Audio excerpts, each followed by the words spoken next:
Okay. Okay, we are going to call to order the Town of Telluride, Colorado Town Council meeting. It is Tuesday, July 22nd, 2025. It is 10:04 a.m. We are in person in Rebecca Hall at 113 West Columbia, as well as hybrid and online. Next item on the agenda is roll call, starting to my right. Ellen 11. Geneva Shawnette. Me and Fee. Dan Enright. And Teddy Erico. Agenda item number 1, work session. 1A, midpoint parking pilot program check-in. And we have Hayden Brodowski to present. Before he gets going, I know we've got some people online and a lot of people in the room that may want to provide some commentary on this. We'll welcome that. But with a number of people in the room, to make sure that we can hear everybody, we are going to limit comment time to 2 minutes and just remind everyone not to be repetitive on comments from previous meetings, as council and staff have seen those. But just wanted to let everyone know before we start that we will take comment on it. Morning, Hayden. Mayor. Morning, Mayor and Council. This is the Q2 update for parking in the town of Telluride. This dates back to April 29th. We did a Q1 update. And from there, we asked to come back at a mid-year update for the angled parking pilot. This parking update provides a summary of the diagonal parking, which was launched on April 11th, as well as a safety update from the Marshal's office, a high-level summary of the public feedback we received, and a town-wide meter usage update, including a visual heat map to illustrate parking trends and demands. As outlined in the April 29th update, obviously parking has been prioritized by council, and we're trying to refine our strategy to align with broader community goals. That included including parking rate adjustments, expanding meter zones, and deploying a license plate reader. To complement these efforts, on April 11th, we installed angled parking on Davis to Aspen, replacing what was parallel parking to angled parking. As I said earlier, rather than waiting till the fall to do an update about the angled parking, we are here today to talk about the results a little bit. In the first quarter of 2025, I explained that there was 10,705 parking transactions, of which 92.6 were mobile. In Q2, we saw a pretty drastic shift away from mobile with a pretty large increase of meter payments. This quarter, there was 12,287 parking transactions, of which about a 15% increase. Meter usage went up to about 31%, which was a massive increase from Q1, where it was about 5%. And another important note is the free 30 minutes increased from 349 to 682. So we see a pretty large increase of folks using the free 30 minutes in town. And of that, about 40% are repeat users. So locals are using the free 30 minutes quite frequently. Of the new meters, you'll see on the staff report, there's 3 that saw massive increases on West Colorado. And I will share my screen to show you a heat map.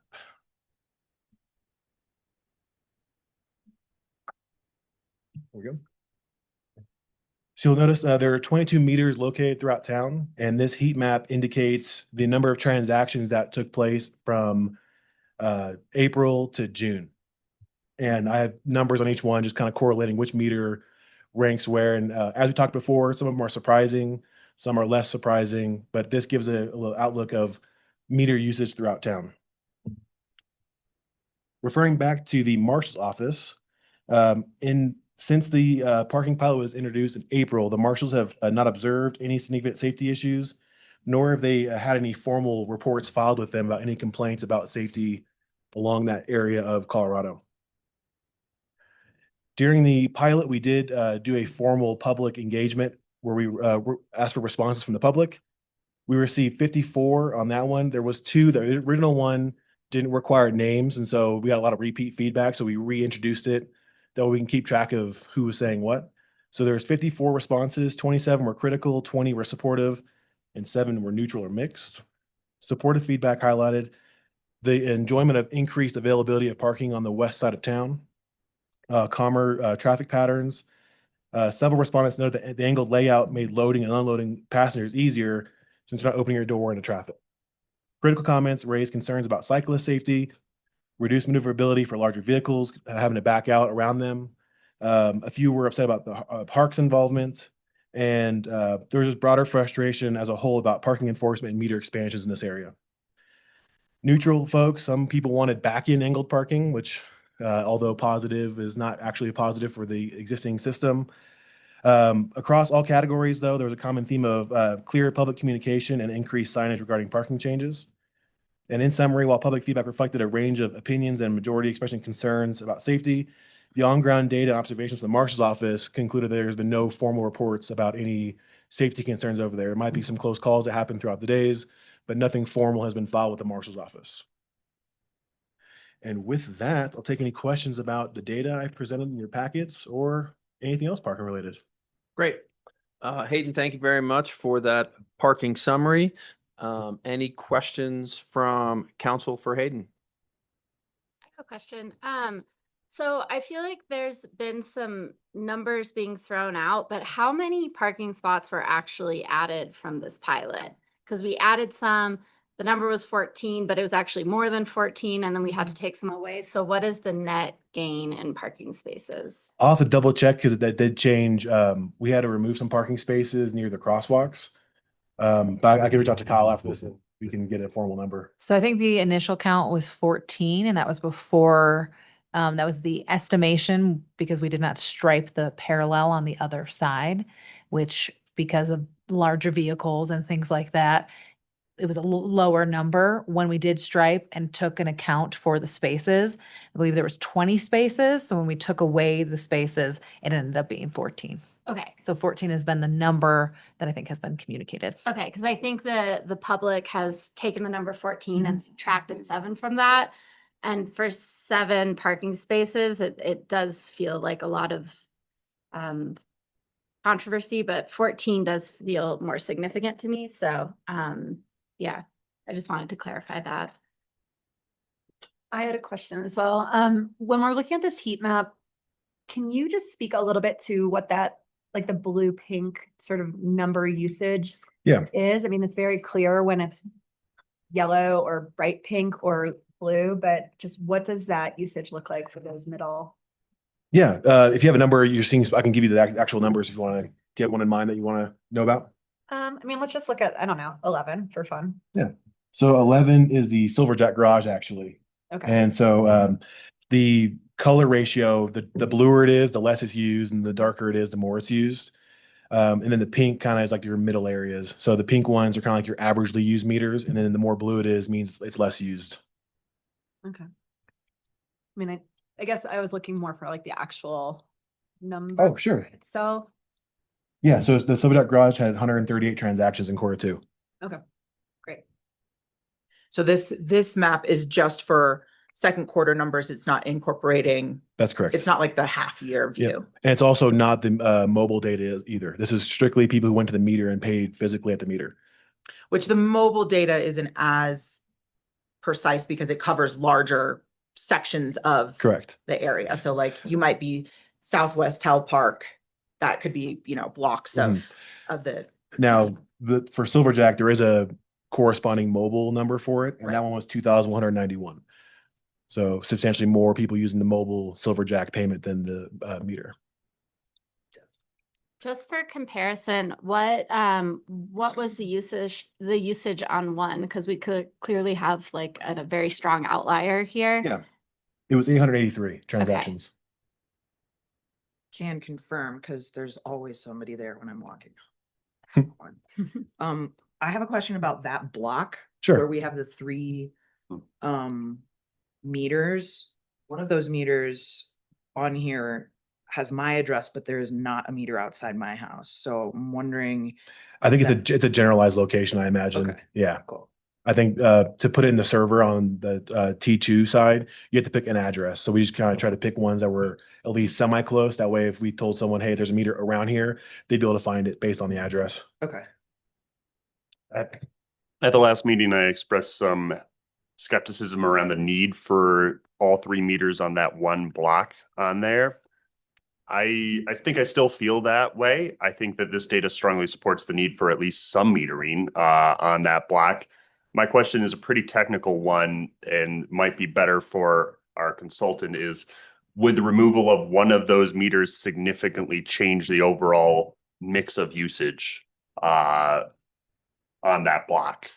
I can try to answer as best as I can, but based on observations I've seen, folks tend to park along that block, and as they're walking into town, they pay at that last meter, hence why it's the busiest meter. Uh-huh. And staff has written an internal policy about meter placement that might affect some of these meters and their locations, just based on usage. Because I think you're right. There is 3 meters that are all decently used, but the meter that as you walk into town is one that people hit most often because they park and they walk past the first 2 and they go to the last one before they go into town. Yeah, they're not gonna backtrack to catch meters that might be closer to them, but are further, that are behind them. Correct. They're gonna continue forward into town. Yeah.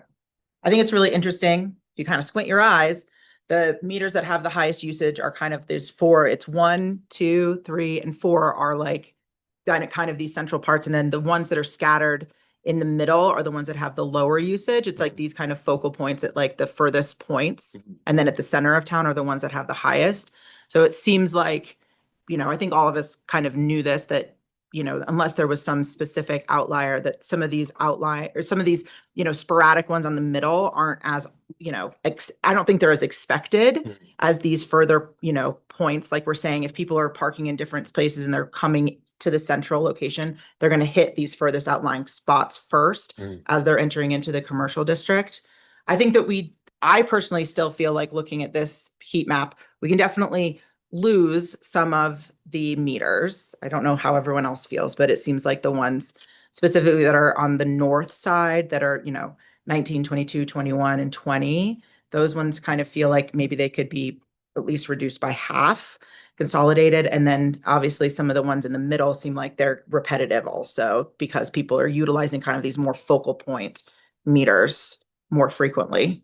And I'll just kind of jump in a little bit with where staff is taking our internal meter placement policy. So this data has been very helpful to help create that policy that we have not had before.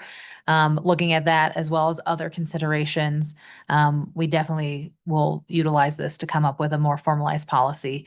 Also, as part of council direction, looking at our wayfinding and more of better wayfinding of other ways to pay to park, I think will be part of that policy as well, as we look to make this as effective and efficient and accessible, which is part of it, as possible. But I think we can all align that this data is going to help feed a lot of that policy as well. I have a question about Columbia. Sure. Obviously we can see that those meters are not being utilized at all. Are people utilizing the, well, not at all, but like they're not being utilized as much as others. Are people utilizing, pay by phone more so? Is it a significant percentage differential on that street, or are people just not paying for parking? Yeah, so if you combine Columbia East and West, there's 470 or so mobile transactions as opposed to like 75 meter transactions. I think one of the important data points here, though, is that this area encompasses all of the G zone. And so the permit folks can park here throughout the day as well. So your ability to actually find paid parking up there is limited due to the fact that the G zone is already there. So folks who aren't G folks can pay, but again, the number of parking spaces available is limited. Okay. It also feels like the natural flow of our town as you're coming in, making a right-hand turn takes you south. That also directs you more towards the gondola, and the commercial district, like on Oak Street and stuff, bleeds much further south than it does north. So a lot of our, visitors and stuff are naturally, I think, going to head south and not head north as much. I think you're right. It's probably going to be majority, people that live here that have already permitted G permits are parking up there, and potentially people that are coming in for work, and they're much more likely to be using their phone because they're repetitive users of the area. So it makes sense to me that it would be heavy on the south, just because, again, that's where the majority of our commercial district ends up going, is kind of this V down towards the gondola and South Oak. Any other questions, Geneva? This is just a comment, and maybe some folks in the room might make this comment too, but living on that sort of hot block between Townsend and Aspen, that placement of our number one utilized meter, I think, is great in terms of the traffic flow, but it happens to be right in front of some like plant matter that's beautiful that sort of reaches into the right of way over the sidewalk and creates a little bit of a bottleneck right there. So whenever the reimagining of the location occurs, I would say more often than not, it's 4 or 5 people standing around, you know, while somebody pays. And there's just like a lot of really beautiful greenery coming into the sidewalk there that sort of compresses the pathway. So unless Probably not supposed to be there.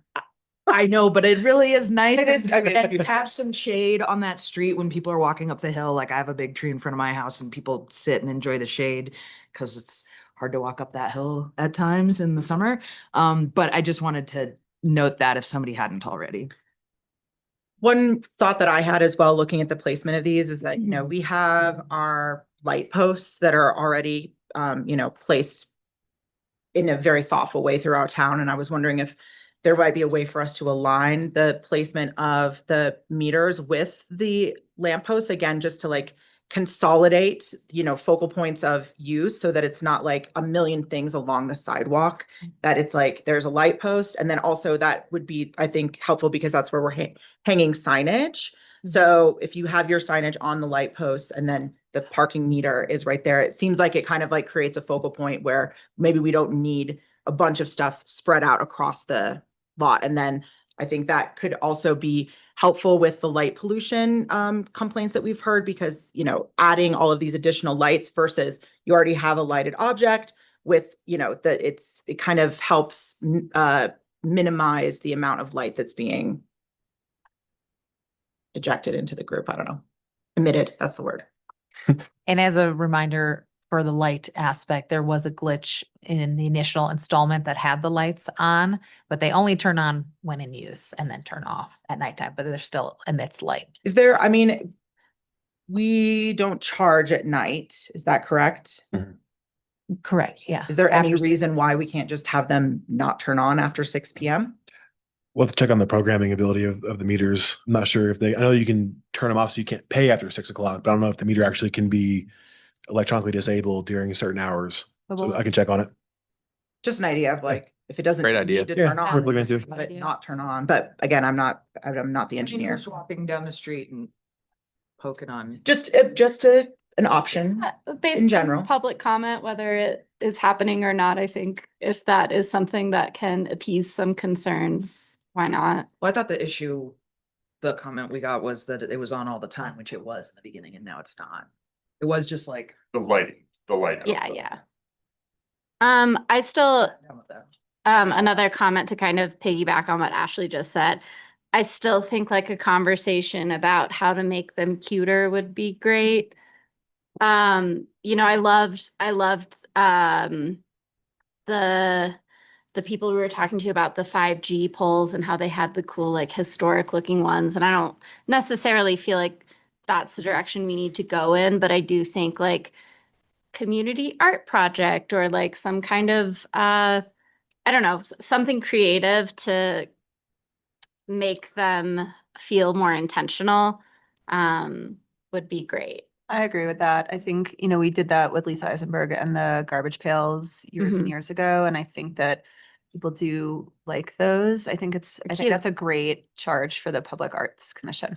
Yeah, yeah, yeah, I would love that. And just to make it feel, especially because we're putting so much effort into, you know, we did our rebrand, we're doing this new wayfinding. I feel like these should kind of fit into that aesthetic and feel like they're part of town. Because that is also something we've heard from the community is it looks like something in a city. And I don't know if Telluride could ever look like a city, but I do kind of agree that they could be more intentionally designed to fit our aesthetic. Before we go to public comment, any other questions or discussion? Questions for Hayden, Zoe, each other? All right, great. We will, Oh, wait, sorry, I did have one question. Just because you talked about when you were receiving public comment that there were 54 comments. Is that 52 individuals that submitted comments? Or sorry, 54 individuals that submitted comment, or just total 54 received? That was 54 individuals. Okay. So the first time we did it, folks would like do like a stream of conscious through the form. So you might get 3 or 4 responses from the same person in a row as they're finishing their thought. Got it. And so it kind of diluted the comment form a little bit. So we went and then updated it to where you got to put a name that can identify who is actually sending more than one thing. We were able to see that through IP addresses. Okay. So similar IP addresses. And this is only through the form. I know other public comment was received, so this is strictly through the form that the town put out.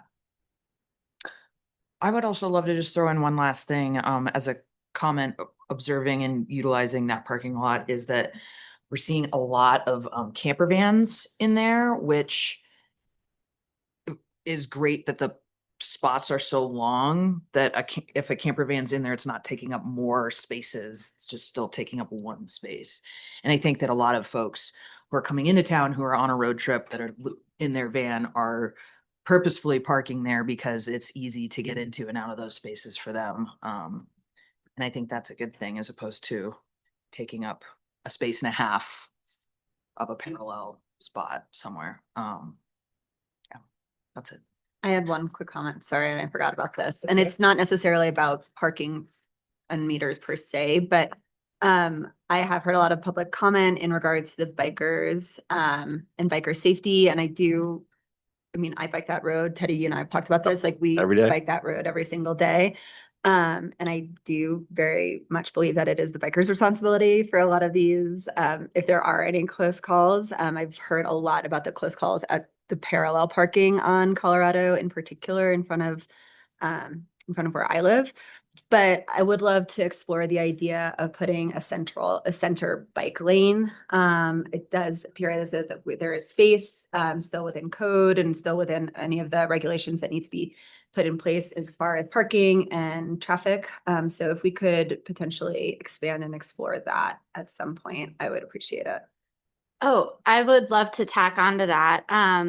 There's as another alternative to a center bike lane, in a lot of cities, they actually put bike lanes to the right of the parking, and the parking acts as a natural buffer to protect bikers. So that's something they do in a lot of kind of progressive urban planning that I think would be cool to explore.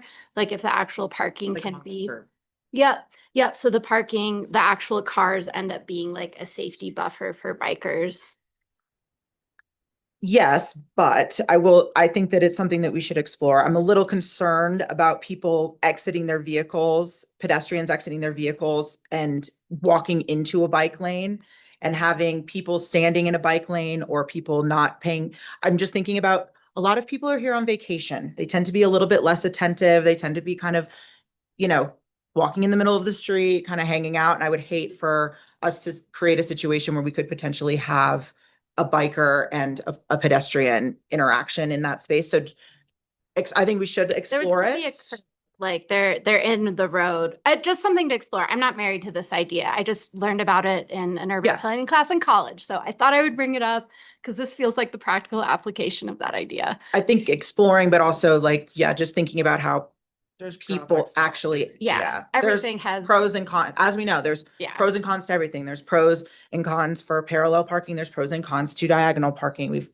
I think all of us have taken a deep dive into exploring that. So I agree. I think that looking at potentially putting in a bike lane is a good idea. I also think that, the reality is that the law of the land is that when a bike is on a roadway, it has the same responsibilities and laws as a car. And I think that, just reminding people that when you're on a bike, you need to be, you can't be weaving in and out. There isn't an expectation that, that you aren't going to stop at stop signs and stuff like that. So just, I think reminding people that when you're on a bike as well as when you're a vehicle. Sorry, in Colorado, as a bicyclist, you're allowed to treat a stop sign as a yield sign. Yeah.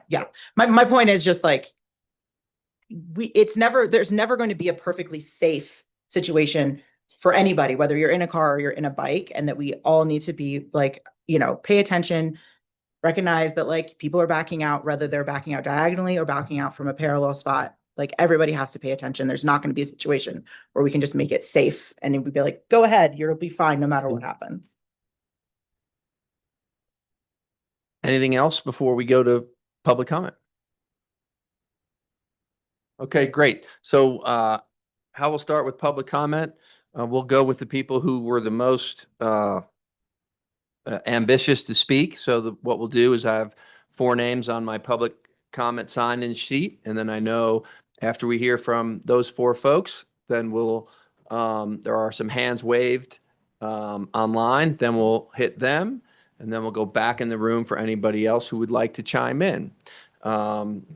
Again, we're going to go 2 minutes because there's a lot of people in the room and hands are raised online. And our first person to public comment sign in is Louise. Sorry, Louise, I can't make out your last name on the sign in sheet. Is that with you, Mark? Louise Jamel is my neighbor at 551, her house, and she's involved in this situation in Texas and couldn't No worries. be here or online, so she asked me to speak for her. That's great. We're happy to give you 4 minutes for that That might- double up. Yeah. Yeah, no problem. When do I start?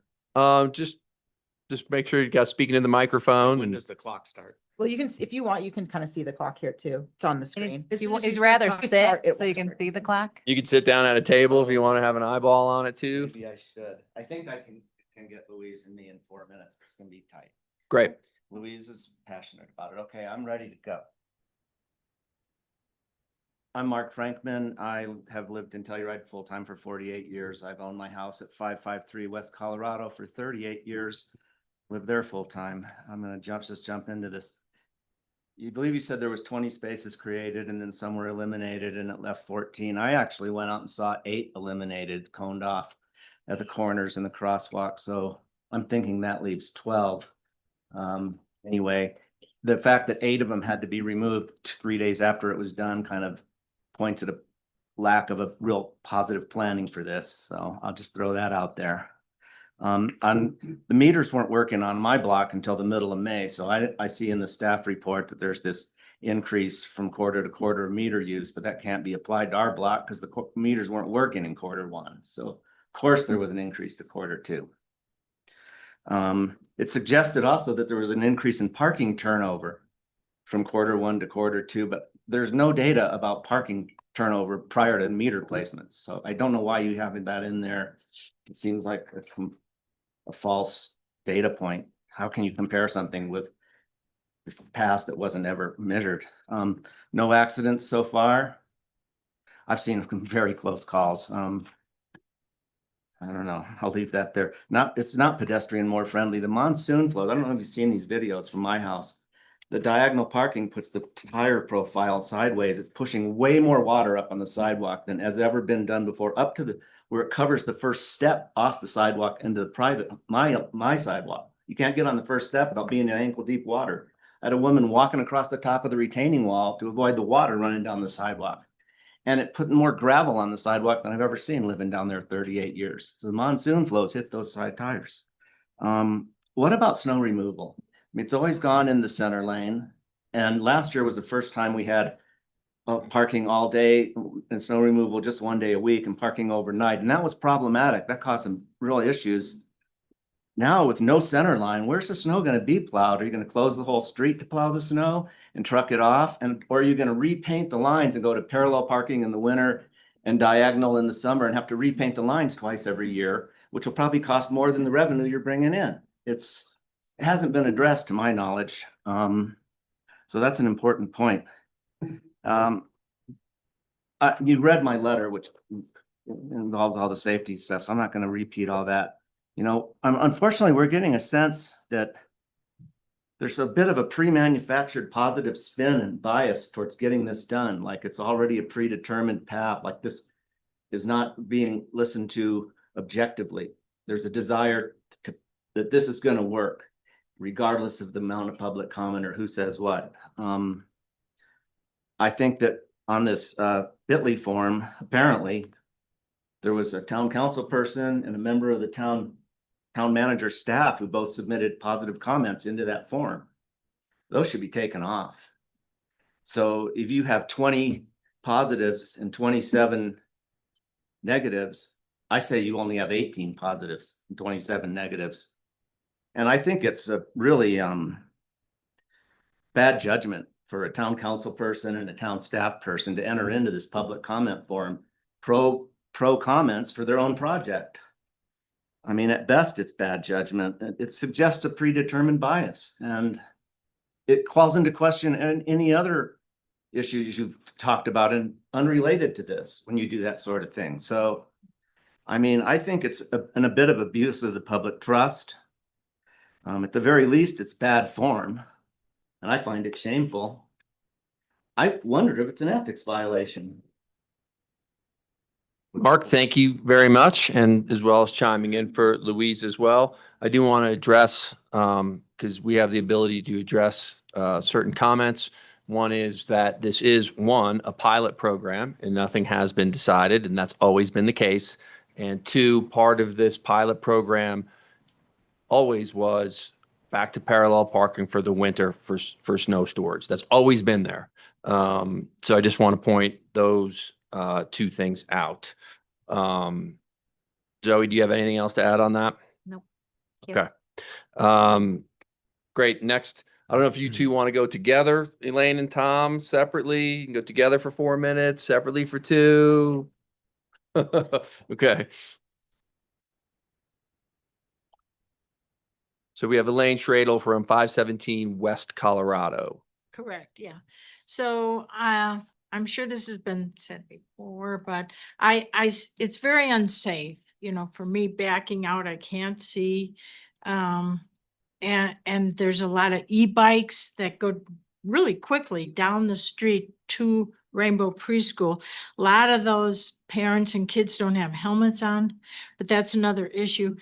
So I just see diagonal parking as being very unsafe. And like Mark said, it impedes the water runoff. That's how, you know, our town is designed for the water to go. When a tire goes up against the curb, you get a big mound of dirt, not to mention the water going up over our block. It's not so much in the block, the 400 block, but in our block, it goes up and over the water. You can't walk down.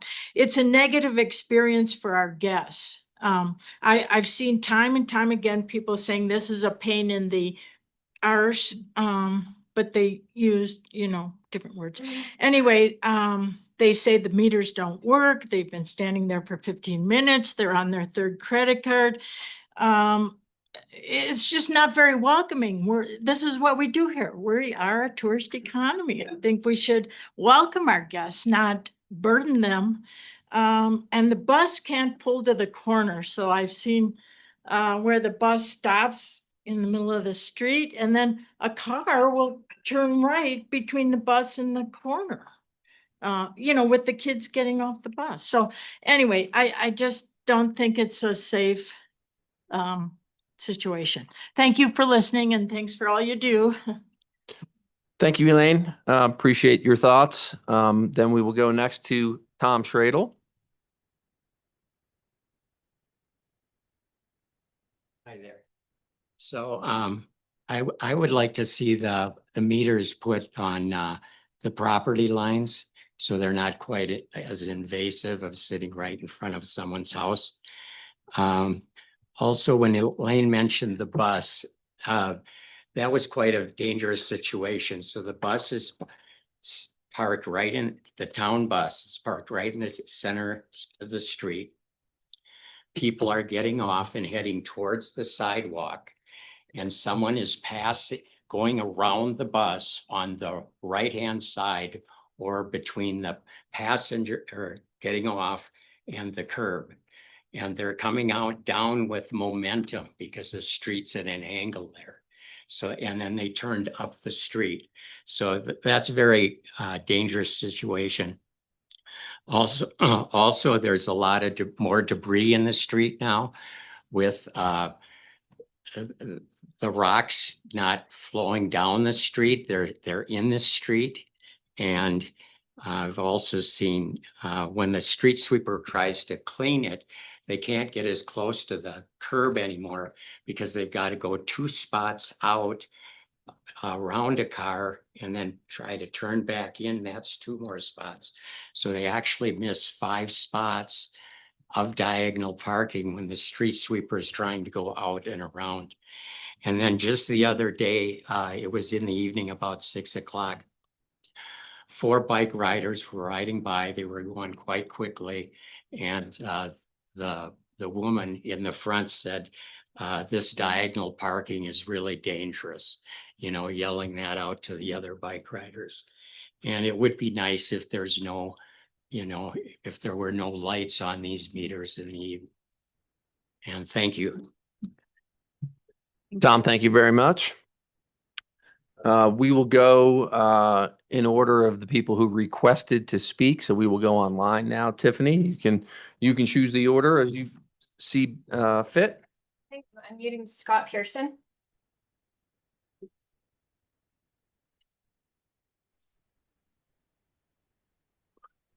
Good evening. Can you hear me? Or good morning. Can you hear me? Yeah. Yeah. We hear you just Hi. fine. My name's Scott Pearson. I am a resident of Mountain Village, and as someone who occasionally drives into Telluride to shop, I wanted to speak in favor of angled parking. From my perspective, angled parking makes it safer because it reduces congestion. Since the angled parking has been introduced, I've noticed that the area around the center of the town has become less crazy and less congested. I personally have had a fender bender in town. It happened on Colorado between Pine and First Street. It was extremely congested, and the car in front of me slammed on her brakes because another car had quickly pulled out of a parallel parking spot. All to say that I have had personal experience of how congestion creates safety issues. And as I said, since the angled parking, I've noticed that things are calmer. And so for me, safer.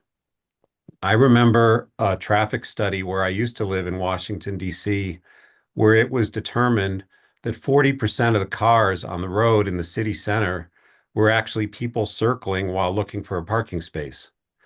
I have no idea what that number is for Telluride, but there's no doubt that parking shortages add to traffic congestion, which deteriorates safety. Thank you. Scott, thank you very much. Tiffany, we'll just let you keep rolling in order. Susan Dalton.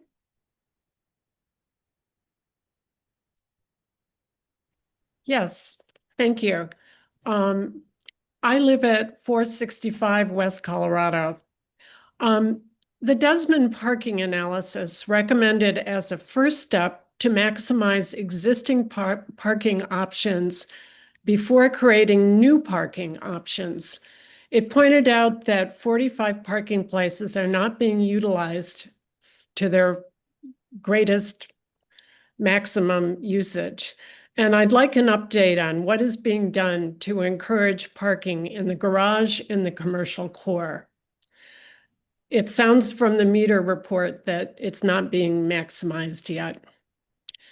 The results regarding the parking meter performance on West Colorado between Aspen and Davis is not accurate, as the meters were not functioning until late April or May. As Mark Frankman pointed out, there was no Q1 versus Q2.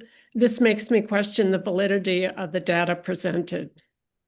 The true tally of critical comments is 27 compared to 18 positive comments, because 2 of the positive comments came from persons who should have recused themselves from commenting.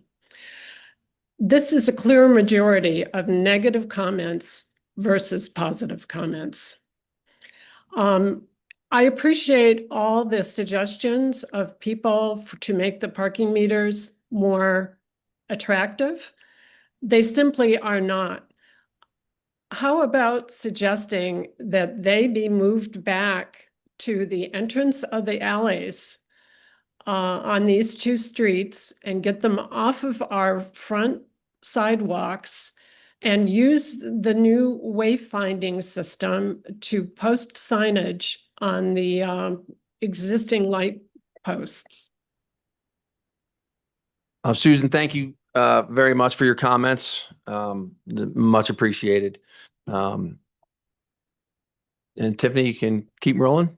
So we have Marty Prohaska. Hi, Town Council. Thank you for taking my comment, and thank you for taking the opportunity to try and find solutions for a problem that impacts not just people who live in Telluride, but people who work in Telluride. I live in Mountain Village and I have a business.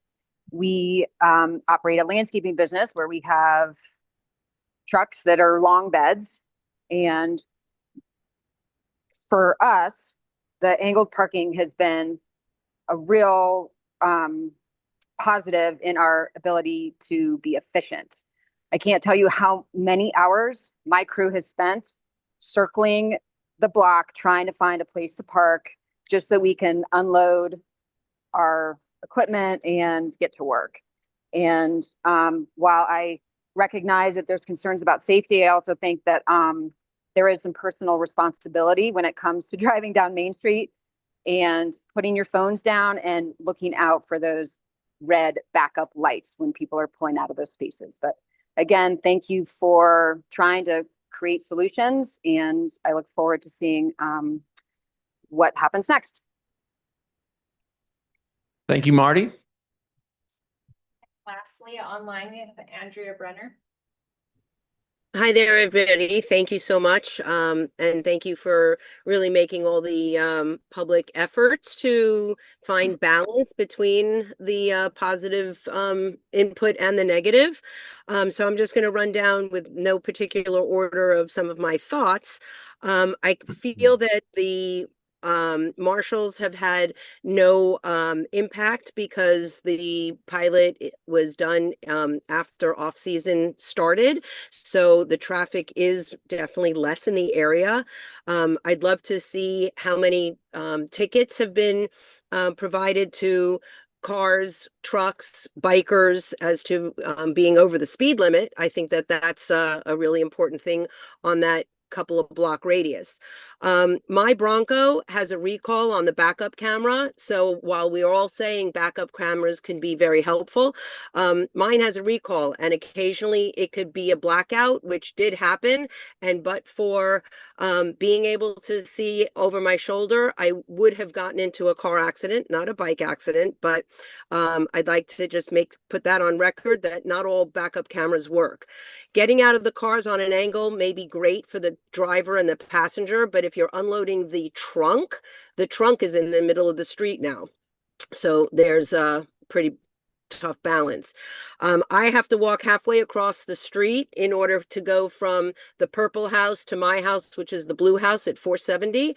I have to actually go halfway into the street so that I could see if a car is coming or if the car can see me.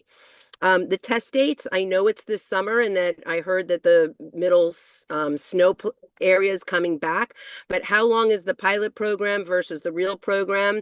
And is it only for summers for the next 1 or 2 years or beyond? The sleeper vans, are they sleeping in them? Because I don't know, I know we don't want to do that. I'm out of time. I don't know if you want to give me 2 more seconds for 2 more comments.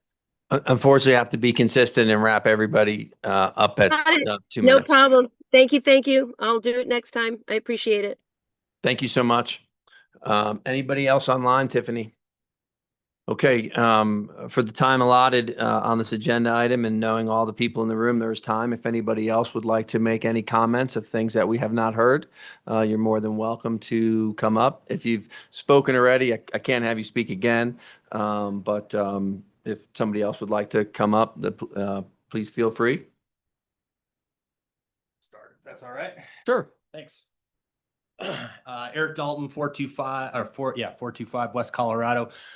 2 minutes. We've been here coming to these meetings for months now, just hoping to have a conversation with you guys. It doesn't seem to be able to happen. I'd love to ask questions and have them answered, but that doesn't seem to be an option. You guys are all nodding your heads like we should have known this is going back for winter. I've been to all these meetings. You guys have never said this is going back to winter time, how it was. It is. You never said that. We've all been wondering it. Yeah. So thanks for clarifying. 50 million bucks we spent to buy the Valley Floor a bunch of years ago. I remember that. We were part of that, to preserve the entrance to our town.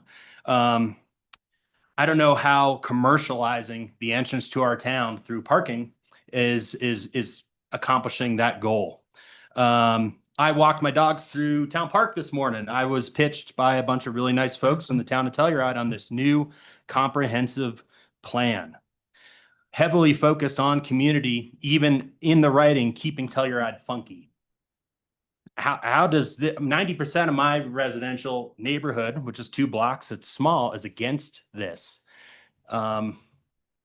I don't know what more we can do to show you guys that. I guess it's up to you to either listen to the community or listen to the other incentives here for keeping this parking in place. Yeah, so thanks. Thank you very much. Anybody else in the room that would like to speak?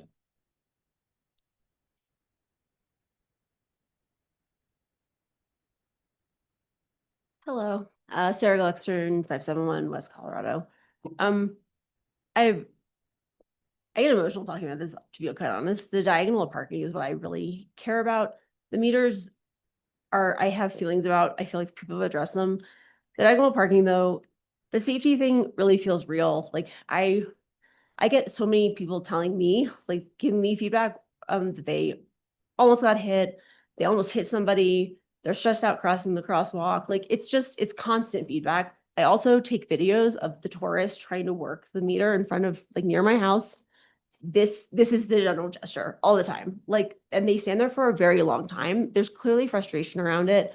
I've had to literally talk people through the parking process. The signage doesn't line up. Like it's not even clear that you're supposed to pay to park, really. Like there's like one little digital parking sign near me.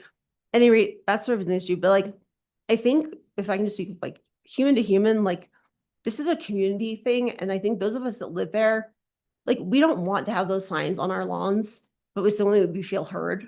And it's created now this like divisiveness in our community. Like there's bizarre things online and these like counter signs. It's like, there's just a frustration. I think we're like, we really, really care about Telluride. We love living here. Like I grew up here. This is my deep, deep home. Like, and it's just, at least like the diagonal thing, it creates this congestion and this aggressiveness with now like driving and the biking is just like a real thing. And I know, I think we're just like, I think we feel a little unheard and want to be able to, like Derek said, like to have a real conversation about it. We're not trying to be like difficult about it. Like we all care about the same thing, right? Like we care about Telluride. So I guess we'd really appreciate the opportunity to really like have a more of a conversation rather than this sort of back and forth thing. And yeah, like I love Telluride. This is where we live and like, let's just make it the best we can. So thank you. Great, thank you. Anybody else in the room want to chat about parking?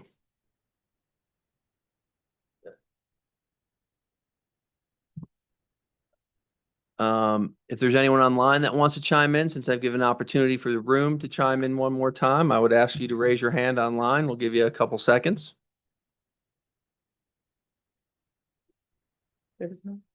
If you'd like, sure.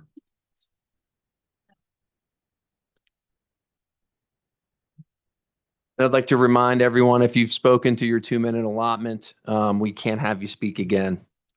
Might be Susan instead of Eric raising their. I'm Karen Brown and I'm sorry, I'm getting my, okay, go ahead. I haven't really prepared for this, but I couldn't help myself. I just feel like there's so much thought about more cars. How do we accommodate more cars, both for locals, people? Why isn't there any talk about less cars? Let's make it a pedestrian oriented, friendly place. I mean,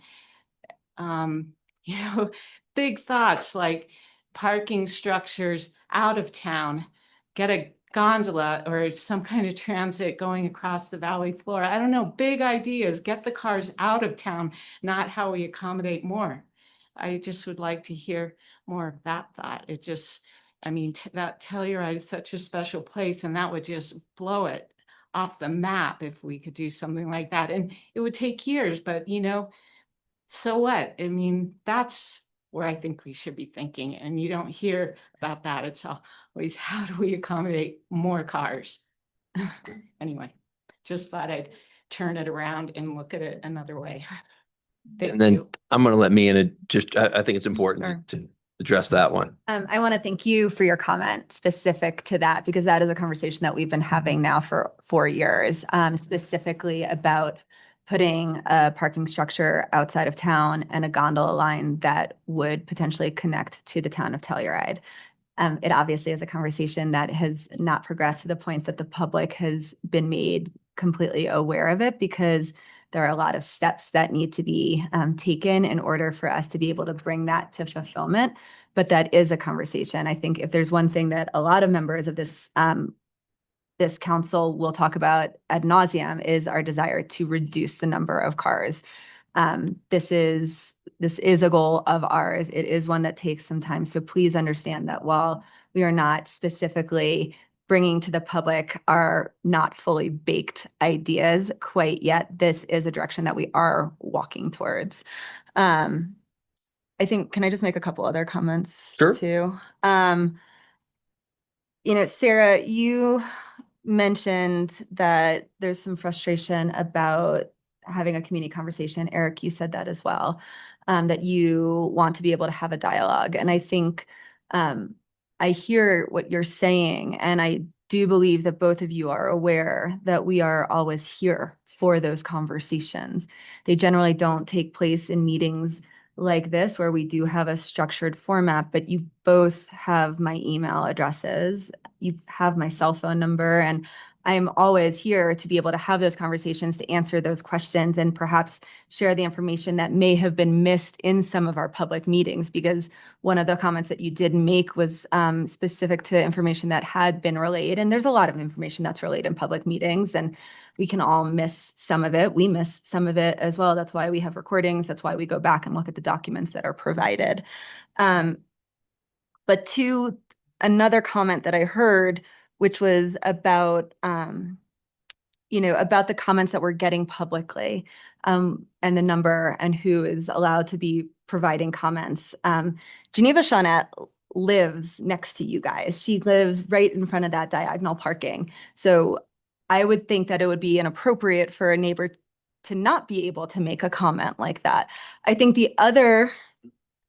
also think that when we sit in these public meetings and our constituents come forth and claim that we're making ethics violations, I think it belies the reason we are not receiving as many comments as we are. Because I am receiving a lot of personal comments from people who have also said, I don't want to make a comment. I don't want to put my name involved in this, because I've seen you get yelled at in public. I've seen people with their fingers in your face yelling at you about public parking, and I don't want to be involved in that conversation, but I don't think this is a big deal.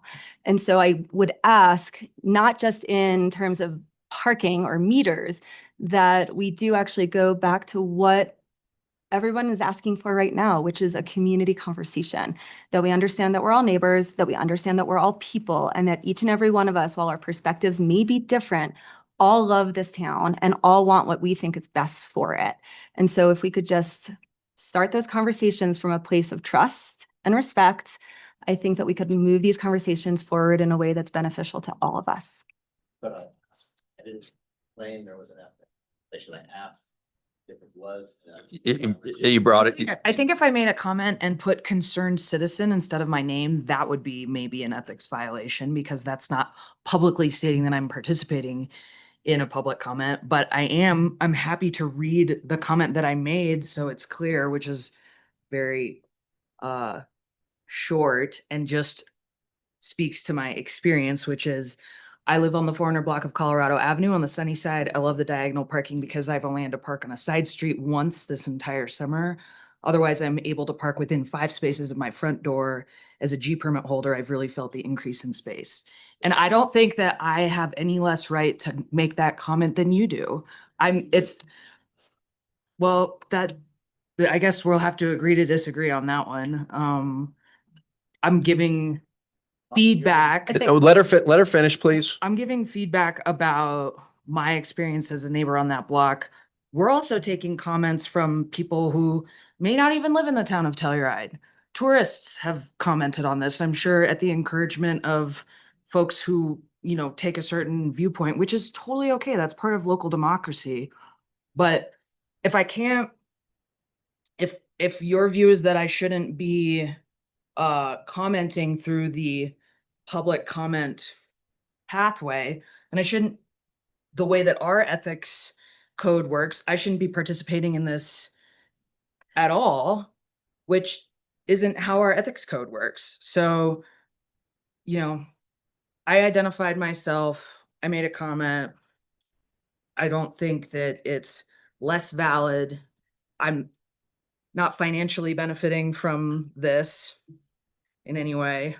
We're obviously having different experiences of the parking, and that's part of making policy is everybody who has different experiences coming together And and sharing their opinions. Kevin, I'm going to defer if you have anything to add, Kevin. Yeah, I mean, I think this is a distraction. There's nothing quasi judicial about this. There's no direct benefit to a council member by a change of parking policy that's different from a general member of the public. This is not an issue. It's certainly not an issue that I think rises to the level of an ethics violation. So Tourists, ourselves, we are not. We're going to defer. We're not going back and forth. We're deferring to our attorney's opinion. And that's what we're doing right now. That's fine, but it's bad form and it raises a level. That's all. It's all opinionated. And all I'm going to do before I wrap this up is say, one, that we are hearing and listening to you over multiple town council meetings. That's the first thing. Second, from day one, this is a pilot program. There is no guarantee that it continues. From day one, it was never supposed to happen in the winter. If you missed it, like me and said, you missed it. That's okay. We miss things too. But unlike what some people have said, we have not made any decisions yet. And that's the whole point of creating the data. That's the whole point of getting your feedback. This is not something we're going to decide on July 22nd that it's happening forever or we're ending it tomorrow. We're going through the pilot for the remainder of the season. And that's what we always said we were going to do. Council, any last comments before we wrap up? Dan? Thanks. I'll try to be quick. There's a lot here. Appreciate the comments. I want to quickly divide this into the two issues of parking meters, the meters and the parking at diagonal parking, because I think those, while they get lumped together, are distinct. On the meters, I've already sort of expressed my desire to make sure we have consistent policy and have plans for how many we actually need and reduce the amount we need when that feels feasible. Eliminating lights on the meters at night, making sure those impacts are reduced. Absolutely 100% on board with all of that. To the comments that tied to both meters and angled parking on whether or not this is under the purview of HARC, it simply isn't. The idea that HARC should have some ultimate veto authority across every policy in the historic area of the town of Telluride is not their function. They have a limited scope. They are the Historic Architecture Review Commission. The cars on Main Street were already not historic. The light posts on Main Street are already not historic.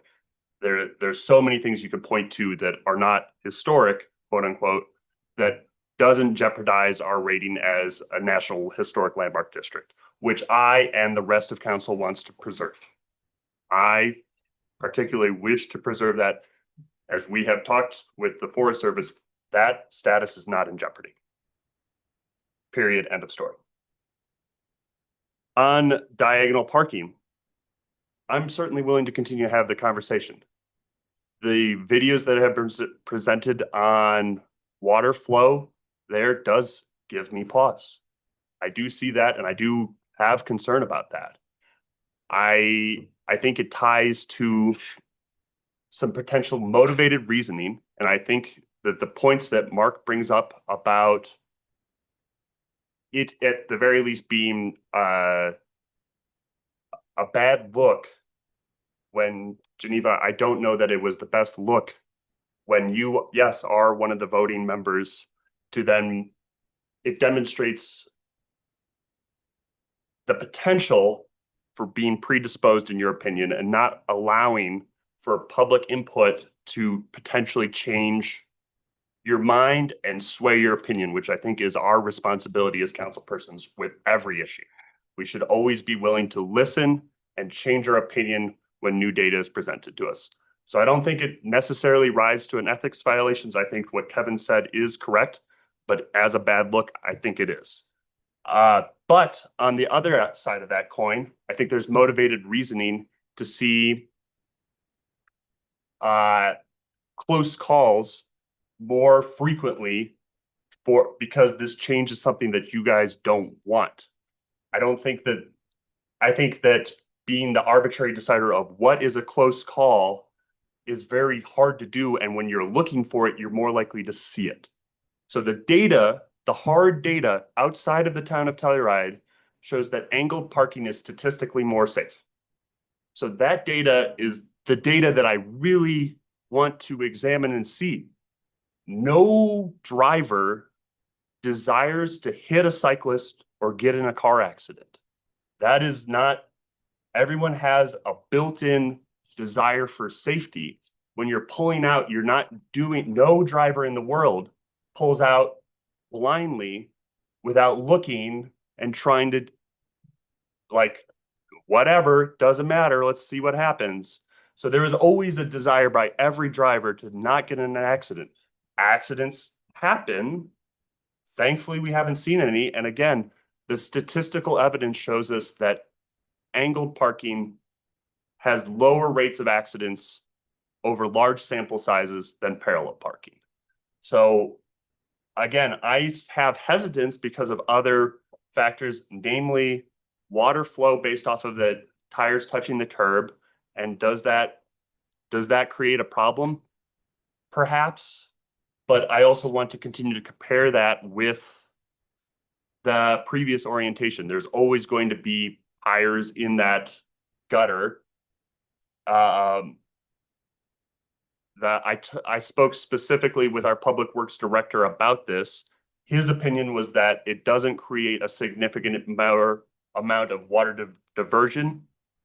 I'm not ready to say one way or another, but simply that I wish to continue to gather more information on that factor particularly. So there are things that are giving me pause. I'm not saying I'm fully committed to keeping this. I'm here, I'm listening, and I see all these different factors, but I'm trying to acknowledge where motivated reasoning can happen on many sides of these issues and trying to really take big picture, neutral, objective looks at this. So I hope you can hear me talking through these things and looking at you in the eye and trying to have an understanding conversation on this. Because at the end of the day, these are I get how this matters. It was even said by another member of this sort of coalition at a previous meeting of when talking about rental policy is like, oh, that seems so much more important than what I'm here to talk about. So these are the things where, okay, I want to take you at your word and see how this matters to you. But in the grand scheme of the town of Telluride, is this the thing that when people use the language of this is dooming the future of Telluride, that is hyperbolic, simply. And like, is this the thing one way or another that's going to be the death of Telluride? It is not. It is not. So I'm here. I want to engage. I want to work to find compromise or to find common ground. But some of that bombastic language really makes it hard to have those conversations. I hope you can hear my willingness to continue to engage. I am still here, and I'm never afraid of a hard conversation. But I also want to make sure that that temperature stays at a reasonable level. We can understand each other and hopefully have a productive conversation at the end. Thank you for the time. That's all I have. Dan, thank you. Anybody else from council before I wrap up? Yeah, I just want to mention this. You know, we're talking about Lot L and a potential parking structure there. We're trying to find parking solutions. We're basically getting no, we hate this from every angle. No pun intended with that. If you guys think that other parking solutions might be better than the diagonal parking on Colorado, please enter that conversation. Because right now we just have a lot of people telling us that we shouldn't have a parking structure and we shouldn't have diagonal parking, but we also have the whole community telling us we need more parking. So we're having a work session today, but we've had some community outreach events, and you can also submit public comment to us always. But you know, without any positive feedback on any of our parking solutions, it's really hard to point to one and be like, this one's better, because right now everyone just wants to criticize and nobody wants to be like, hey, maybe that is a good idea. So I would just encourage you to enter that conversation if you think a different parking solution would be more appropriate. We're working on it, and we want to hear your feedback back on that as well. And that sometimes positive feedback is more constructive to what we can do to solve problems than just the criticism, which is really what we're just getting a mountain of right now on both projects. And Lot L is the Shandoka parking lot. That's where we're talking That about. we're putting a that we're parking structure. proposing a parking structure. That is No, we're wrapping. to the future. So we Up. love that idea, but Yeah, public comment, Yeah. public comment is closed. This is just wrap up for council on the topic, so we know how we're moving forward. I would though add that the SMART board does meet, and if anybody does want to talk about expansion of other modalities of transport, including additional parking options or further gondola expansion, you can attend those meetings and make public comment. Ashley, I'm gonna try and be super brief because a lot of people have said a lot of words, and I feel like the first thing I want to say is, you know, I've was born and raised in this town. I love this town. I certainly am not trying to do anything that will irreparably damage our town. That being said, growing up here, I know that, you know, parking patterns, traffic patterns, parking speed limits, you know, the idea that we have zones, all these things. Parking is ever evolving because it's always trying to solve an ever changing problem. I think that the points about, yeah, we would love to have a pedestrian area in our town or make our town more pedestrian where we're not even having these vehicles is, of course, I think the long range goal. Those goals take time to change. We have to think about delivery trucks. We have to think about, you know, people that are transporting from areas where they don't have public transportation, things like that. So of course, this is a greater overarching, you know, plan that we're all looking to solve. I think that, you know, I know, as Mian mentioned, I've also gotten lots of people that are community members that have given positive comments about the parking. I think a lot of times, you know, those of us that are up here maybe are the anomalies where we're not afraid to, you know, say what we want regardless of who we're going to disagree with. But a lot of people don't want to disagree with their neighbors. They don't want to feel like they're at odds with people that they like and want to hang out with and stuff like that. And so they're, you know, when they see one side being very passionate about something, they're less likely maybe to voice their support or opposition because they don't want to be at odds. So you know, to not drag it on, I hear your concerns. They're certainly being put into the bank as far as while we're looking at a myriad of issues regarding parking and transportation and all of that, those concerns are brought. And, you know, I believe that parking and our traffic flows and all of that are never going to be set in stone one way or another. They have to be malleable. They have to be able to adjust as we need them, as, you know, as we have a lot of construction projects this summer and stuff like that, or, you know, as we have heightened vehicle traffic, as those things change, we need to be able to adjust our public assets in a way that best suits the public. So I'm going to end my comment there and say that points were heard. Adjustments are going to be made in certain things. Nothing is forever. Who knows? But I think that we've got some really good comments from you guys and hear your concerns. And I'm certainly, you know, I don't feel like parking is ever just anything set in stone. It's going to change constantly, and we'll make adjustments hopefully as we need to. Ashley, thank you. Geneva, any last comments before we wrap this up? I Okay. have one quick. Oh. Tom made a really great recommendation in regards to the placement of meters if and when we do decide to adjust that policy. And I did like the idea of putting them on property lines so that the meters themselves are not directly viewable from the front of anybody's personal home. So And I'll just kind of add to that, just to kind of help with the process too. So diagonal parking is a pilot. So that's why we're engaging council in that discussion. Meters, that was part of our parking improvements, which was passed through resolution or two readings of the ordinance. I can't remember, Kevin. So the expansion of meters went through that formalized process. The meter placement is an internal policy, which staff is utilizing all this data and recommendations and conversations with council to internally create that policy and move forward with that. Zoe, can you, for the public, define what a pilot program is and what that means? Sure.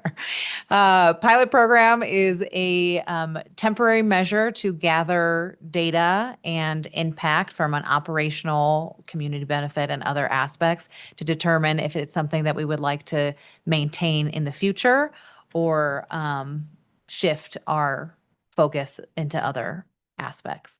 And so the purpose of this was for our staff and council to look at the diagonal parking throughout this initial season, which was determined to be from the start of the year through the fall. And then the lines will naturally be erased because that's how all of it works within town during the snow season and snow removal.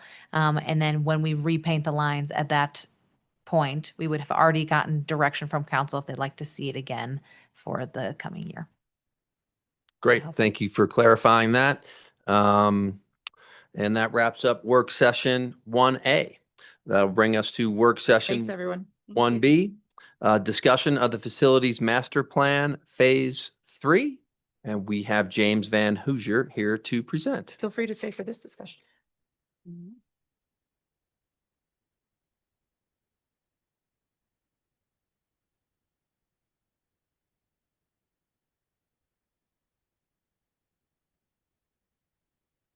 Thank you, Mayor and Council. James Van Hoosier, Manager's Department. Before you today, the presentation on the Facilities Master Plan Phase 3. In the room, we have our consultants from HOK, Jessica Ginter, and from CCA, Ashley Satterfield and Erica Daylock. Online, we'll have Charles Cuniff from CCA. We're going to start the presentation with a very brief overview of phases 1 and 2, mostly for the benefit of the listening public.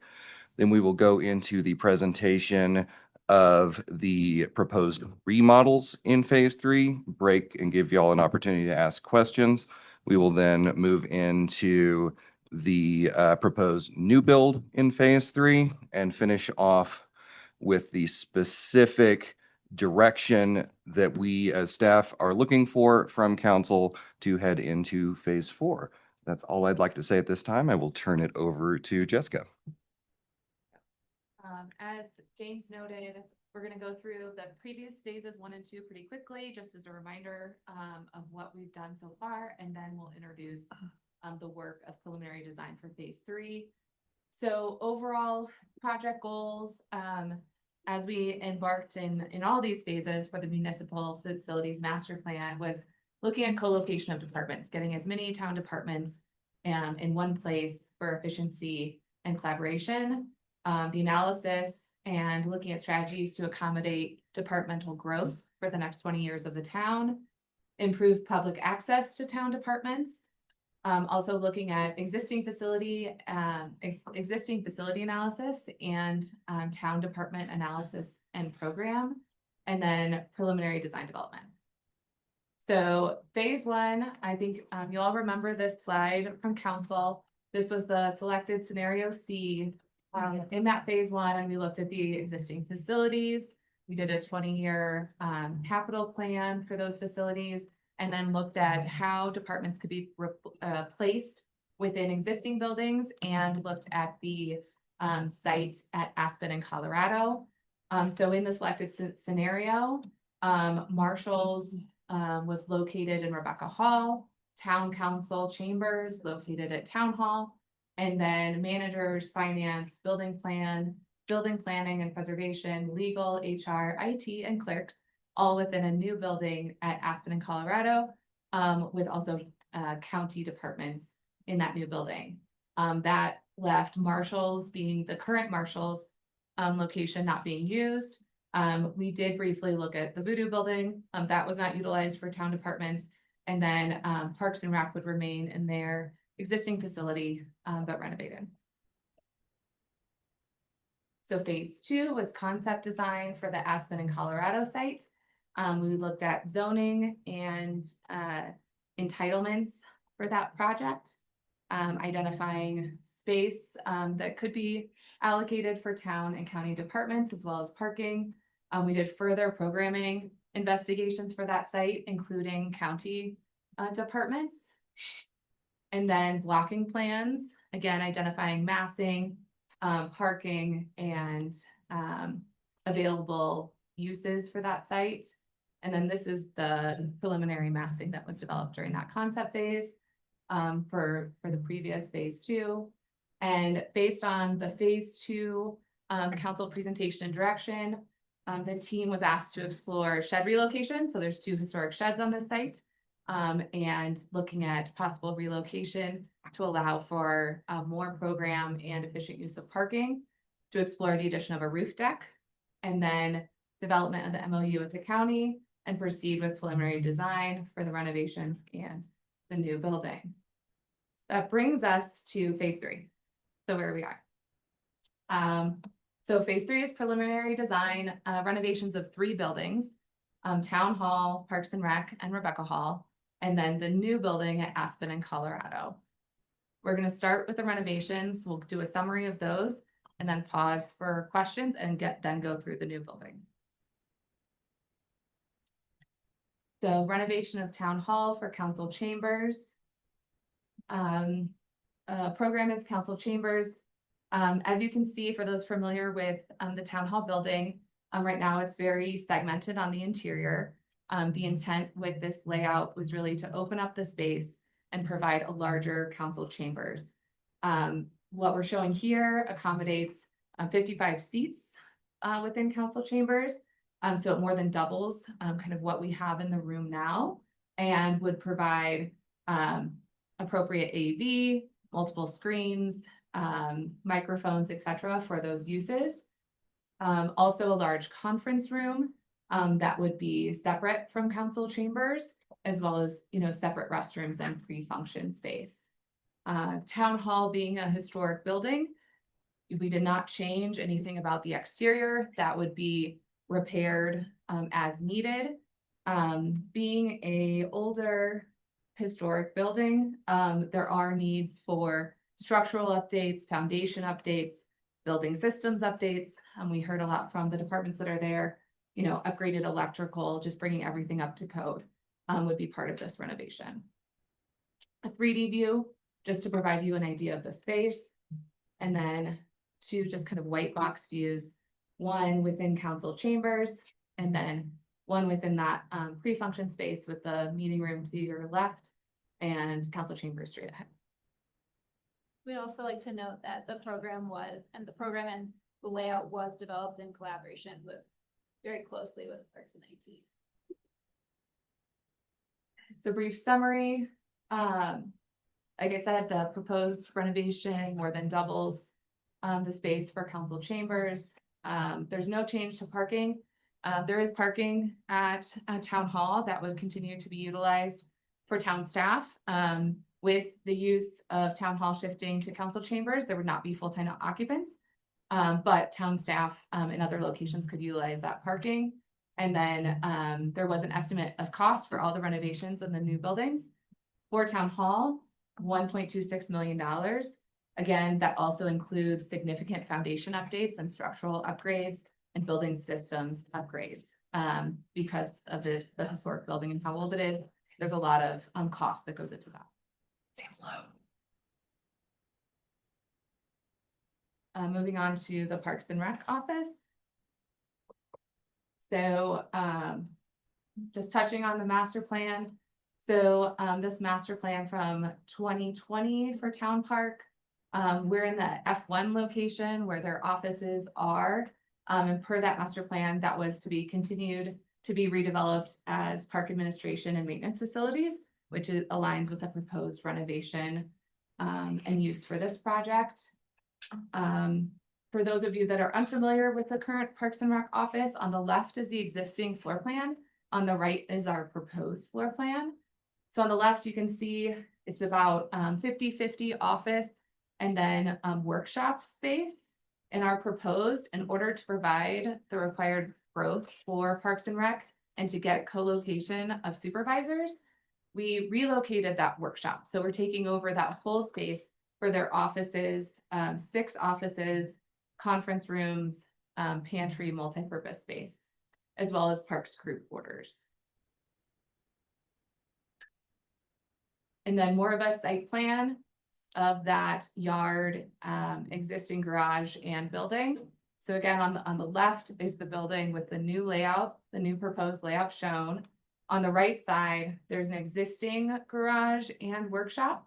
And then outlined in pink is the new workshop addition being proposed. So we took it out of the main building, co-located it with the garage, which is the more appropriate location for that, just based on use in that yard. And then also provided new covered parking for the Parks and Rec vehicles. And a 3D of what that looks like. Again, the existing building of Parks and Rec, we're not changing the size. It would be, exterior would be replaced, repaired as needed, new windows, but the overall footprint is remaining the same. An axonometric view showing that layout. And then again, an overall summary. So this renovation really achieves the co-location of supervisors and allows needed collaboration and meeting space for their department. There's no change to the parking area that's really outside that yard space. The added covered parking is for those Park and Rec working vehicles. And then the total estimated cost is $1.28 million.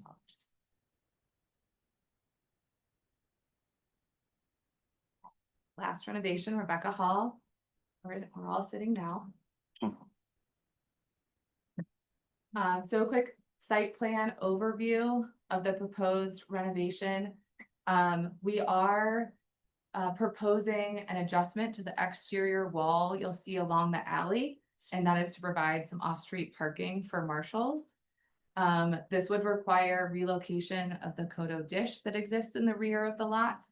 A new location hasn't been identified as a part of this project, but to get that bit space and use behind the building, that would be investigated. And then we're also noting the use of 2 street spaces out front in front of Rebecca Hall and a space at Town Hall. So again, this is for the Marshal's Department. These are renovation plans. We have the lower level on the left and the upper level on the right.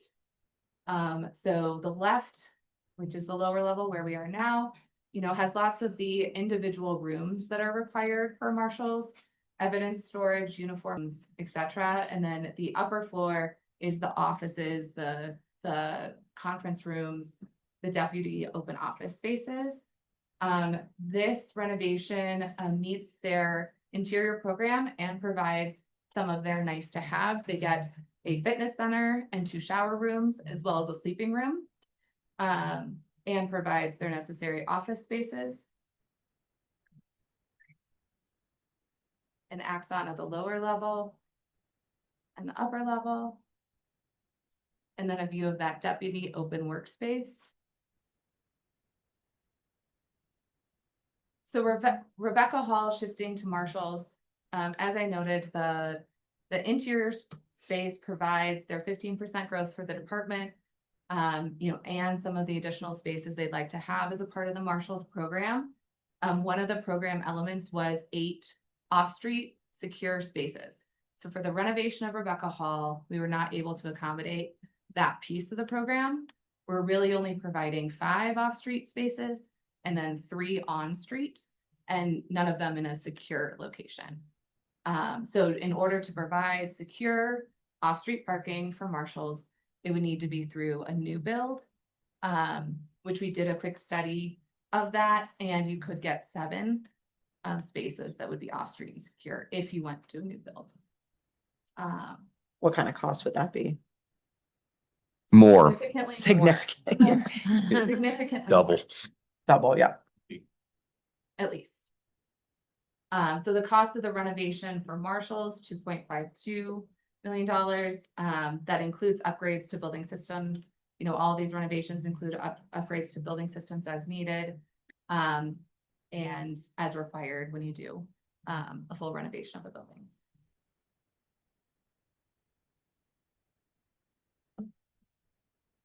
Then just a summary of the 3 renovation projects.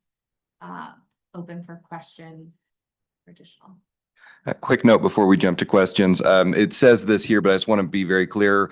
The numbers you're seeing are cost estimates in today's dollars. These would clearly need to be escalated for 2026 or 2027 construction, but it's always easier to visualize today's dollars rather than pre-escalate something. And also, it might not have been clear based on the site plans, but parking spaces 2, 3, and 4 on the Marshall renovation would be covered spaces because you would have the roof overhang in a sort of similar situation to the fire department across the alley. So I wanted to make those quick things. And then let's go to questions. If it's possible for us to take them one at a time, Town Hall, then Parks, then Marshall's, that'd be great. If not, as you will.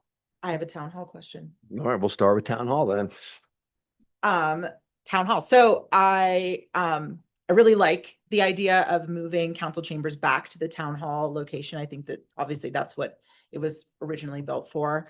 In that same vein, I know this is we're still preliminary and we haven't picked out, you know, faucets and stuff like that, but I would ask if it's possible for that town hall space to be done in in the most historic way possible. I think that would be a really cool element to reinfuse that space to make it feel like the way a historic meeting hall would have felt when our town was conceived. I think that would just be a great way. Obviously, we know that there's going to be modern things, you know, technology and stuff like that for presentations and so that everyone can hear. But I think that we have a real opportunity in being able to keep kind of some of our town historic identity in that space. And I would just recommend that. That was my comment for Town Hall. Anybody else for Town Hall? Eleanor? Quick one. I noticed that a huddle room was on the original program, but not provided. What is a huddle room? It's a smaller conference room, like that could accommodate like 2 to 3 people. So like almost like a phone room if you needed to like step out just with a couple of people. That was in part of the initial programming, but just based on the space with Town Hall, we prioritize the larger conference room and some of the others. I don't feel like that is like super essential personally, because it seems like there's enough space to accommodate what we need. But I wonder if other people do feel like that is, does anyone else feel like that is important? The feedback we got from staff is that would have been a nice to have, but is not necessary. And it was determined that having a green room twice the size of the current green room was the priority. That I would say like the overall council chambers, like if we needed to shave off some square footage of like the main council chambers, you know, I think very rarely do we have that many people in this room. It would be nice, but I didn't know what a huddle room was, so I don't feel a significant loss about it. But I think if it did feel important, I feel like we could kind of carve that out of the main council chambers because it seems more than adequately sized for our needs. And I'll just quickly jump in from the council chamber size. Yeah, obviously the space would be utilized more than just council and a lot of those larger public meetings where we have Presentations, stuff like that. seen this room. Okay, packed. so yeah, I'm done with the huddle room. I've moved on. Dan? Thanks. On Town Hall, I am open to Ashley's comments of making sure that historicity, is that the right word? Is incorporated in there. I think this is I think it is. It was, somebody check me later. I think this is the second oldest still in use building in the town of Telluride, right behind the museum. But I do want to make sure that the functionality of it is, I would prioritize functionality slightly above that in terms of like our screens for presentations and making sure that we have those available to the public as well, making sure that those, I think we often encounter, especially with public comment, they are not able to know how long their comments, how much longer in their comment period they have. Those types of functionality, I think, is what we're really lacking here. As I'm saying this, I'm looking at the screen directly through a poll. So I think we have a lot of room to improve there. And I really I want that. I don't think that those are incompatible goals. I think we can do both. But I want to make sure that those types of things, because I'm not seeing really any in these basic floor plans that incorporated. And I want to make sure that we're thinking about that from the get-go. Because that's how we end up with this type of situation. So that would be my feedback here. Thank you. Geneva? I don't think that's what Ashley meant. I think she meant the floors and exposed beams and faucets and stuff. But of course, we want it to be better designed for use as a meeting room. To address Elena's comment, I think that we could, if in a pinch, if 3 people need to get together, they can always duck in the storage closet. So rather than Great idea. the supply closet. But my general feedback is I think this looks great design, and I can't wait to have windows in council chambers. I agree with Geneva. I have one more comment though. That little desk, like kind of on the north wall, is that intended for staff? Well, I'll point it out. Sorry to make you go back.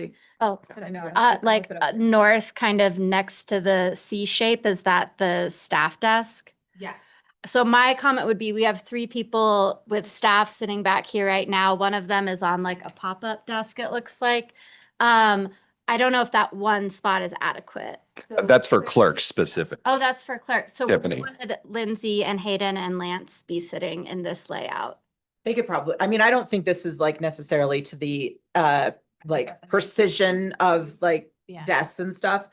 You know, they're at the back of the room right now. They could be sitting where those 4 seats Okay, are. I just want to make sure they have a home that is larger than the one that we currently have, because yeah. That's great feedback. And if we're ready to pick out faucets and window trim and AV equipment, I'm thrilled. Like, let's go. But yeah, there's plenty of opportunities to make sure we have adequate desk space in the I think back. that this space looks much more functional than the Yeah, I current love one we're sitting this. in. Okay, for council, any other questions on town hall? If not, we will go to Parks and Rec. Great job.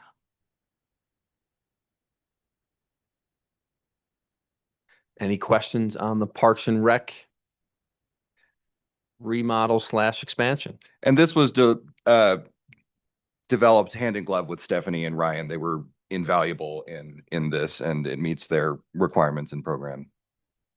Seems way more efficient. If there are no comments, we will go to Rebecca Hall. Elena? Sorry, I have a lot to say. So, okay, I was thinking about like necessities that we want out of this relocation. And we're already correct me if I'm wrong. I guess this is kind of a question. We're planning on moving some walls to create that parking on the west side. So while I love having like a fitness center and 2 shower rooms for our marshals, like that's cool. That seems like more of like a bonus. And I wonder if we're going to be moving walls, if it makes more sense to use some of that footprint to make more parking spaces, because that feels a little bit more like kind of a core need of the marshals. And I sort of, I mean, I would rather see fewer based on our conversation earlier today, I would rather see fewer street parking spaces for the marshals. And if we can get them more on the actual site, that would be more ideal. Maybe I don't know what a fitness room requires, but maybe it can be smaller, or if we lose a shower room, do we get another parking space? I can jump in. Yeah. Because it just seemed like a lot of square footage allocated to that, which I Googled if that's like a normal thing. And it said like, no, it's like nice, but not every marshal's department has a fitness center.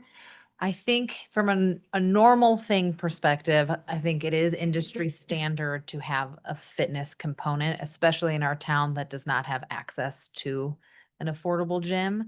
From a recruitment standpoint, we felt that a fitness center was very important for the marshal's office.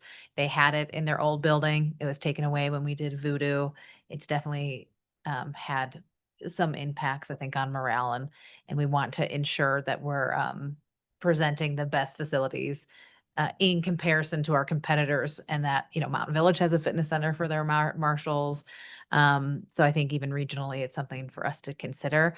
I don't know how many spaces we would get if we did do that, but if the conversation is shifting more to the importance of having more of the parking within it, maybe the conversation can also look at renovation versus the new build, which obviously is pretty significant in that cost as well. Yeah, the price difference Yeah. has me pausing on that, but Yeah. even if we like eliminated one shower room and shifted the janitor and the uniform storage, could we sneak in another parking spot? Or are 2 shower rooms necessary? I don't know. And Josh is here too. I was gonna if he say, wants Chief to is speak here. to his Yeah. programming. Ask him. Yep. Fitness center is the one programming element in any of this that I will stand up and fight for. I know that how important this was to the marshals. Win because you go to the gym and I don't. That's- So No, it's for the marshals if they're, you know, but this was, That's yeah. on staff, which is Go ahead. Yeah, so part of the fitness, so there is a requirement in our policy to be fit for duty, so there are certain things we're required to do as well, and most departments that I've been associated with or have toured has some sort of fitness center available to them. Part of this aspect was to open it up to all town employees as well, which is why we have 2 showers, so like a male and female opportunity. The access to the rest of the building would be through a secure door, so it wouldn't jeopardize our safety or security that we would have, but other town employees could come and work out and utilize the gym as well. So that's kind of a big reason we were pushing for it. It's a benefit more to just our town as whole rather than just our department. okay, I'm sold. I just had to like bring it up. I have a question, Chief, while you're up here. I know, because well, Teddy and I's offices are right next to the Marshal's Department right now, and I know that the parking is a squeeze. Do you feel like this, as presented, is adequate parking, or do you feel like you're gonna still be wrestling with those issues? I've been vocal about this, and I don't mean any disrespect to the designs. I do have concerns with the parking. You know, I think if we're looking to create a new building, we're gonna spend a significant amount of money on this, look for the long term on what it is. You know, it says in here 15% growth. So if we're looking 20 years, that's 2 additional bodies in 20 years. And I would suspect we will be past that in 20 years. So I'm just concerned about having the same conversation 7 to 10 years from now about us busting at the seams and running out of room. So when we have more officers, more cars potentially, the impact on the neighborhood, if we're already taking up 2 or 3 spots, that's all the parking currently in front of the miners building right now. That's going to displace those residents. So if there was a way to get us off the street, I'll be all for that. And secured parking, obviously I understand it's expensive, and I'm just throwing out a wish list at this point because I haven't seen the new designs that they discussed or the price tag on that. But having secured parking, I do feel is huge. We've had our tires slashed while parked at our station in front of our apartment. We've had bottles thrown at our cars, bottles thrown at our apartments. So being able to have secured parking, covered parking, especially during winter, is hugely helpful. What is the situation now? Because I'm just thinking about, you know, in this photo, you've got Miners Union and the fire station, but then right next to the fire station is Town Hall. And because we're taking a lot of the staff out of Town Hall, is there an opportunity to put a locked lot behind Town Hall that could be utilized for Marshall's use? So as you'll see in this plan, we're very clearly not planning to use any of the parking in front of the Miners Union building. I want to state that first. It would be 2 spaces right in front of Rebecca Hall, and then probably utilizing spaces in front of Town Hall. We had not considered what you just brought up. My rebuttal to it would be that right now it is used as a tandem parking configuration for existing staff, which works well and would most likely be needed for, or would be desired at least, to be utilized for additional overflow parking of staff that cannot be accommodated at the new facility that would be building with the county at Aspen and Colorado. Does not mean that some of those spaces could not be allocated to marshals, but you know, What about parking is parking. securing these? I'm assuming the way that this is set up is these are just pull-in spots that are off the alley with no secure like enclosures or anything. Yeah. Is similar there, I mean, I want to address the concerns, especially about like, people, there has been damage to vehicles. Is there a way for us to create a secured area? Like, I don't know if it's garage doors, I don't know if it's gating, I don't know what it is, but in order to actually secure those vehicles when they're at least in these 5 parking spots that are on our property. I understand if they're going to need to utilize 6 and 7, those ones will be exposed, but at least getting the majority of their vehicles in a protected way. It would require sectioning off that alley because the alley is used for access to those parking. So the only we're going right up to the property line with those spaces. If you were to try to do something, you would take up more building. I'm trying to think about that because we hadn't really thought about it, but you take up more space out of the interior space, right? And have to either push those in and put something on the back. I think it becomes not efficient use. It could become, although secure, it could become kind of cumbersome to be opening doors and trying to diagonal out, out into the alley. Could it be possible? Maybe, but I don't think it would be very efficient with those 3 spaces. Just something maybe we should look into, especially because I think, the concern wouldn't need to be like 24 hours secured, but something that they could secure overnight, because I'm assuming that's when these types of vandalisms are happening. So maybe there's some sort of creative thing where it's some sort of like, I don't know. I'm thinking like in a mall, those like metal, like roll down things or I'm just trying to think of a way that like we can give them a better secure option. So that, we are protecting their vehicles. It's certainly something the design team can investigate if given direction to move forward with the remodel concept. Can I ask a question about the alley? Yes. Do we need that as a thoroughfare?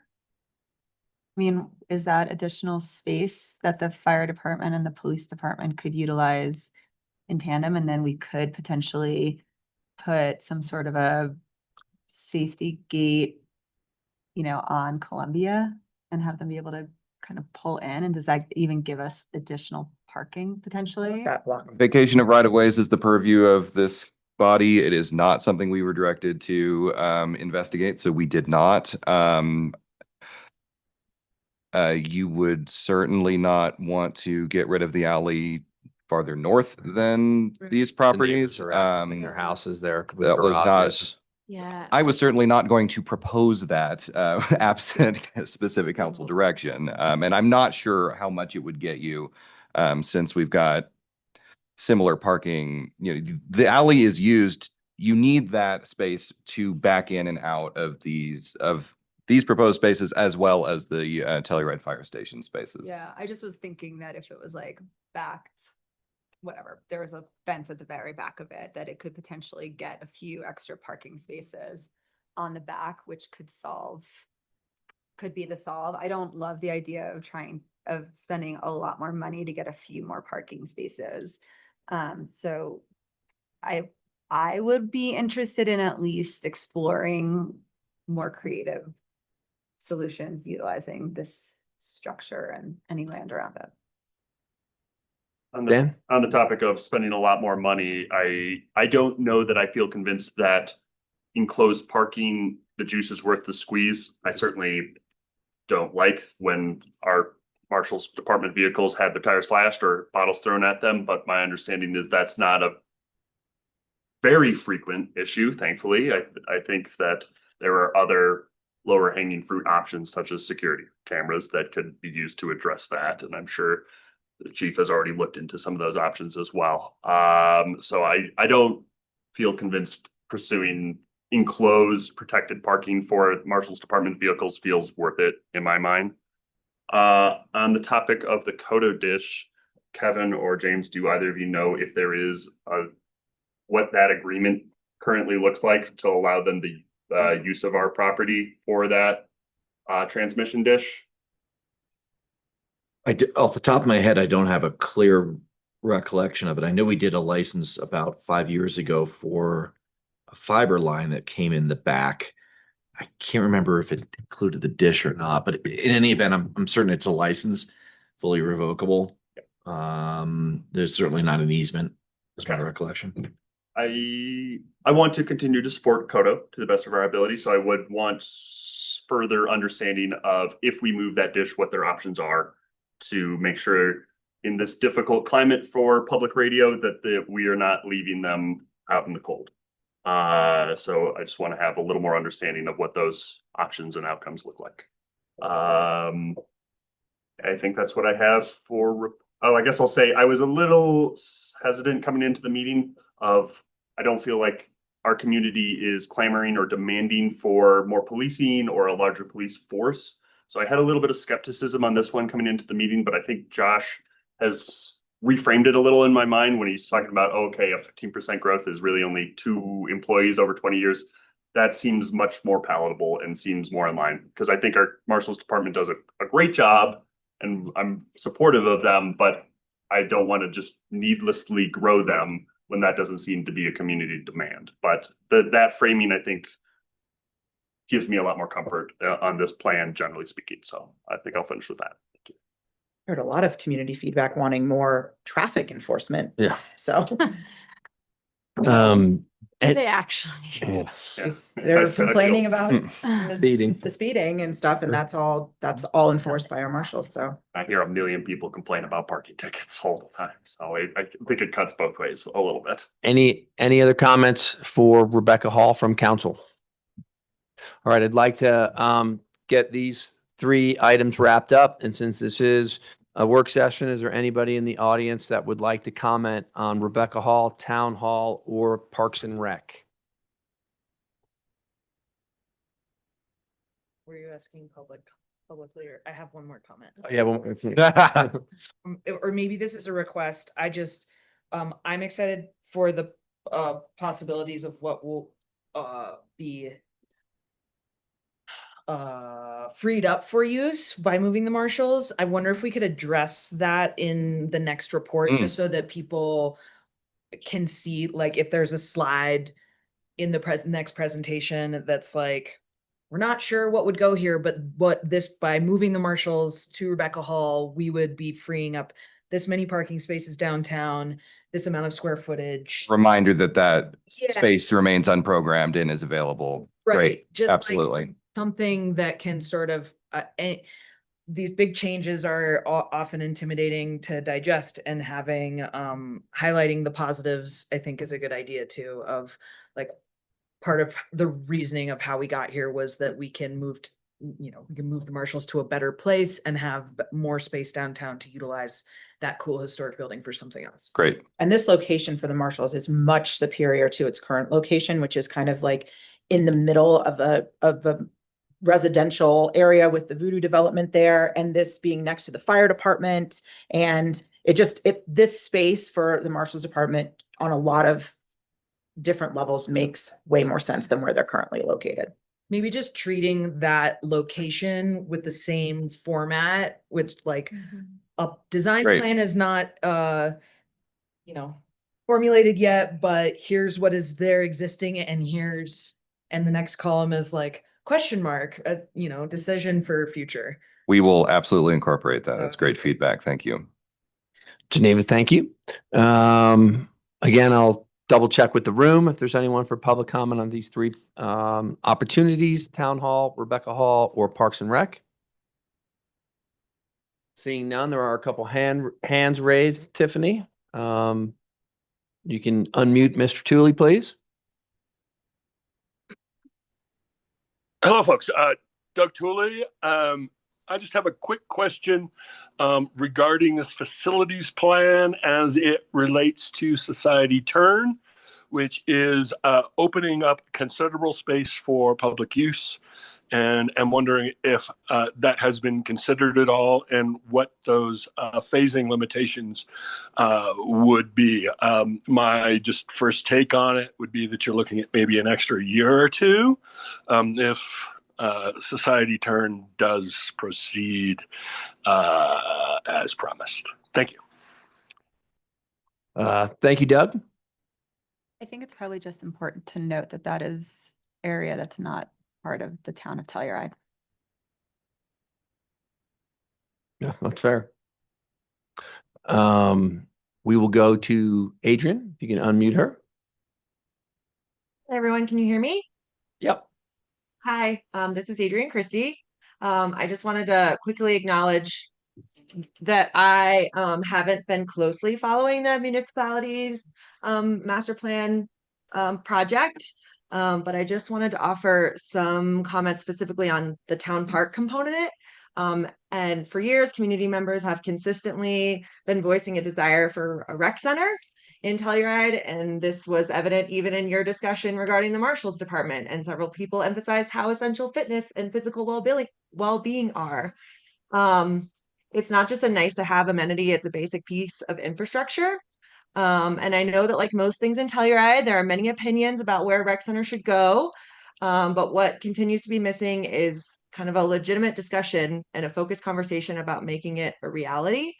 And my concern with this project specifically is that in updating and investing millions of dollars in town parks facilities, specifically office space, we may be inadvertently taking a potential rec center site off the table without having fully considered possibilities for a long-term plan of locations.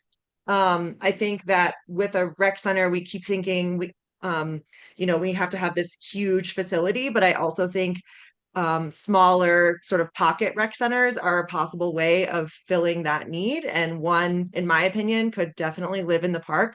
I know that staff does not agree with that, but I think there's lots of community members that would love to see something in the park. So this is your friendly reminder that the community has literally been begging for a rec center or multiple small ones for years and years and years. And please make sure whatever you decide with this project doesn't close the door on future possibilities of a rec center in town park. Thank you for your time. I'll just comment on that real quick. As my previous role on Parks and Rec, that part of that town park master plan did allocate space north of the pavilion as proposed future development. Not sure I could say anything more than that, but if there's money and desire wherever a rec center would be located in the region for the overall community, it's something that I know we all take very seriously as town council. Seeing no other hands raised, we will then pass. Can I, I'll just tag on to that quickly, Teddy, because the town park master plan did identify some of that expansion or the office space. So we are following the town park master plan within that, which doesn't take away from that other piece. And then just before we wrap this, just to get good formalized direction and understanding for the marshal's office, to ensure council does not have the appetite to look at a new build versus the renovation. Everyone is comfortable with the current council direction to move forward with it. Okay, thank you. I mean, yeah, new build's going to be a whole different I believe Charles price point. Oh, there's one more. also has his hand raised. Yeah. And this is Charles kind of part of not part of public comment. Yeah, but part of less public comment, Yeah. more part of the team. Yes, hi.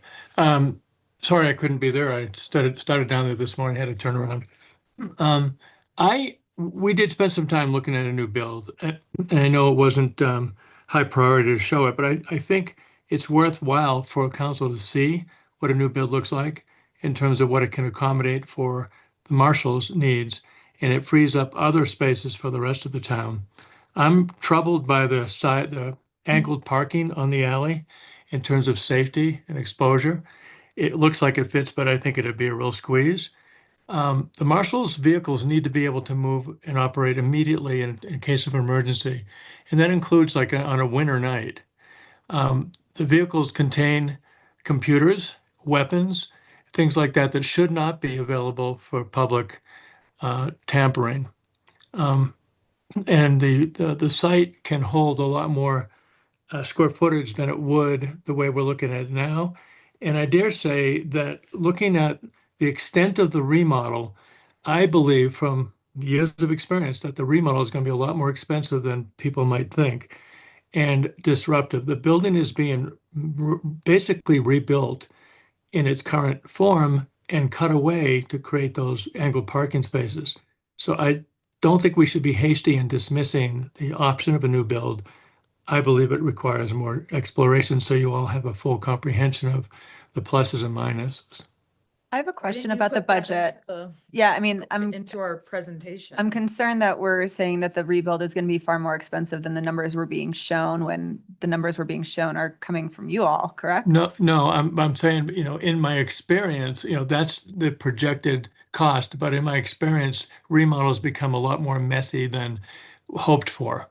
And decisions are made along the way that sometimes add to cost. It's worth exploring, I think. That's just my opinion from a past experience and from many other facilities we've worked on.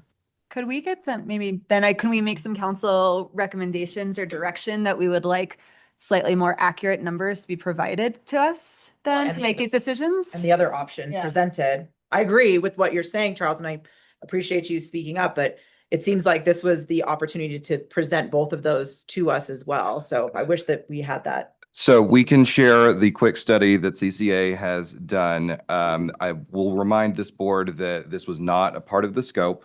This board directed this phase of this project to look at a remodel of Rebecca Hall, not a new build. If there is appetite to change that direction, certainly can be accommodated. And I believe what Charles was saying is on a per square foot basis, a remodel generally is not much cheaper than a new build because of the inherent challenges in working with existing structure. That is reflected in the numbers that you were presented. Most of the cost that would be associated with a new build, why it would be double the cost, is the addition of square footage. So we have to look at not only relative per square foot numbers, but also absolute costs when we are considering how we're allocating town resources and town funds. So I just want to set that expectation as we look at this option. Jessica, am I missing anything? Yeah, I think that was the main thing. Also with the new builds, because one of the drivers for going to a new build is that secure parking like we were talking about and a few more off-street spaces, is there's cost in digging that out because you're basically digging out a basement. So the new build does have inherent overall cost to provide a new building on this site. The study does show that we do gain overall square footage. The height is a challenge. The height restriction on the site is a challenge. We think through dormering and some other things, it could still yield about 1,000 to 1,200 additional square feet in terms of interior program space. So you would get some more interior space and secure kind of below subgrade parking in a new build scenario. But Yeah. this would require going through the HARC process and This, major mass and scale and Yeah. all of that, which is. You would be kind of- doing that anyway with the remodel. you would not be in I'll- front of the full HARC board with a remodel. Okay. I just want to explain, I took it upon myself to want to look at because of the notion, I feel responsibility that when you have an asset, you should explore the full potential of the asset. And would it be a shame later on for someone to say, well, why didn't you explore a different option? And I thought it was worth looking at, and I think you should still see what the potential could be. I don't mind if council agrees to look at that. I mean, I think the one consolation prize for Rebecca Hall is that we'll have the most time to figure out Rebecca Hall. As we, conceptually, as we move and shuffle around, if we end up doing any of this, right? Because you're gonna have, the these chambers are gonna have to be rebuilt first, and then that means the new town hall is gonna have to go first, and then that puts us, This would be because the we have to last move these piece. people over to the new, yep, I mean, you are correct in that. somewhere between 5 and 10 years if we moved quickly even. I mean, it's, so we do have time to look at it if we choose to. And I think it's, you said it would be roughly double the price. Is that a real estimate, or, because I think it all Yeah, I think it's just important to take a quick step back and say thank you, because this was not part of your original scope. So knowing that and just the work that's presented in front of us is pretty to that point, that it's not part of the scope and just a quick analysis of those things. So I think what Charles is getting at is if you do want to fully understand what that true nexus is, not just this is approximately going to be double, but what that true nexus is, or what the true gains, pros and cons are, then it would be an additional ask directed by council to expand their scope to do that exploration. Right, I want to say, I did not look at it in order to expand the scope. It was basically No. something I absorbed the cost of because I thought it was worth reviewing. After Josh toured the Aspen Police Station with me, I learned a lot bit more about what the inherent needs really are in the Telluride Marshal's Department. And rather than do something to get by, and also from experience, 2 people over 10 years is very unlikely to be all you're going to face. Every facility grows more than you imagine it might. And to be prepared for the future, like you were just saying, 5 years out before we're even building this, I think we should have in mind the larger picture and just be aware of it. So that's why I'm encouraging you guys to take a look at the scheme.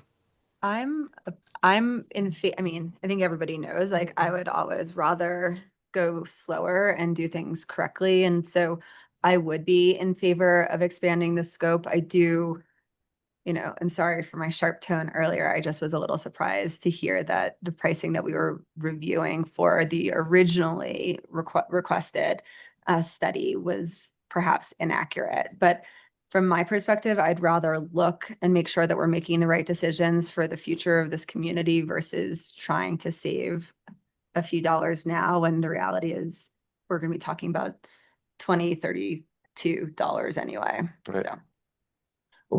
Does council have any thoughts on, do we want to direct them to look at a new build model? We good with that? I Can we think just look at the plans that we have? We didn't commission any plans. Yeah, we have. I the- understand this we have is the- offered pro bono in a sense. It's not, you're not being charged for it. We have the schematic plans up. These are very conceptual in nature, looking at the main level plan showing the parking below grade, 7 interior spaces secured with 1 street parking space. And then the middle level and upper level providing approximately 3,000 square feet at each level. I mean, I think we need to see apples to apples, and the reality of this new build study is the reality that it adds the parking we're all asking for.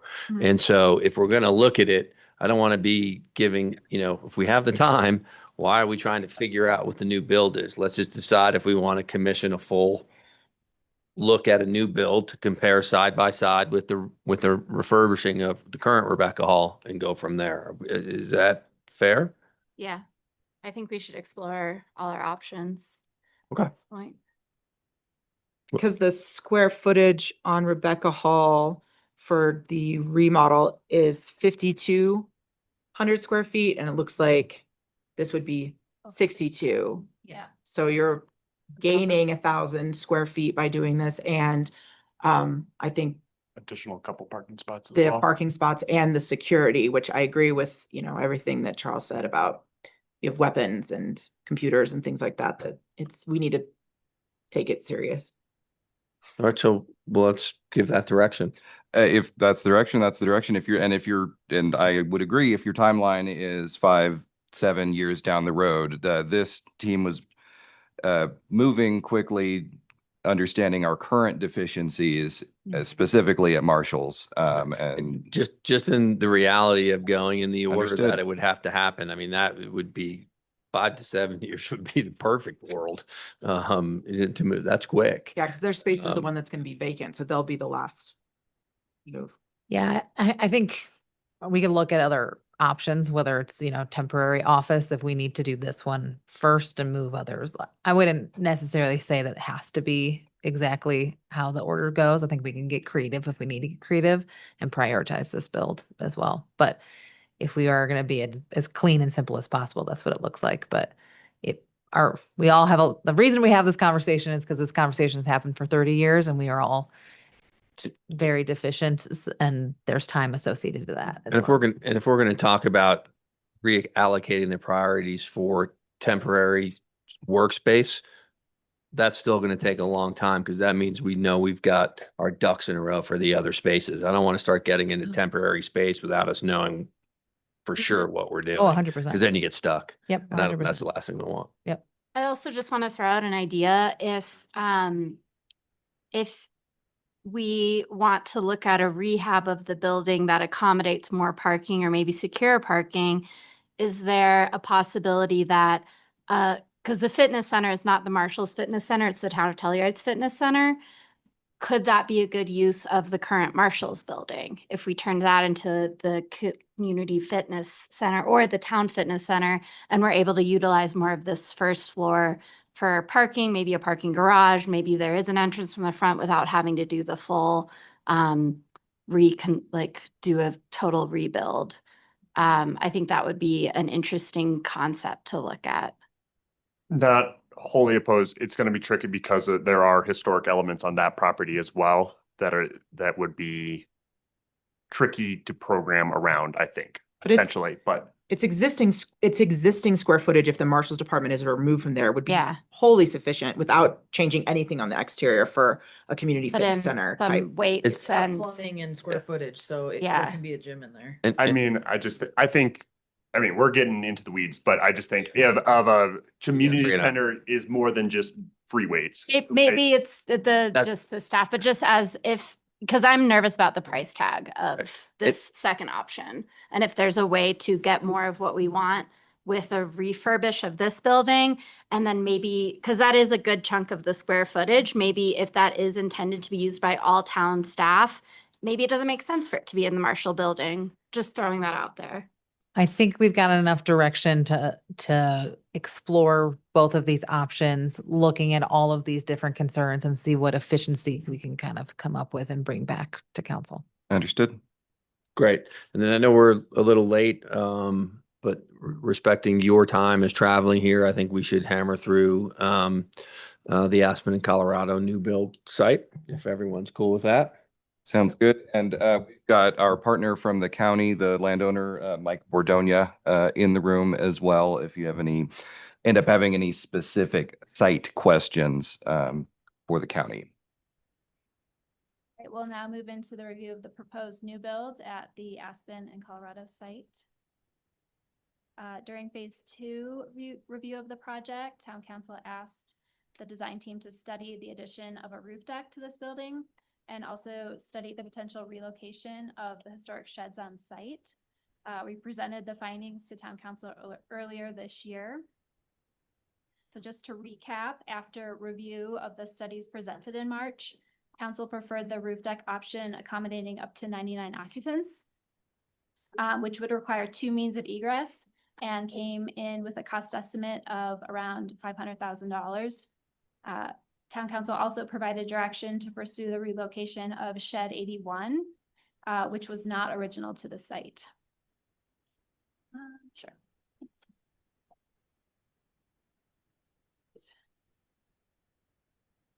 Okay. This slide shows further study to the roof deck option for this building. The original massing on the left shows the roof deck located on the top of the 3rd floor with elevator and stair access to provide egress to the roof. This scenario will require a PUD to accommodate the height of the elevator overrun and the stair access to the roof. The right image shows updates to the massing based on feedback we received from HARC, which we will review in more detail in the forthcoming slides. But due to those massing updates, the exterior patio on the 3rd floor was increased in size and is now of similar size to the roof deck area that was proposed at the roof. So looking at this as an opportunity to provide exterior access on the 3rd floor, possibly in lieu of the roof deck.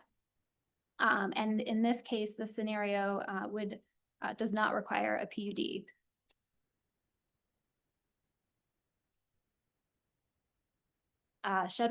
we looked at shed relocation. Per Hark review, we were advised not to pursue the Galloping Goose site as it is not considered an appropriate receiving site. Hark is open to relocating Shed 81 if an appropriate receiving site is found along an alley within the historic district.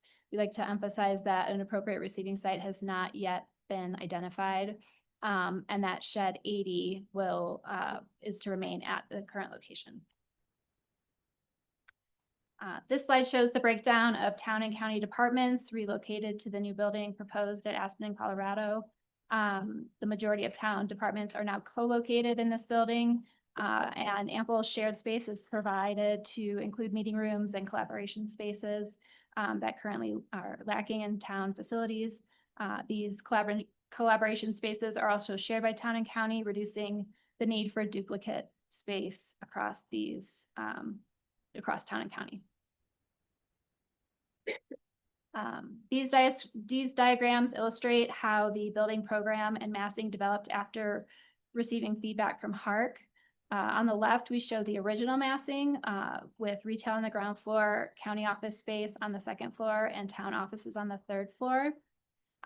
This scheme provided more parking in the rear along the second floor, with the third floor becoming a bit top heavy with the program provided at the third floor. Feedback from Hark was focused on providing additional setback on the third floor along both Colorado and Aspen to reduce visibility of the third floor from street level, creating that larger exterior terrace space we spoke about. This also swaps town offices to be now located on the second floor with county spaces on the third floor. Here we show site plans illustrating the building footprints.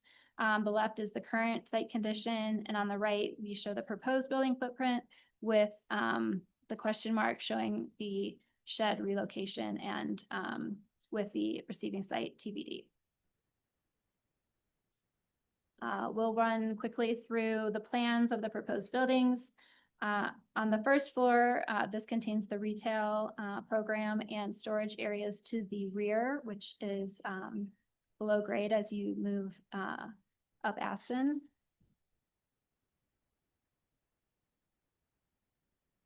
The second floor contains office space for the town. This office layout meets the town required program with additional space available for growth as identified in the programming from phase 1. Space for the corner is provided on this floor with a separate entrance. The shared collaboration spaces are shown in green, and access to these are provided off central circulation space separate from the town office suite. Here you can see an updated parking layout. We are able to provide 11 spaces, 8 of them tandem spaces, and 1 ADA space. The third floor accommodates the office layout for the county. The program, it meets the required program as provided by the county, again with additional space for growth allocated there as well. The collaboration space, again shown in green, is provided off the central circulation. And this collaboration space surrounds that exterior deck, providing opportunities for indoor-outdoor access here. This diagrammatic section shows how the building meets the code height requirements. Again, this scheme is not showing the roof deck. If we were to keep that in the program, this would again have to go through a PUD process for that height allocation. Here we show the schematic rendering of the building. On the left shows the massing and facade study as presented to Hark. On the right, we have made updates based on Hark feedback, again pulling that third floor back away from the visibility at the street level, reducing the amount of glazing shown at street level of that third floor. Similar view showing more of the streetscape here. Can keep going. Sorry, just jumping in. That Yeah. does include the L-shaped roof deck, right? This Yes, does. Yes, Yeah. this does, yes. Okay. Yeah, above the second floor, the area shown with the lighter wood, that essentially encompasses the scale of the roof deck. Okay. At that location. Here's the side-by-side comparison of the elevation along Colorado. And again, as presented to Hark on the left and updated, presented on the right. Trying to emphasize the storefront module and the human scale as experienced from the street. Like to emphasize that the facade design is still in early schematic phases, and that assuming the project proceeds, there'll be further study of the design and work sessions with Hark.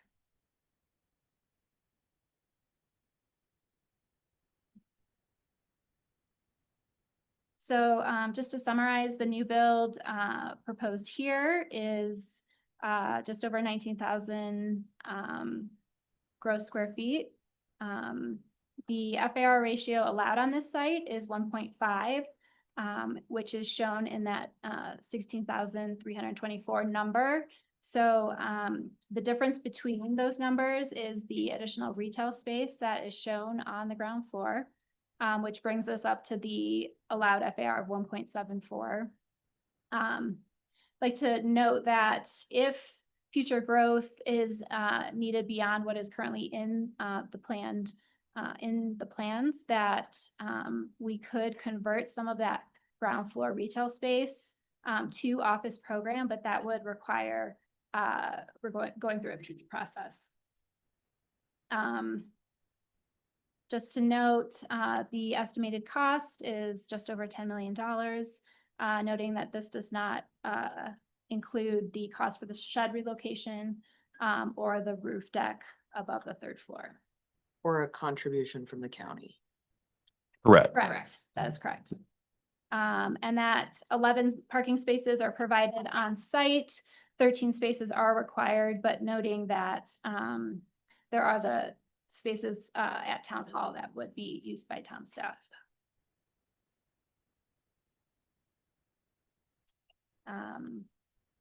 So here we are in summary, showing all of the renovation projects and scope, as well as the new build at Aspen in Colorado, with the total cost coming out in just over 15 million. So now we'd like to open it up to questions from council. Ashley, could we toggle back to floor plans for this site? I actually said all this. I just want to re-highlight, go to a parking plan. So you'll notice one of the ways we were able to address some Hark massing concerns was by reconfiguring the parking into a tandem configuration.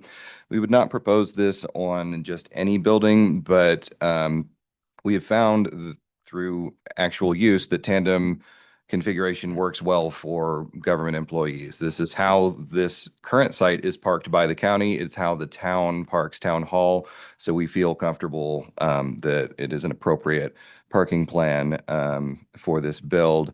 As Ashley noted, all this is predicated on finding a receiving site on an alley as directed by Hark for Shed 81, which is currently an open question.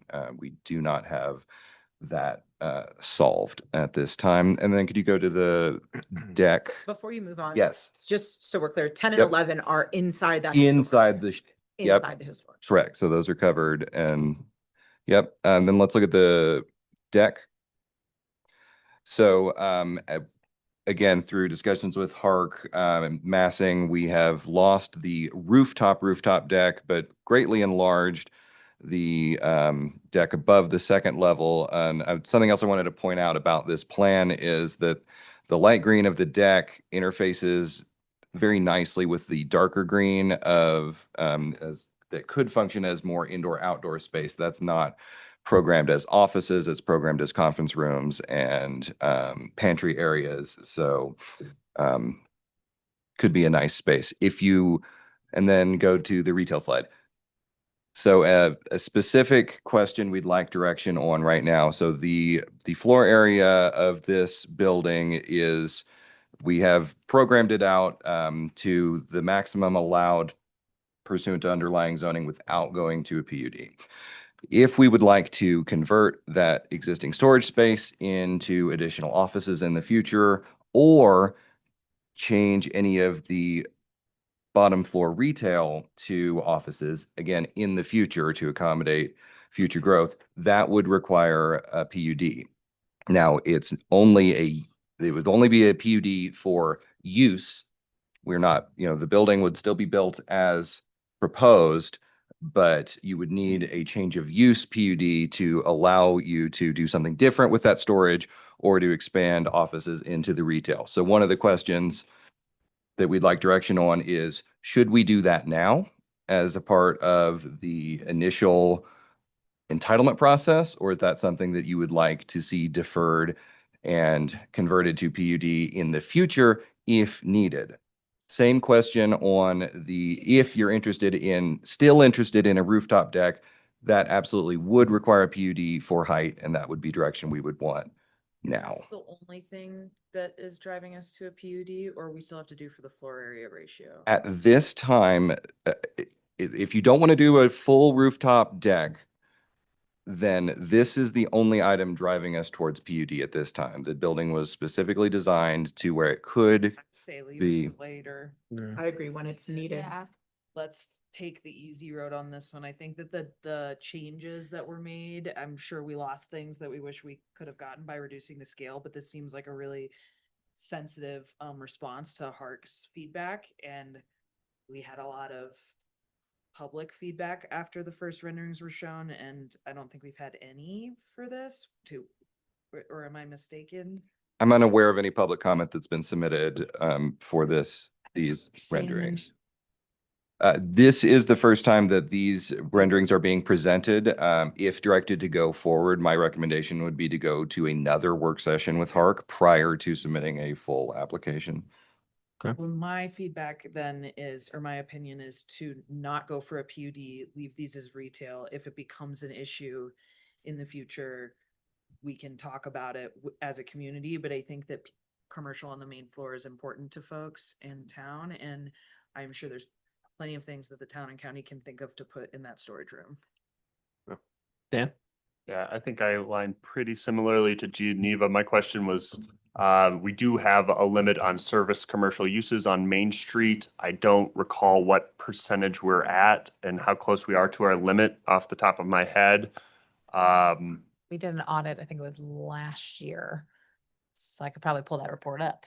625 linear feet is the limit.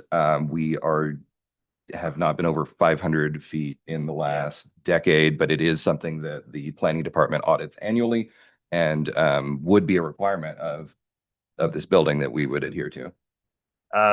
So yeah, I think this proposal is fine. I'm always hesitant to leave money on the table, so to speak, as far as we have limited opportunities, limited space to develop. So there is part of me that still wishes to do what any applicant is allowed to do and ask for a PUD, because that is our right as an applicant, like any other applicant.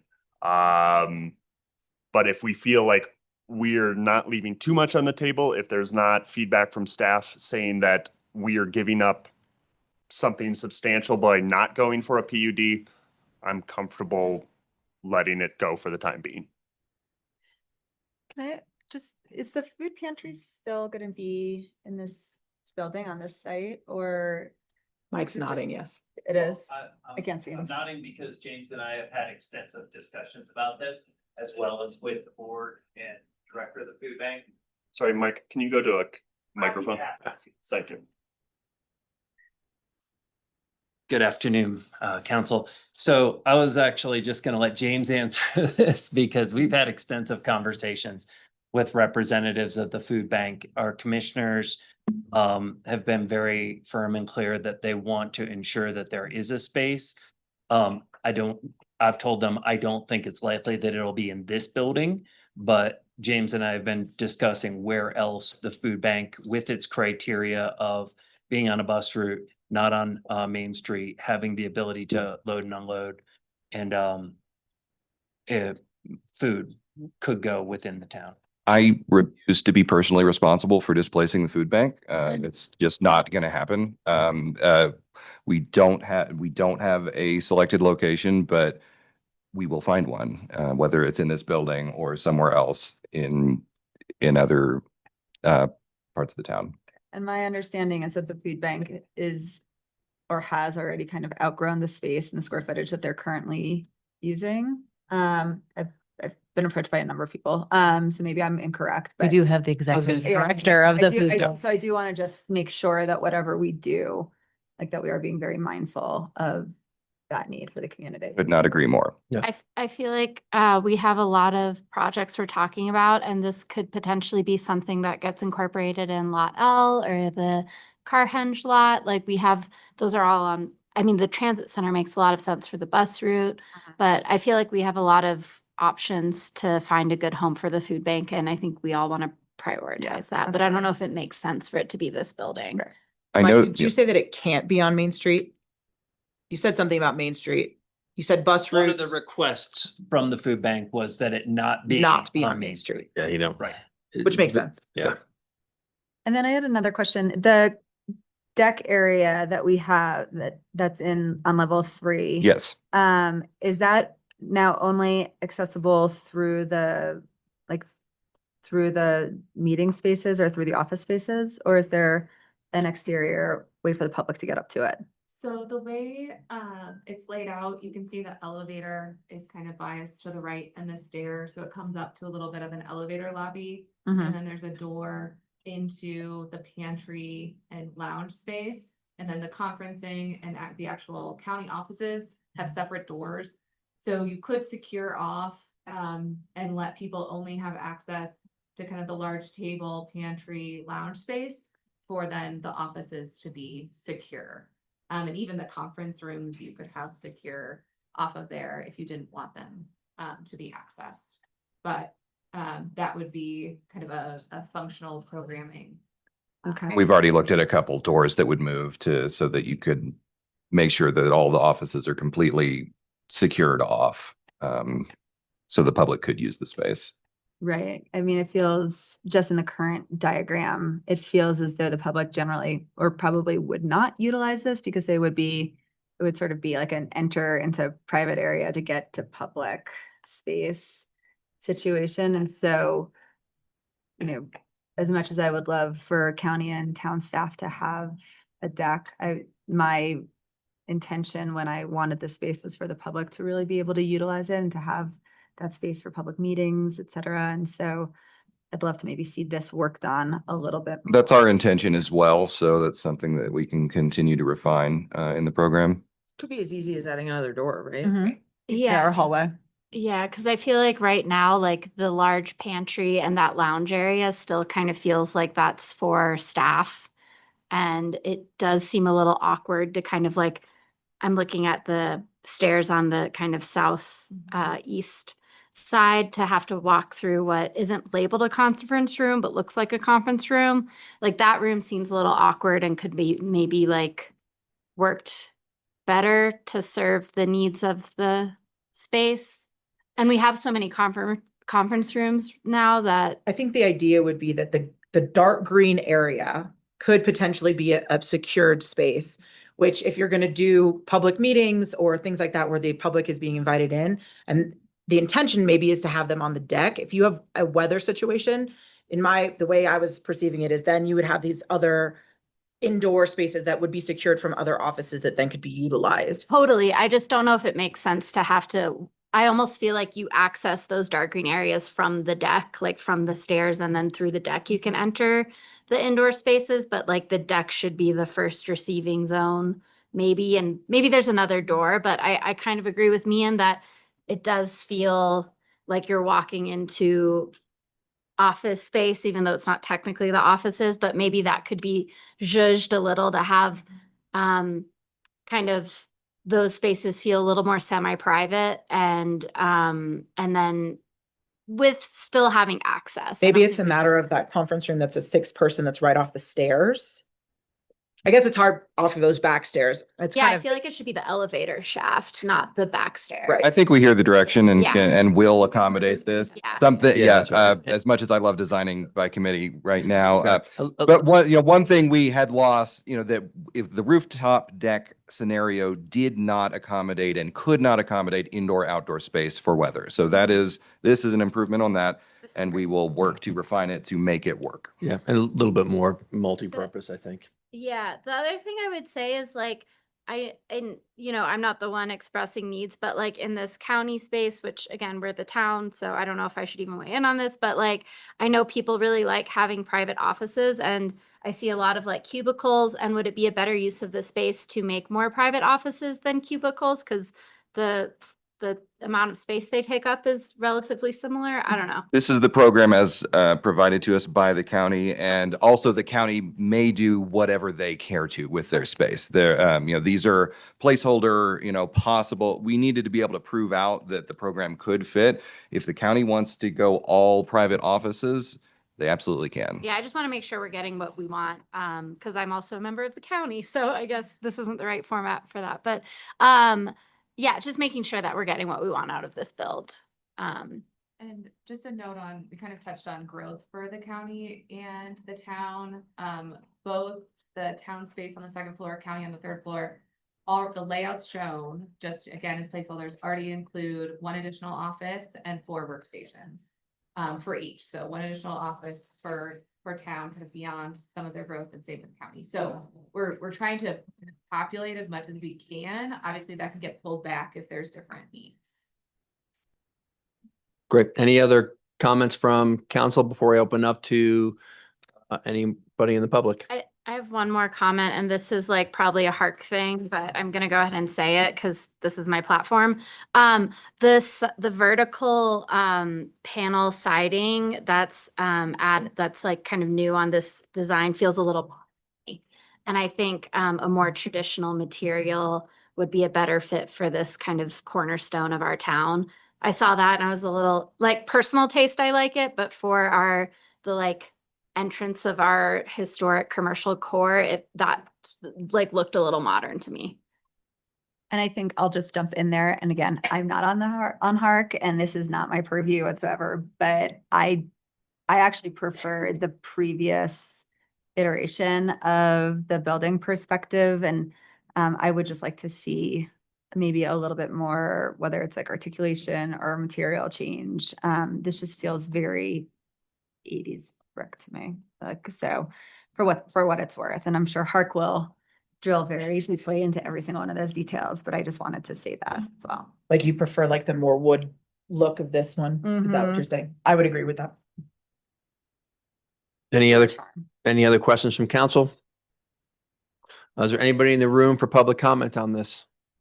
Peter, please step up to a microphone.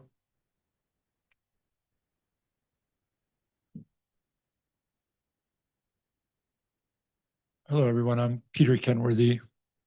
I'm here speaking on behalf of Angel Baskets, which funds and operates the food pantry here in Telluride. And I'm very encouraged and heartened to hear that people are holding the food pantry near and dear to their hearts, as do I, and as does the board of Angel Baskets. And so we're a small organization, but we're quite vigorous, and we haven't hesitated to speak our take an opportunity to speak to people both at the town and the community about the importance of the county, I should say, to speak to them about the importance, as we see it, of the food pantry. And we want to ensure that there is space preserved. If it can't be in the building at Aspen and Colorado, that it is preserved somewhere that makes sense. And we have provided some criteria to both the town and the county in terms of what makes sense for us. The location that we currently enjoy in the Fruin building is really ideal for us in many ways. And I would like to advocate for a retention of space in that building if there's any way that's feasible or possible, because it does make so much sense for us in so many ways. And if it doesn't, we're flexible. We're happy to have space. It's really what makes the difference for us in terms of being able to sustain and operate our program, because it's been provided to us free of charge, that space. It's obviously an enormous difference. We take care of everything else, the staffing, the funding, buying all the food. But that part of it is, of course, very, very crucial. So as I say, I'm very encouraged to hear people advocating for the food pantry. And I'm also encouraged, I have to say, having lived out of Telluride now for 10 years, to come back into town where I often lament that I don't recognize anyone and pretty much recognize everybody in the room. So that makes me feel good. Thank you. Thank you, Peter. Anybody else in the room for public comment? Seeing none, I see one hand raised online. Is that correct, Tiffany? All right, we'll hear from Mr. Tooley before we break for lunch. Hey, folks, thank you for having the opportunity to speak. This is Doug Tooley. As a disabled individual, I have been a long-term client of that organization and a very grateful one. I believe it was I who created the expansion by moving the Eco Action or suggesting moving the Eco Action offices from the back to the front and opening that space for food storage. Great comments from Mr. Kenworthy. We do need to worry about where an interim location would be if it was to be in this space. And there is something a little bit unusual about the space demands of this organization, and that's that you have 1 day a week where you have people in, and those space needs increase, whereas during the rest of the week, it's just food storage. I had previously suggested that the Voodoo commercial space be used in such a fashion where you'd have a dedicated food storage area and then a shared open space. I don't know if that would ever come up again.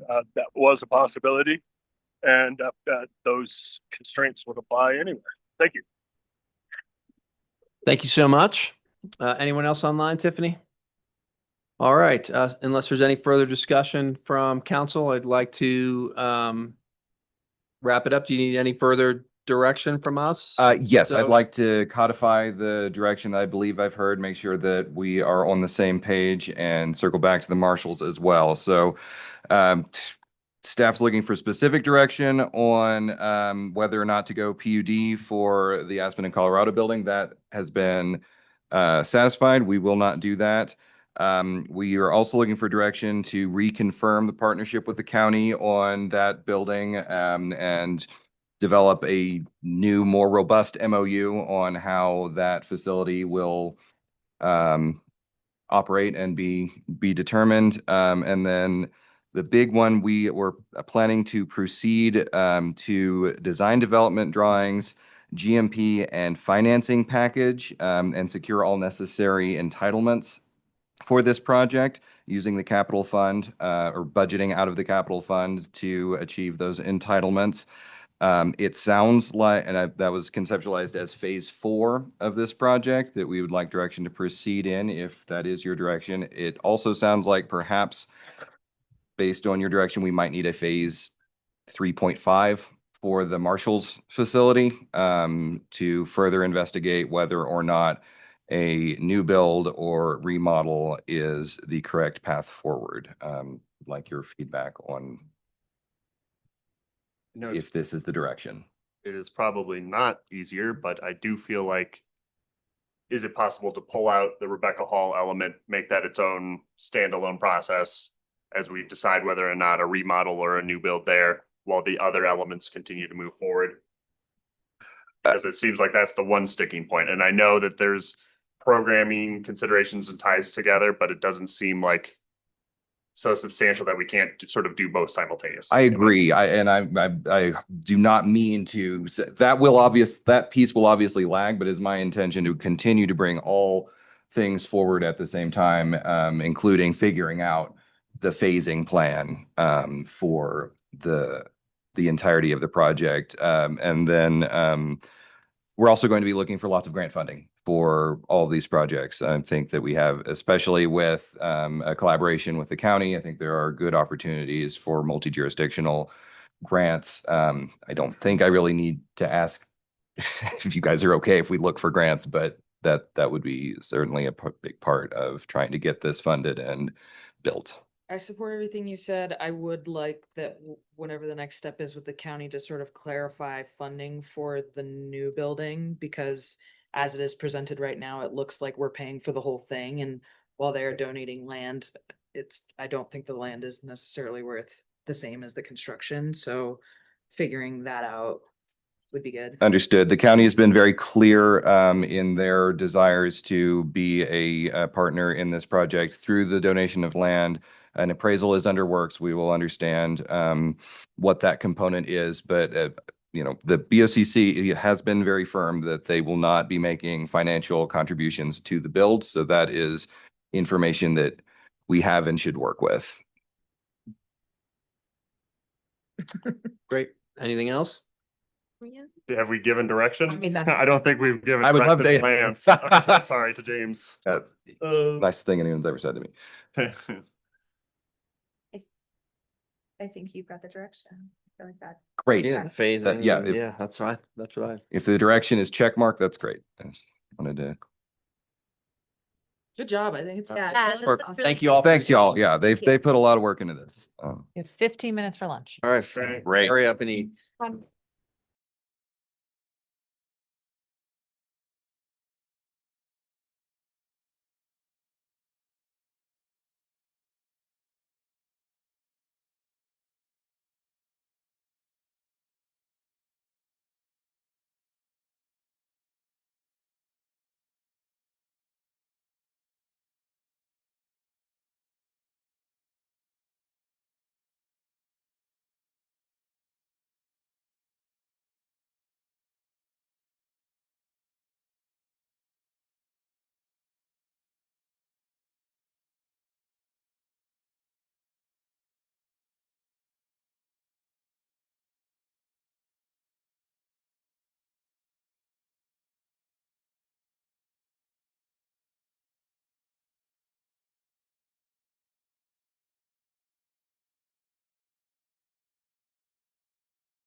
Okay, we will restart after lunch, the Town of Telluride Town Council meeting. And it's Tuesday, July 22nd, and the time is 1:04 PM. Next item on the agenda is public comment on non-agenda items. Each person will be allotted no more than 5 minutes, and overall public comment will be limited to 45 minutes per council meeting. Is there anybody in the room for public comment on non-agendized items? Seeing none, Tiffany, is there anybody online? No, we don't have any. Okay, great. So we will close public comment for non-agendized items for the day. That brings us to agenda item number 3, presentations and proclamations. 3A, a proclamation of the Town Council of the Town of Telluride, Colorado, proclaiming July Parks and Recreation Month. So I will read a proclamation of the Town Council of the Town of Telluride, Colorado, designating July as Parks and Recreation Month. This is proclamation number 2, series 2025. Whereas Parks and Recreation is an integral part of communities throughout this country, including the Town of Telluride, Colorado. And whereas Parks and Recreation promotes health and wellness, improving the physical and mental health of people who live near parks. And whereas Parks and Recreation promotes time spent in nature, which positively impacts mental health by increasing cognitive performance and well-being and alleviating illnesses such as depression, attention deficit disorders, and Alzheimer's. And whereas Parks and Recreation encourages physical activities by providing space for popular sports, hiking trails, swimming pools, and many other activities designated to promote active lifestyle. And whereas Parks and Recreation program and education activities such as out-of-school time programming and youth sports are critical to childhood development. And whereas Parks and Recreation increases the community's economic prosperity through increased property values, expansion of the local tax base, increased tourism, the attraction and retention of businesses, and crime reduction. And whereas Parks and Recreation is fundamental to the environmental well-being of our community, and whereas Parks and Recreation is essential and adaptable infrastructure that makes our communities resilient in the face of natural disasters and climate change. And whereas our parks and natural recreation areas ensure the ecological beauty of our community and provide a place for children and adults to connect with nature and recreate outdoors. And whereas the U.S. House of Representatives has designated July as Parks and Recreation Month. And whereas Telluride recognizes the benefits derived from parks and recreation resources. Now, therefore, be it resolved by the Town Council of the Town of Telluride, Colorado, that July is recognized as Parks and Recreation Month, and the Town of Telluride proclaimed this 22nd day, July 2025. And I'm not sure if we have anyone from Parks and Rec here today. Is Stephanie's on? Thank you. All right. Well, thank you, Mayor and Town Council. On behalf of the Parks and Rec Department, I just want to thank you for recognizing the vital benefits of Parks and Recreation, and let you know that your support really motivates our dedicated team as they continue their work in enhancing our community's well-being. So thank you for taking the time to recognize July as Parks and Recreation Month. Much appreciated. Stephanie, thank you very much. Thanks for all you do and all of your team within the town. Thank you. Here, here. Hooray. Huzzah. That brings us to presentations and proclamations, agenda item 3B, introduction of new equipment operator Eric Baylor, and we have Lynn White.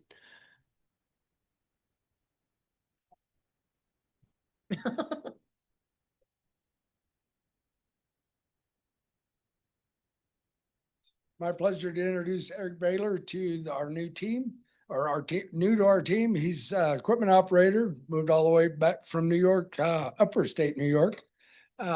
Started in June, and he's working out really good. It's already got he had his CDL before he arrived, so it's just working way good in our favor. That's great. Welcome.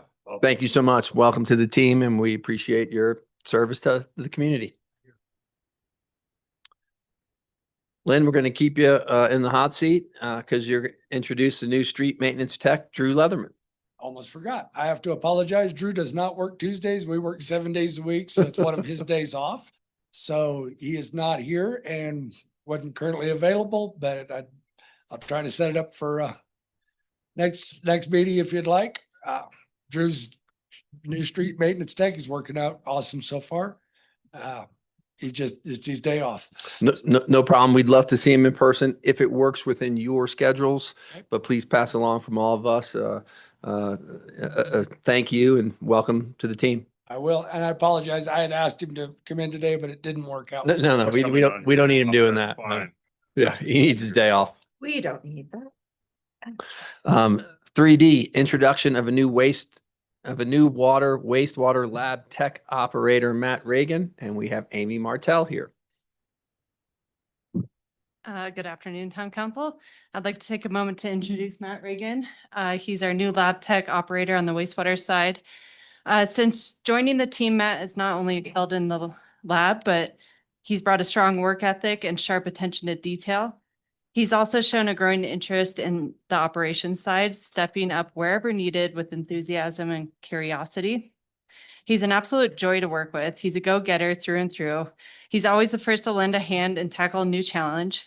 His positive attitude and initiative have made him an immediate impact on our team. Outside of work, Matt has a deep love of Colorado and everything the state has to offer. One of my favorite parts of the week is hearing from him about his weekend adventures. It's not unusual for him to knock out multiple 14ers in a weekend.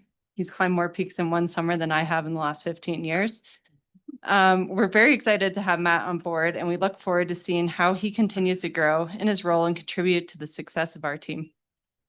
Thanks, Matt. Great. Matt, thank you very much. Welcome to the team. And then we will keep Amy Martell in the hot seat to introduce our new wastewater driver operator, Peyton Nowak. Thank you. I'd also like to take a moment to introduce Peyton. He joined us as a wastewater driver and operator, but he's quickly proven to be an invaluable member of our team. While he was hired to focus on biosolids hauling, he continues to do it nearly every day with reliability and dedication. He's also taken to the water treatment side of our operations and shown a strong interest. He's picked things up impressively fast, and he's shown a natural aptitude for the work. Peyton brings a consistently positive attitude to everything he does. He's polite, dependable, and a real pleasure to work with. Whether it's a long haul to Delta or diving into new tasks at the plant, Peyton approaches it with professionalism and enthusiasm. Outside of work, he's been exploring the San Juans, off-roading and hiking the beautiful mountains in our backyard. His appreciation for this area and his drive to learn and grow make him a fantastic addition to our team. We're lucky to have him, and I'm excited to see how he continues to develop in both his role and in water treatment. Thank you. Thank you so much. Welcome.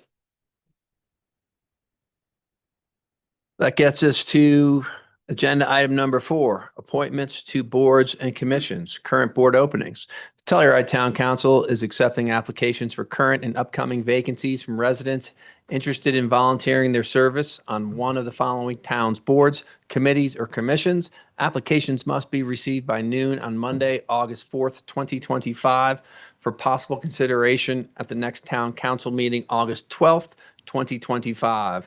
Board of Adjustment and Appeals, 4 regular seats for a 1 or 2 year term, 2 alternate seats for a 1 or 2 year term. Commission for Community Assistance, Arts, and Special Events, 1 alternate seat for a 1 or 2 year term, town resident. Election Commission, and this seat is being considered today, 1 regular seat for a 2 year term, town resident. Ethics Commission, 3 alternate public at-large seats for a 1 or 2 year term, town resident, 1 public at-large seat for a 1 or 2 year term, town resident. Open Space Commission, and this seat is also being considered today, 1 regular seat for a 1 or 2 year term, town or county resident. Planning and Zoning Commission, 1 alternate seat for a 1 or 2 year term, town resident for at least 1 year. Public Art Commission, 1 regular seat for a 1 or 2 year term, town resident.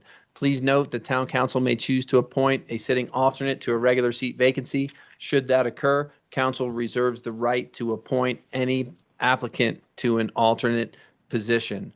And that brings us to 4B, Election Commission, one regular seat for a 2-year term, and we have Piper here to present. Thank you, Mayor.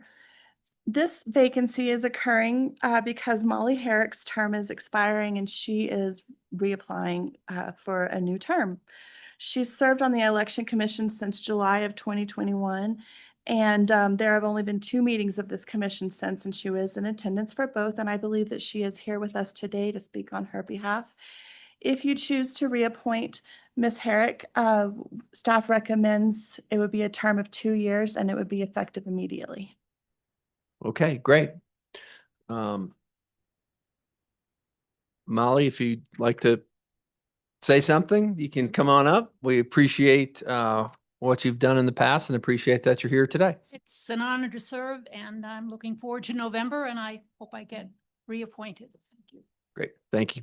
Any questions for Molly or Piper? Any public comment? Seeing none, I would entertain a motion. I move to reappoint Molly Herrick to a regular seat on the Telluride Election Commission for a 2-year term effective immediately. Second. We have a motion from Dan and a second from Ian. Dan, how do you vote? And yes. Ian, yes. Elena, yes. Geneva, yes. Ashley, yes. And Teddy, yes. Approved unanimously. Molly, thank you very much. We appreciate you showing up today. That brings us to agenda item 4C, Open Space Commission, and there's one regular seat for a 1 or 2-year term, and Piper fill in the hot seat. Thank you. This vacancy on open space is occurring due to Luke Lithamina's term expiring, and we have 2 applicants applying for this seat. Luke is reapplying for a new term, and we have a new applicant, Aaron Howe, who is interested in serving on this board as well. Luke has served on open space since August of 2021, and as I said, Aaron Howe is a new applicant. Please note that attendance for open space meetings is unknown as minutes are not being taken by staff, so I'm unable to tell you their attendance. It is recommended that whoever you appoint, that it would be a 2-year term and the effective date would be August 4th of 2025, obviously. I don't know if Luke is here, but I believe Aaron is here. Luke's here. Oh, Luke is here, sorry. All right, first, Luke, would you like to say anything? We appreciate your application. Those of you who know me, I've been doing this since, what did you say, 2021? Anyway, I'm happy to be serving on the Open Space Commission. It's been a real joy. I got to learn a lot from some of the legacy members, Robin Hope, who's no longer on there, Nancy and Angela. So I stepped in when a lot of those folks were either getting term limited out or choosing to depart. So I'm kind of right now in this like middle spot between the legacy and the new people, right? We've got all these new people who've been appointed, all these new, we've got all these new like alternates and things like that. So I'm really just trying to bridge the gap right now and support, the ethics of the Open Space Commission and the things that we stand for. So I look forward to reappointment and see y'all soon. Thank you so much. And then I know Aaron's here as well. I see her hiding back there. Hello again. Yeah, I don't know if I need to give my whole spiel again, but I'm Erin Howe. I work for the town of Mountain Village in the planning department. I've lived here a little over a year now, and I understand the dilemma that this puts you in, but I want to show my continued interest in this commission. Yeah, that's that. Thank you. Great. Thank you, Aaron. Does council have any questions for Piper or either of the applicants?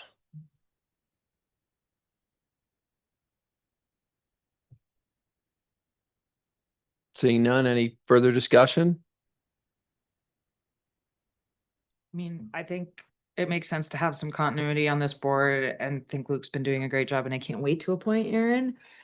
So I would ask that you please keep applying, and sometimes it works like this where it just takes a while for a spot to work, but I think you're an excellent candidate and really appreciate the interest. That's kind of where I sit. I agree. Yeah, I mean, I think we're lucky. I think sometimes we don't have great candidates for boards and commissions, and with this particular board and commission and with you in particular, Aaron, we've had an abundance of excellent options and candidates for these seats. I think Luke has done an incredible job though. And I do look forward to having you involved in town, whether it's on this commission or another, but I feel the same way. I feel like Luke has done a great job and I'd like to see him stay in the role. Any other comments? With that, I would entertain a motion. I move to reappoint Luke LaFemina to a regular seat of the Open Space Commission for a term of 2 years effective August 4th, 2025. Second. We have a motion from Dan and a second from Elena. Dan, how do you vote? And yes. Elena, yes. Yes. Me and yes. Ashley, yes. And Teddy, yes. Luke, you're reappointed. And Aaron, please keep throwing your hat in the ring. You've just been a victim of terrible timing, and we appreciate your continued consistency with showing up to these meetings and wanting to be part of our solutions. In Aaron's defense, I do see her at our meetings. She is signed in at the meeting, so she's in it. Great. Great. Thank you all. Thank you. Piper, thank you very much. Agenda item number 5, consent calendar. I test that everyone has reviewed the consent calendar, including the minutes of the regular meeting, July 1st, 2025. Do I have a motion to approve the consent calendar? I move to approve the consent calendar as presented. We have a motion from Ashley. Do we have a second? We have a second from Ellen. Ashley, how do you vote? Ashley, yes. Elena, yes. Yes. Me and yes. Dan, yes. And Teddy, yes. The consent calendar is approved unanimously. That brings us to agenda item number 6, public hearing. 6A, consideration of approval of a resolution of the Town Council of the Town of Telluride, Colorado, pursuant to Land Use Code Section 7-403E to amend the evaluation for a shed located at 5R-A 20 ETA based on the criteria set forth for evaluation of structures in the 2013 Telluride Historic and Architectural Survey. And we have Kristen here to present. Thank you. Give me just one moment.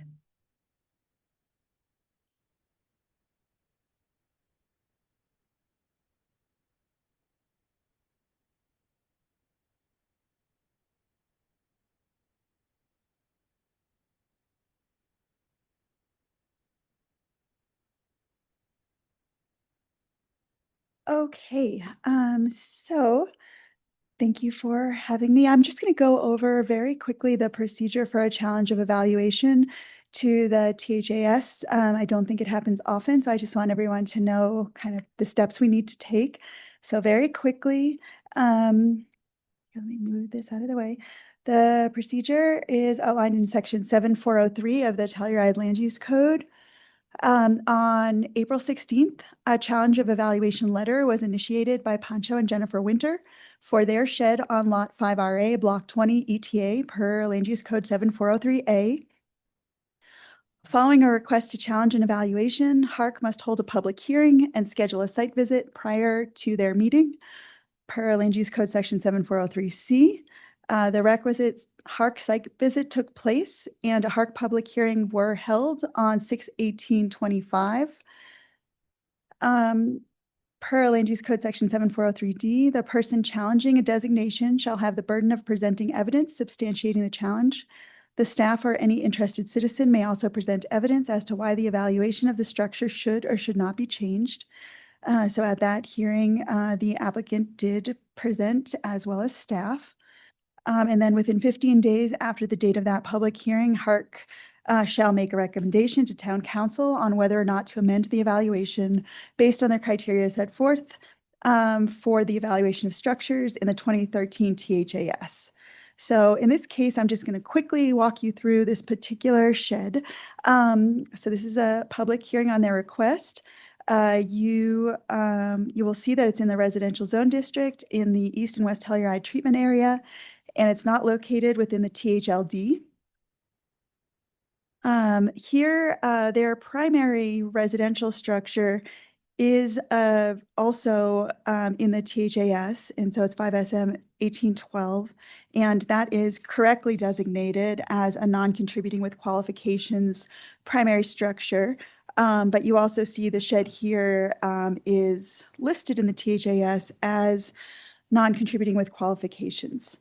In the architectural inventory form, there is a lot of detail provided on their primary residence, lots of background and information. I'm not going to go into details on that here. But then in addition, they note that the shed is non-contributing with qualifications and just provide a very brief summary that does not have any historic content pertaining to the shed within the architectural inventory form. The applicant, when they submitted their letter, submitted photos demonstrating that they constructed this shed from scratch in 2001. And so in order to change the designation, we don't have the ability as staff to correct errors that may have been made during that architectural inventory and survey. And so I have to go through, we have to go through this formal process. But in this case, it's a non-historic shed that was built in 2001. And the owners have asked us to correct an error in the survey. So back to the procedure. At the conclusion of Hark's public hearing, they unanimously passed the following motion, which was to recommend to Town Council that the evaluation be amended to remove the non-contributing with qualifications designation as identified in the 2013 Telluride Historic and Architectural Survey for the shed located at 5RA 20 ETA, based on the criteria set forth for evaluation of structures in the THAS and evidence and testimony provided at a public hearing that was held on June 18th, as I mentioned.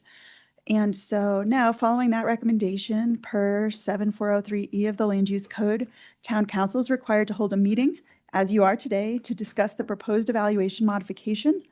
And within 30 days after your hearing, you will make a decision via resolution on whether or not to amend the evaluation based on the criteria set forth. And so you saw it was distributed to you previously, and it's part of the Public Records in the Document Center, a proposed draft resolution for your review. I have printed copies of the first page, which is the content piece. If anyone needs it for reference, let me know. Happy to provide that to you. But staff would recommend, and Hark has recommended, a resolution of the Town Council of the Town of Telluride, Colorado, approving the challenge to the designation of the shed located at Lot 5RA East Telluride Addition to remove the non-contributing with qualifications designation as the shed was erroneously designated in the 2013 Telluride Historic and Architectural Survey. So I'll stop there. I'm going very quickly because, again, this is different than, a shed that is historic and a request for challenging and reevaluating. This is just an error we're correcting. And I know the applicants planned to be here as well. So they may also wish to speak. Okay, before we ask any questions, if the applicant does want to say something, you're more than welcome to. You certainly don't have to. I think it's pretty clear, but we just ask you to step up to a microphone.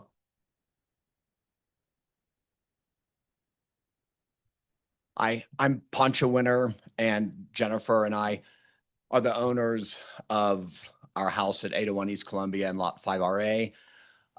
When we built the shed in 2001, we wanted to make it look that it fit in with the historic character. So we put license plates on it and made it look kind of like a cool, funky Telluride shed. We really like all of the work that Hark does in Telluride and the historic classification system. However, in this instance, it was mistakenly identified in 2013, as Kristen has described.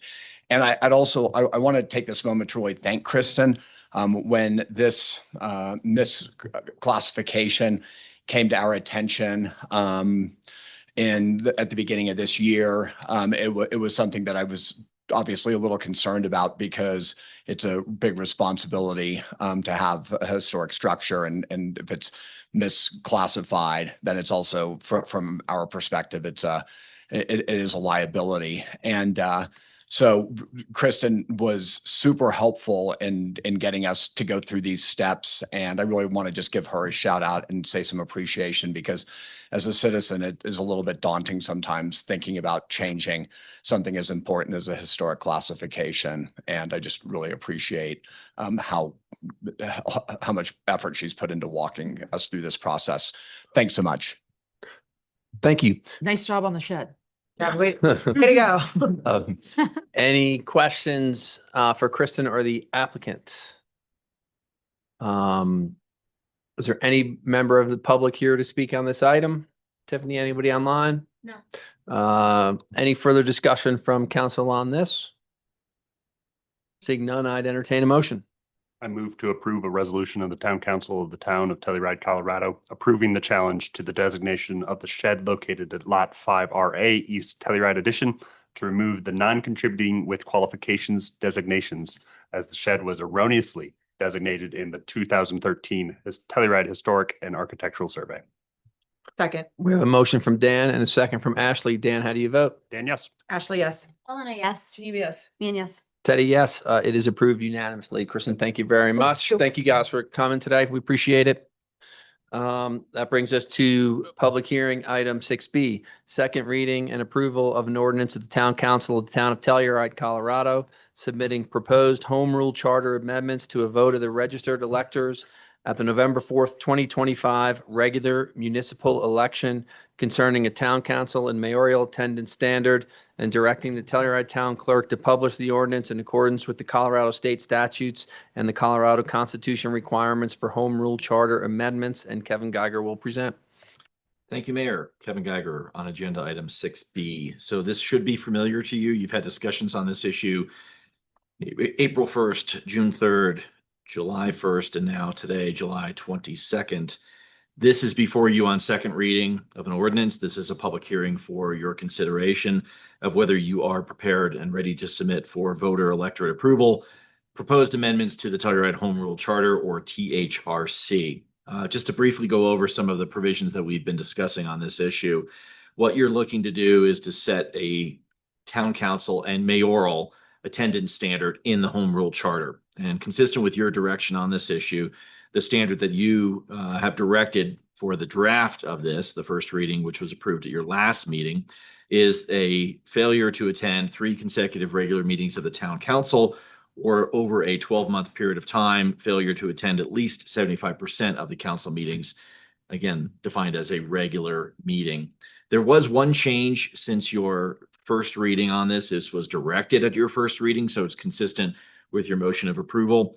You elected to include some language that will be forthcoming in the town council rules of procedure. Traditionally, they're adopted at the first meeting after the council election, so we think late November of this year, that would define attendance at a meeting. And I think the notion here was, is it attendance for 5 minutes of a meeting or for one agenda item, and that would count as attendance, lawful attendance, meeting the standards, or is it some other threshold? You don't have to address that issue right now.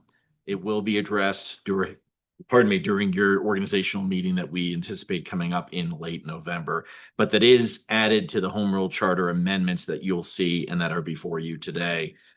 Those specific standards and language you can find at page 109 of your council packet materials. And I think that's enough to get this to your discussion at this point in time. Great, Kevin. Thank you very much. We've talked about this one a bunch. Are there any questions for Kevin from council? Seeing none, since this is a public hearing, is there anyone in the audience for public comment on this? Anybody online, Tiffany? Seeing none, unless there's any further discussion, I would entertain a motion. Following a public hearing, I move to approve on second reading an ordinance of the Town Council of the Town of Telluride, Colorado, submitting proposed home rule charter amendments to a vote of the registered electors at the November 4th, 2025 regular municipal election concerning a town council and mayoral attendance standard and directing the Telluride Town Clerk to publish the ordinance in accordance with the Colorado state statutes and the Colorado Constitution requirements for home rule charter amendments. We have a motion from Dan. Do we have a second? Second, And we have a second from Elena. Dan, how do you vote? And yes. Elena, yes. Yes. Me and yes. Ashley, yes. And Teddy, yes, it is approved unanimously. That brings us to agenda item 6C. Second reading and approval of an ordinance of the Town Council of the Town of Telluride, Colorado, amending Telluride Municipal Code, Section 2-1-100B, Municipal Campaign Finance, and we have Tiffany shifting over. Thank you. So staying on the election theme, as you know, we have an election this November. And part of requirements for an election is that our municipal elections must comply with campaign finance regulations. In the past, all reports have been submitted either in hard copy or a PDF emailed to me to be considered timely. Our current code requires that if I receive the report emailed to me, that a hard copy be submitted within 7 days of that emailed copy. And I'm suggesting a change to remove that requirement that those hard copies be submitted to me within 1 week. All the campaign finance forms are now available online, and that is the preferred method of submittal. So this change simply removes that requirement to submit those originals within a week. Tiffany, thank you very much.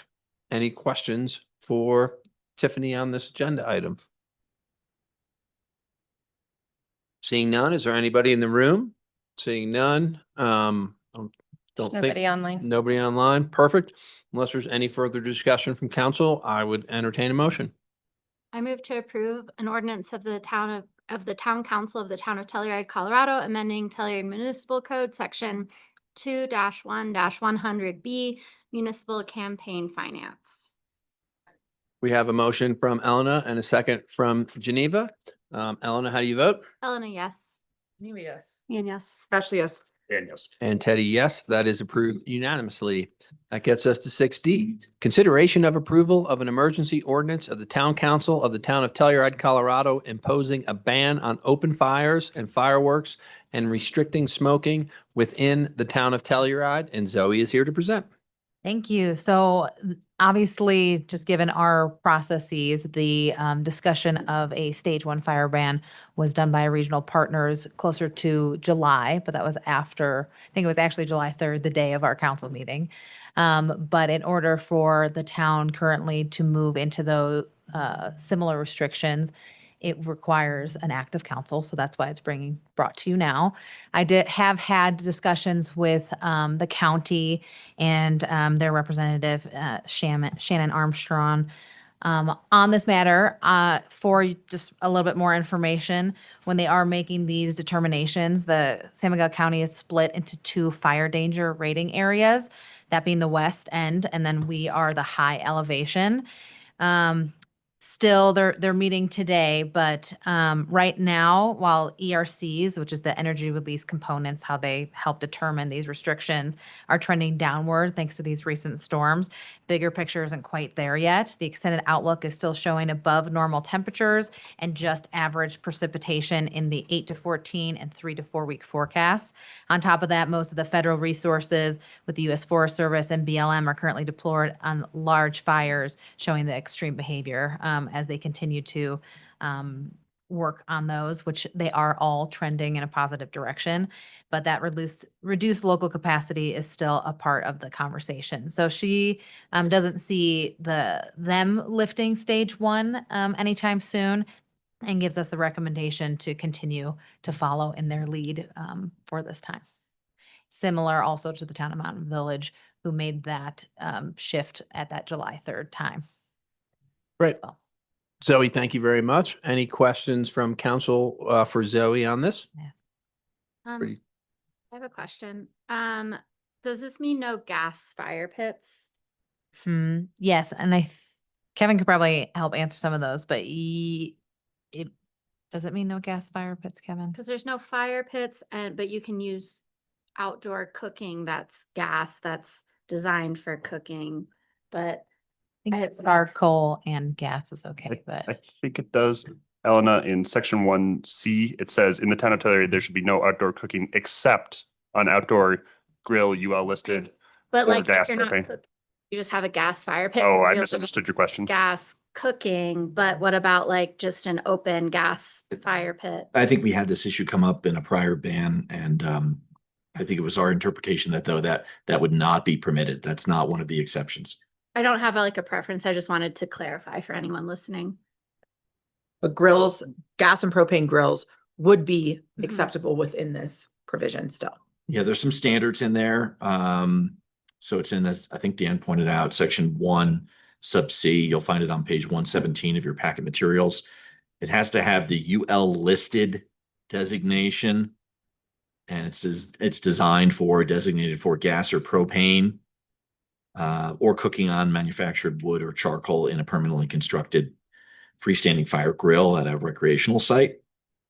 So if you're not within one of those exemptions, consider it prohibited. Yeah, and I know what you're talking about, those kind of fires that you sit around and you warm your hands or your body. That would certainly be an open flame, and unless it's part of the exemption, and it's not, it's prohibited. Tiki torches too. I heard people talking about that. Kind of an odd one to bring up, but I think that would also be an open flame Okay. and not exempted. Definitely. Yeah. Seems maybe the most dangerous. Yeah. one we've just mentioned. Giant match. Yeah. Dan? Yeah, my question's more big picture of just, is there for future consideration, a way to make this process more responsive and more timely? Because it feels like I Late. prepped for this question Great. because I have the experience of working for the town of Mountain Village, who does have a different process, which I can explain that to you and we can explore other options. But if council is interested, I think staff can present to you potentially some options. For the town of Mountain Village, the chief of police has the authority to put a fire ban in place that lasts for 30 days. If it's going to be more than 30 days, it does need to go to council for approval at that point. But that allows that quick timing and alliance of those pieces. I'm certainly open to looking at that and exploring that, because it feels like this process, we're weeks behind where we should be. Feels but- like the word emergency is being Urgency, yeah. ignored. Yeah. I like that approach, or also if we could just have a standing thing that is triggered by the fire department establishing. So the code that they have as well is certain standards. Shannon and team are working on a very thorough matrix to help with some of these things. So there might be language that can point to the policies and procedures that they're enhancing at the moment as well, or we can make it broader looking at those partners. And if you could bring that to us at a subsequent meeting, that would be great. Great. To keep this item at hand. I mean, it's one of those tough things where it's an emergency, but yet it's a couple weeks later for us to discuss. Still dry out there. Still dry in the fact that we know there's fires in the region that are pretty serious, that I think it's smart to support it. But open to any opinions on it. It's like we're all in favor. All right. Is there anybody in the room that wants to discuss the emergency ordinance for the ban on open fires and fireworks? Seeing none in the room. Anybody online, Tiffany? No, unless there's any further discussion, I would entertain a motion. I move to approve an emergency ordinance of the town council of the town of Telluride, Colorado, imposing a ban on open fires and fireworks and restricting smoking within the town of Telluride. A second. We have a motion from Ashley and a second from Dan. Ashley, how do you vote? Ashley, yes. And yes. Elena, yes. Maybe yes. Me and yes. And Teddy, yes. That emergency ordinance is approved. Thank you, Zoe. Thank you. That gets us to agenda item 7, action items. 7A, introduction and first reading of an ordinance of the town council of the town of Telluride, Colorado, approving an easement agreement for the certain elements of the Hotel Columbia that are within the town's San Juan Avenue right-of-way, also known as Track B on the final plat of the Gondola Terminal Station, Town of Telluride, San Miguel County, State of Colorado, and Kevin Geiger will present. Thank you, Mayor. I'll just do a very quick introduction on this issue. This also should be familiar to you. You had a detailed discussion on this issue also pertaining to the nature of the right-of-way at San Juan Avenue and the town's interest in the same at your last meeting on July 1st. Pursuant to your direction from that meeting, we are bifurcating this issue into a revocable encroachment permit, which will come back at your next council meeting on the 12th of August. We anticipate for the elements including the awnings, the snow melt system, and the ADA access components that are associated with the redevelopment of this site, the Hotel Columbia. And then also consistent with your direction for the easement scenario, we are bringing and folding in two uses for that, which are the existing windows and the balcony or deck elements associated with some of those encroachments that will be then solidified and codified, if you will, in an easement agreement. Couple things I want to mention on this. One is that there was an exhibit that was provided to you for the packet. We knew at the time that the packet materials were due that exhibit was likely a draft exhibit. I have just received from Mr. Mahoney, who I believe is in the audience as well, what I believe is a final version of that exhibit. I have not had a chance to review it in detail, but I would recommend that if you're inclined to move forward with first reading on this, that as part of your motion of approval, in addition to what was provided to you as a suggested motion, that you include something in that motion that the exhibit A, which is how it's labeled on the ordinance, which is exhibit 1, the easement, which is exhibit 1 to the ordinance, that you indicate that the exhibit A may be subject to modification upon approval by, and you can just put into the town attorney on that issue. We'll bring it back, of course, at second reading, but we do believe that what was included in the draft for you has changed in some way, and we'll need to review that in detail. I don't view that as a major issue, but I just think it should be reflected in a motion of approval. And then just to kind of make sure we're all on the same page in terms of timing and what's expected next. If you approve this on first reading, we would bring it back for a second reading at the meeting on August 12th. In addition to the second reading of the easement at that point in time, you would also, as you'll recall, be addressing the revocable encroachment permit that will be ushered through by Public Works on this issue. And then you'll also be considering the resolution to accept the San Juan Avenue dedication, or what's called Tract B, on the final plat of the gondola terminal station. That was the issue that was before you at your meeting on July 1st, and you elected to postpone that. Consider the first reading here. Second reading will occur your next meeting, combined again with the REP, and then also the resolution accepting San Juan Avenue. So any questions, I'm happy to answer them. Great, Kevin, thank you very much. Before we ask any questions of Kevin, I do know I see Jim Mahoney in the room. Is there anything you need to add, Jim? I've already taken up probably way too much of your time in the past meetings. But just to clarify on the easement, all we did is there was a bunch of extraneous information on this original survey that we provided Kevin for kind of a draft easement. We got that all cleaned up and labeled appropriately. So that's really the only change on that. But otherwise, if you guys have questions. Great. Any questions for Kevin, or since Jim has volunteered to answer questions for Jimmy as well? Seeing none, considering this is an action item, is there anybody in the room for public comment? Seeing none, are there any hands raised, Tiffany? Okay. Seeing no public comment, is there any further discussion of council on this? No. Seeing no further discussion, I would entertain a motion. How do you want us to phrase the section, Kevin, about the Yeah, so bits? the motion, it looks like, is on page 121. At the very end of it, I would just say, with recognition that the exhibit A depicting the easement areas is subject to revision before second reading. Who wants to do it? I'll do it. Okay. I move to approve on first reading an ordinance of the Town Council of the Town of Telluride, Colorado, approving an easement agreement for the certain elements of the Hotel Columbia that are within the town's San Juan Avenue right-of-way, also known as Tract B, on the final plat of the gondola terminal station, Town of Telluride, San Miguel County, State of Colorado. With recognition that Exhibit A easement areas are subject to revisions upon second reading, and direct the town clerk to set this matter for a public hearing on second reading for the town council meeting of August 12th, 2025. Second. Is that okay? Kevin, is that Perfect. Perfect. We have a motion from Elena and a second from Ashley. Elena, how do you vote? Elena, yes. Ashley, yes. Neva, yes. Me and yes. Dan, yes. And Teddy, yes, it is approved unanimously. That brings us to action item 7B, consideration of approval of an intergovernmental agreement between the town of Telluride and the San Miguel County Clerk and Recorder regarding responsibilities for conducting the coordinated election to be held on Tuesday, November 4th, 2025. And Tiffany is here to present. Thank you. Continuing on with more election stuff, 'tis the season. This is a standard IGA that we execute with the county each election cycle to conduct our coordinated election. The IGA outlines responsibilities, important deadlines, and nothing has changed from previous IGAs. It's pretty standard. Both Attorney Geiger and I have reviewed it and have no concerns, and so we recommend approval.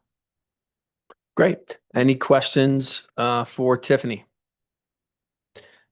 Seeing none, this is an action item. Is there anybody in the audience to comment on this agenda item? Seeing none, and Tiffany confirm no one's online. Nobody's online. All right, great. Unless there's any further discussion of council, I would entertain. Oh, we do have a hand raised by Mr. Tooley, so he Okay, got I'm in just in muting time. you, Mr. Tooley, and I can't pull up the timer when I'm at this table, but I will clock 3 minutes separately. So I'm unmuting you now. Hi, thank you, Ms. Kavanaugh, Clerk Kavanaugh. Really quickly, I just noted the problems there have been coordinating the voter rolls in Mountain Village. Those have not been fully publicly presented and discussed. And would just bring that to your attention and would hope that Ms. Kavanaugh would be the person to make sure it does not happen again. Thank you. Doug, thank you very much for your comments on that. They're definitely heard. I move to approve an intergovernmental agreement between the town of Telluride and the San Miguel County Clerk and Recorder regarding responsibilities for conducting the coordinated election to be held on November 4th, 2025. Second. We have a motion from Ashley and a second from Elena. Ashley, how do you vote? Ashley, yes. Elena, yes. Yes. Me and yes. Dan, yes. And Teddy, yes, that is approved unanimously.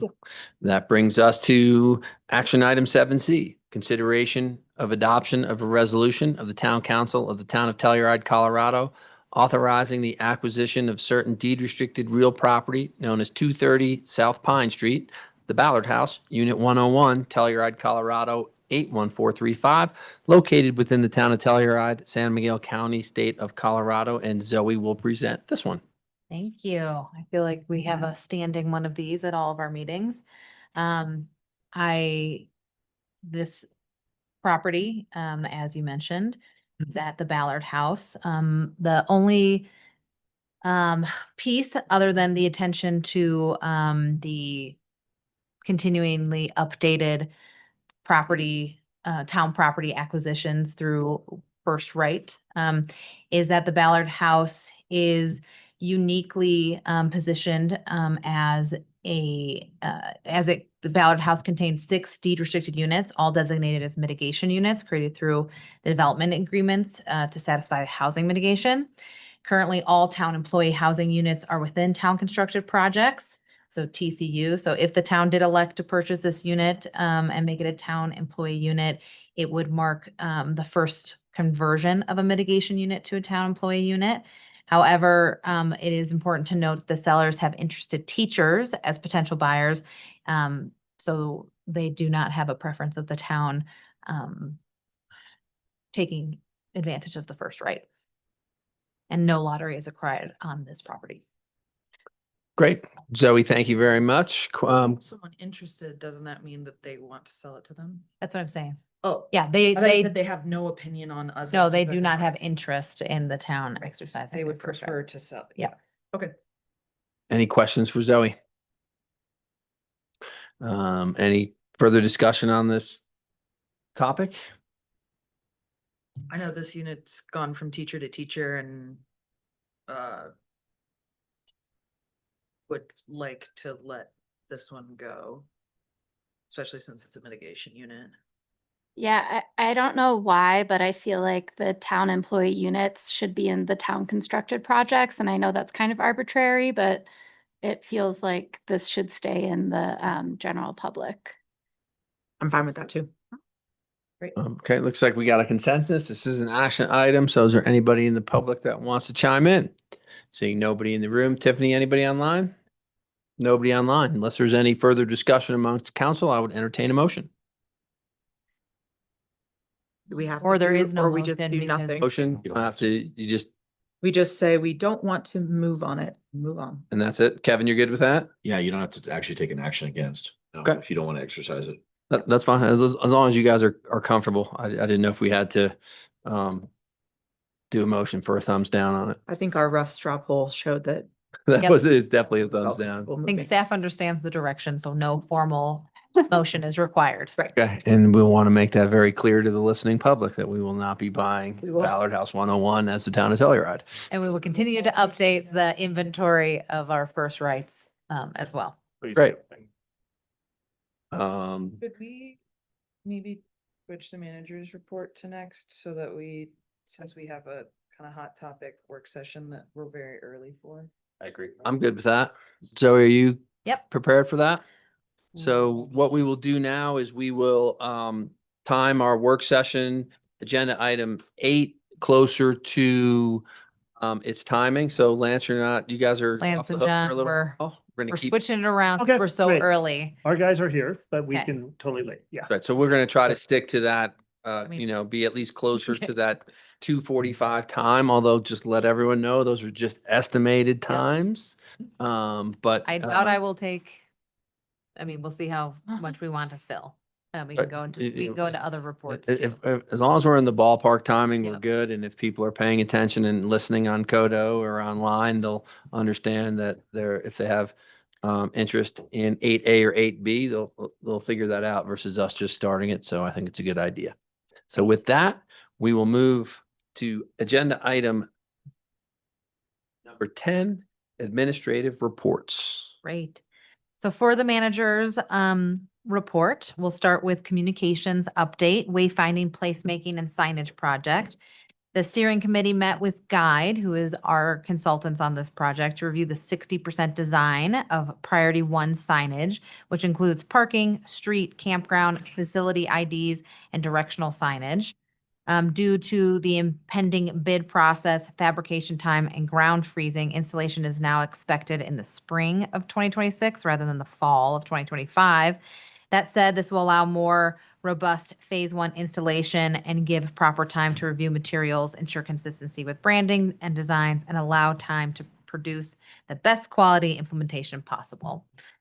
For sustainability, our geothermal energy grant. So since the last council meeting, the town received an intent to award notification from the Colorado Energy Office for a $7,000 grant through the geothermal energy grant program. While this is modest in size, this award reflects the state's confidence in supporting its town in initial feasibility study for a potential thermal energy network. This early investment marks a positive step toward exploring long-term sustainable energy solutions in Telluride. Then the manager report does a good focus on the 4th of July, just giving a quick update. So this was our 3rd annual 4th of July bash in Telluride. And I have to say it's a resounding success thanks to strong coordination, steady attendance, and safe festive atmosphere. So while overall visitation was slightly down from 2024, Town Park welcomed thousands of attendees and the event ran smoothly thanks to so many dedicated staff, community partners, and being responsive to the to the changing conditions like fireworks or the lack thereof. So just to go over some data, wastewater data is helpful to approximate population. So with that, looking at July 4th, we saw a decrease of just about 1,666 from 2024. And this marks the 3rd consecutive year of declining July 4th visitation, according to those numbers.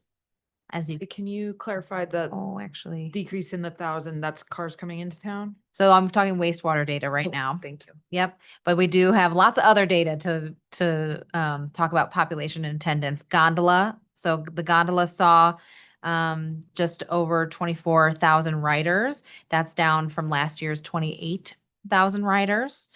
Wait times remained under an hour compared to last year. That was an hour and 45.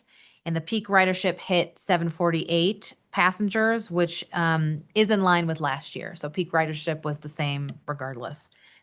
For, as you mentioned, the unique license plate reads. So this is from the roundabout into town.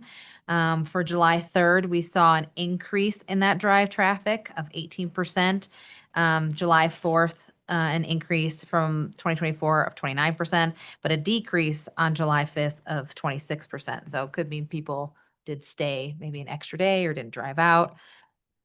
However, when we look at the destination occupancy, the total occupancy decreased by 10%, and paid occupancy down by 11%, and average daily rate declined by 5%.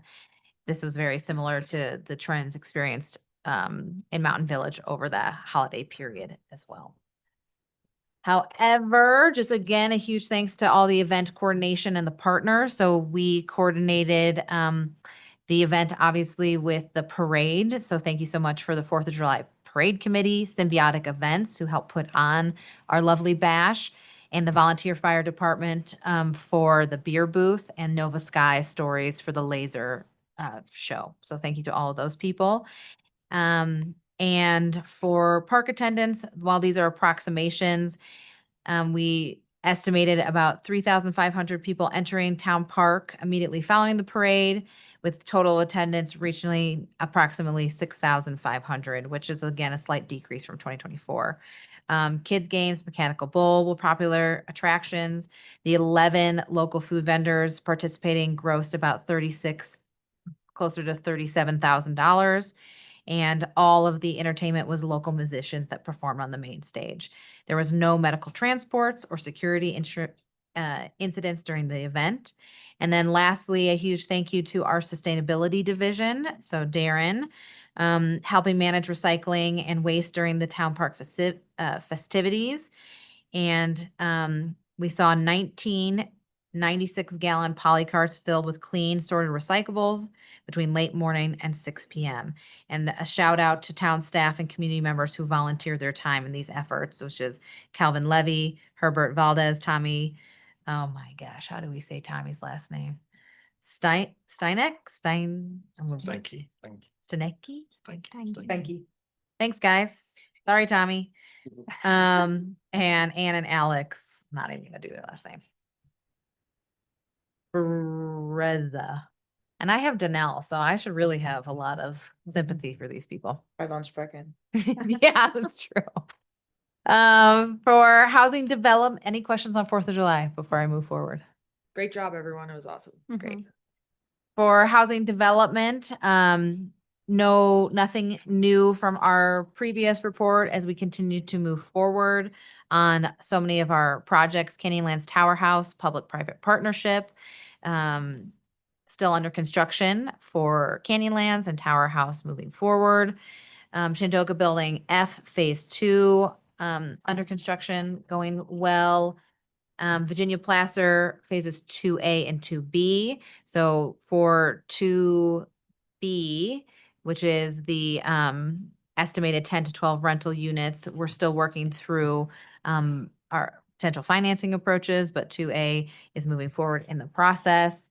And then we are going to have an update here this afternoon on our Lift 7 neighborhood planning. So I'll leave a lot of that for that update. But we continue to have obviously this council meeting and then neighborhood planning meetings on the 5th and 6th of the 5th and 6th neighborhood planning meetings on August 6th. And then another town council meeting on September 9th to continue moving that process forward. And that is all on the Engage page. For those that missed it, on July 7th at the San Miguel Regional Housing Authority Board meeting, the final report for the housing needs assessment was presented. That is found at San Miguel Regional Housing Authority's website, the final report and the presentation. So if you have not seen that and are interested, please go and look there. And thank you to our partners for spearheading that report and us being a part of it. For the clerks, the 2025 regular municipal election will be held on November 4th. We all know there are 4 council seat vacancies and a partial term for the town meeting moderator. Updated information can be found at bit.ly-tot election. And there is a recording of the candidate information session that was held on July 17th as well. Nomination of petitions will be released by the town clerk at Town Hall, which is 135 West Columbia, on August 5th, and they're going to be due back on August 25th. Again, if you have any questions on and are interested in this election, I do encourage you to go to that page. Thank you, Tiffany. You presented a very thorough and easy to digest presentation for the candidates, which can still be found recording and on that site. Tiffany Kavanaugh, Piper Miller, and Tina Rutherford will attend an all-day in-person training in Durango on August 15th on special elections. So we will have some great trained-up staff as we enter into election seasons. Accessibility forms. The short-term rental forms are now available and fillable electronically during the STR license application process, streamlining the process by requiring just one bulk notary form per application as opposed to several forms needing notaries. So we continue to work through any cumbersome processes to enhance.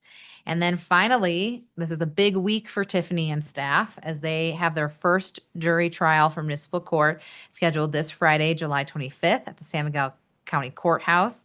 And Melissa Mullen has worked tirelessly over the past few months to prepare for this trial.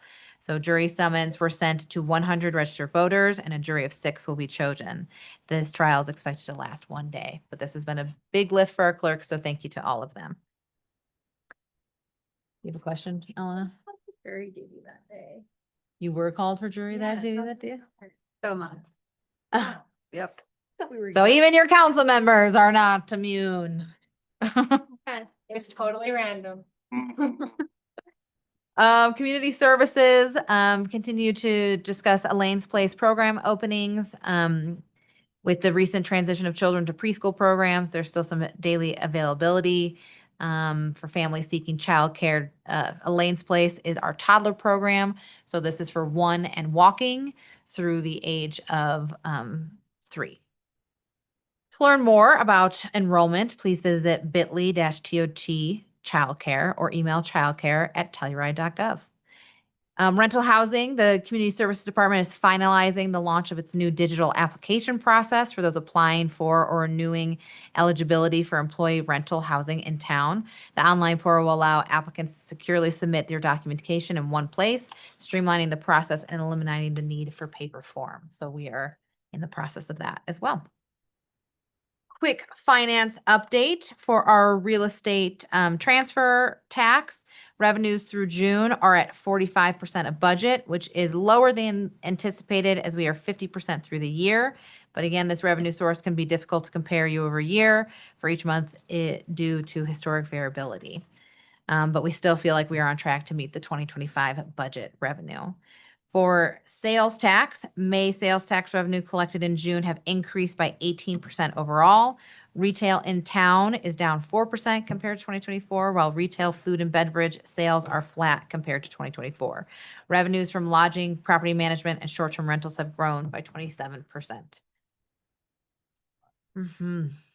Again, there's a lot to look at, especially given some of the occupancy trends, but I think our software is allowing for a lot more efficiencies than we anticipated. The higher collection of taxes doesn't necessarily correlate directly to occupancy because it could be increased rates. That's true as too. well. And I should say an ADR as well, because ADR has not grown that significantly either. So I think there is a bit of a story there as well. But thank you for that, Ashley, and allowing for a bit more narrative. For short-term rental excise tax for affordable housing, this revenue source has increased by 69.5% for May compared to 2024. And for the town lodgers tax, this revenue source has increased by 26.7% for May compared to 2024. For our historic preservation planning and building, we know that the comprehensive plan update we've had the community kickoff this week, so it's July 21st through 24th, officially launching its year-long comprehensive plan update, building on the 2023 vision plan to create a long-term roadmap for Telluride's future. So we invite all to join us in planning a future for Telluride that preserves, enhances, and sustains our community's rich cultural heritage and historic built and vibrant environment. Community engagement is a central component of this process, and there are many series of public engagement led by our consulting firm, Logan Simpson. Key events are the community kickoff event, which occurred last night, which was at the Telco building yesterday, July 21st from 5 to 6:30. I did drop in and it was a great event. So thank you for all who put it on. And the use of that outdoor space right on Main Street was very helpful for having passersby stop by as well. And a huge shout out to the planning, historic preservation and building team, as they were great, I want to say town criers, but getting people to come and participate. They were not shy at all and really got a lot of the public to stop by. So thank you to them. We will have a town council work session tomorrow, Tuesday, July 23rd from 10 to 11:30. And staff from the planning, historic preservation and building teams and communications are working closely with Logan Simpson to continue to support this effort and so many other engagement opportunities. So visit bit.ly/TOT comp plan to see all of those opportunities and the overview of the process as well. There's a nice visual there that shows the process in its entirety. And our special meeting tomorrow won't be on Kodo, but the public are welcome to attend in person, correct? Yes, thank you, Ashley. And Zoom, sorry, and Zoom. Yep. And it will always be recorded for anyone that would like to listen to it later as well. For the Marshal's Department, we have our new off-highway vehicle, OHV, and one story on the night of July 4th, TMO deputies deployed the new OHV to rescue the occupants of a vehicle who drove up the wrong way on Black Bear and got stuck. Would have been hazardous to drive our patrol vehicles and could have potentially caused additional safety concerns. So the OHV was a perfect vehicle for getting to the stranded motorists and safely bringing them back.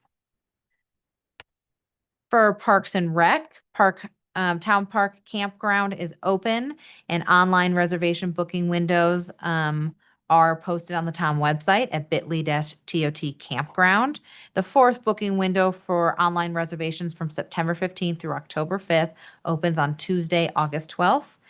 And a reminder that Town Park Pool is open and the facility schedule is available online at bit.ly/TOT pool. So go enjoy the Telluride Country Club while it lasts.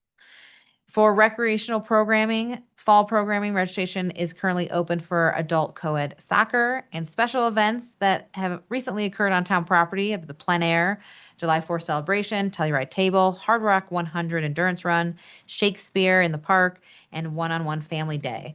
Upcoming events on town property include the Mountain Club Barbecue, the Show Bar Concert Series, Kodo Live at the Drive, Box Canyon Trail Races, Kodo Duck Races, Church in the Park, the Augmented Community Concert Series, and the Telluride Jazz Festival. So hopefully the community is getting out there and enjoying some of these public events. Finally, from Public Works, the Main Street accessibility improvements, construction continues. As part of the Main Street accessibility project, ramps completed are Colorado and Pine, Colorado Fir, mid-block ramps at Colorado and Oak, Colorado and Spruce, northeast and southeast side of Colorado and Aspen, and the northeast and northwest side of Colorado and Willow. What's next? Work will soon be underway for the south side of Colorado and Willow, July 16th through the 24th, and Colorado and Alder intersections, July 16th through July 31st. Upon finishing these two intersections, the team will finalize various tasks and create a punch list of items to be addressed this fall. For access and business impacts, on Tuesday, July 15th, construction contractor faced an extensive workday lasting over 14 hours to successfully remove and reinstall the accessibility ramp in front of Patagonia within a single day. This task necessitated additional crew and meticulous coordination. A heartfelt thank you goes out to the Patagonia staff for their collaboration, and the construction teams to achieve this. For Willow and Alder, detour signs have been installed and crews are actively working to reduce any disruptions.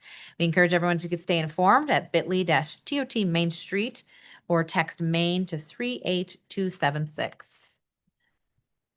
For Pacific Avenue improvements, TGI, Telluride Gravel, finished pouring the northeast and northwest and southwest corner of the accessibility ramps at Pacific and Davis. Curb and gutter are being poured back on the south side of Pacific between Tomboy and Davis, and crews are working on forming a 10-foot sidewalk and utility trench on the south side of Pacific between Tomboy and Davis. Pacific will remain closed, redirecting traffic to Colorado and Davis. Carhenge will still be accessible via South Tomboy. However, the Carhenge bus stop will be out of service with pickups occurring at Pacific and Davis. To stay informed, go to bit.ly/TOT Pacific Ave or text Pacific to 38276. For the 2025 paving program, the paving program will address priority streets. This is still planned to commence in the fall of 2025 and will not interfere with major festivals. For Mahoney Bridge replacement, KLJ is designing a replacement for the deteriorating double barrel 72-inch CMP culvert with a clear span bridge that will improve road geometry, flood resilience, and pedestrian connectivity. So right now we're at the 30% conceptual design is complete, and the engineering team is moving forward with the single pan bridge concept with an above grade pedestrian crossing. The next steps are the environmental documentation, concept development, and stakeholder review of the 90% design expected later in 2025. I'll skip through the Public Works Facility expansion. As about that, not much has changed there. I will go to water and wastewater for sanitary sewer rehabilitation. Still working with contractor CNL to conduct the sewer central cleaning and inspections in preparation for the trenchless lining of pipes with known infiltration issues. And if you are interested in learning more, go to TOT sewer lining or text Telluride to 38276. With that, I will open it up for any questions. Any questions for Zoe? I just have a quick question, just since we have public listening, hopefully. Can you just clarify for the next phase of the Pacific Street development, how the bus route is going to be affected and where that bus is going to go? Because it's not going to be able to go down that Pacific Street. Other than what I have in this report, which I can repeat. Well, just to clarify, so Good. just want to know where exactly it's going to go. Yep, and we'll do further communication out as well. But within the so the Yeah. Yep. So Carhenge will be accessible via South Tomboy, but the Carhenge bus stop will be out of service with pickups occurring on Pacific and Davis. So you can go down Mahoney Drive to get to the bus stop. Okay, Mahoney to Street, back down Davis, then bang a left. Okay. Out and back. Okay, just checking. And do we have a timeline conceptualized for how long it's going to be like that? I'm sure we do, which we will communicate out to the public. When we get closer. Get closer. And this is maybe a dumb question, but for the accessibility corners, we're just focusing on those in the commercial core, right? We're not going to be redoing every corner within the town. So the scope of the project right now is simply Main Street. While we have had opportunities on other places like near the Voodoo Building or on Pacific, when those opportunities occur, we will maintain the standards we're trying to maintain without town, but our scope does not expand past Main Street for this project. So for those listening, that means we're almost there. Yeah. I think they all look really great. They look great. Thanks to all the crews who've been working on those. Yeah. Thank you so much to Kyle and Justin on our Public Works team for the immense amount of coordination that this project has taken. So thank you to them. And so with that, Teddy, that concludes my manager's update. I do have another, if you are interested in the Q2 update for 2025 Town Council goals and objectives. Of course, I'm interested. Okay, well, let me dig into that if no one else has any questions on the manager's report. I won't take too much time on this. We have a pretty extensive software for looking at this that might be superior than my update, which is a time dashboard that is in the memo. I will simply kind of go over the memo that I have here and what is being called out in blue, which is anything that is changed since the Q1 update. So just quick overview. The town has completed 51% of the overall plan through the Q2, completing 11 action items, 63 are on track, 6 have experienced minor disruptions, and 10 have not started yet, and 6 are identified as multi-year. So being this for the end of the Q2 update, 51% leaves us on track. As we look into our different focus areas, the first addressing critical infrastructure needs, we are at a 38% progress. Out of these 43 action items in this focus area, 3 items are complete, 24 on track, 7 have not started yet, and 4 are experiencing minor disruptions. 5 are multi-year. So those that are additional that are now complete is the Town Park Warming Hut and Washstand facility. As we all know, has been a huge success. Also, Headworks equipment replacement is now complete. For those that have not started yet, there hasn't been a shift from the Q1 update into the Q2, and a lot of those pieces that were identified as not starting yet in the Q1 maintain that position into the Q2. For minor disruptions, we've added that building permits have been issued and construction is underway for both Canyonlands and Tower House projects. The staff continues to support private partners in finalizing construction and preparing for occupancy. There have just been minor disruptions that have occurred, but they are actively being managed, and we will most likely maintain and be on track. Public Works is experiencing minor disruptions in network performance following the installation of new radios for the telemetry system controls project. Network specialists are actively investigating solutions to improve processing speed and ensure accurate reporting from remote distribution assets, including the pressure reducing vaults and storage tanks. But they're just working through a glitch in that update. For any questions on that focus area before I move on to Preserve Community. For Preserve Community, we are seeing a 48% progress. So out of the 25 action items in this focus area, 5 are complete, 15 are on track, and 2 have seen minor disruptions, and 3 have not started yet. For additions in complete, the Clerk's Department forms have been updated to meet current accessibility standards, supporting improved public access and more efficient internal workflows.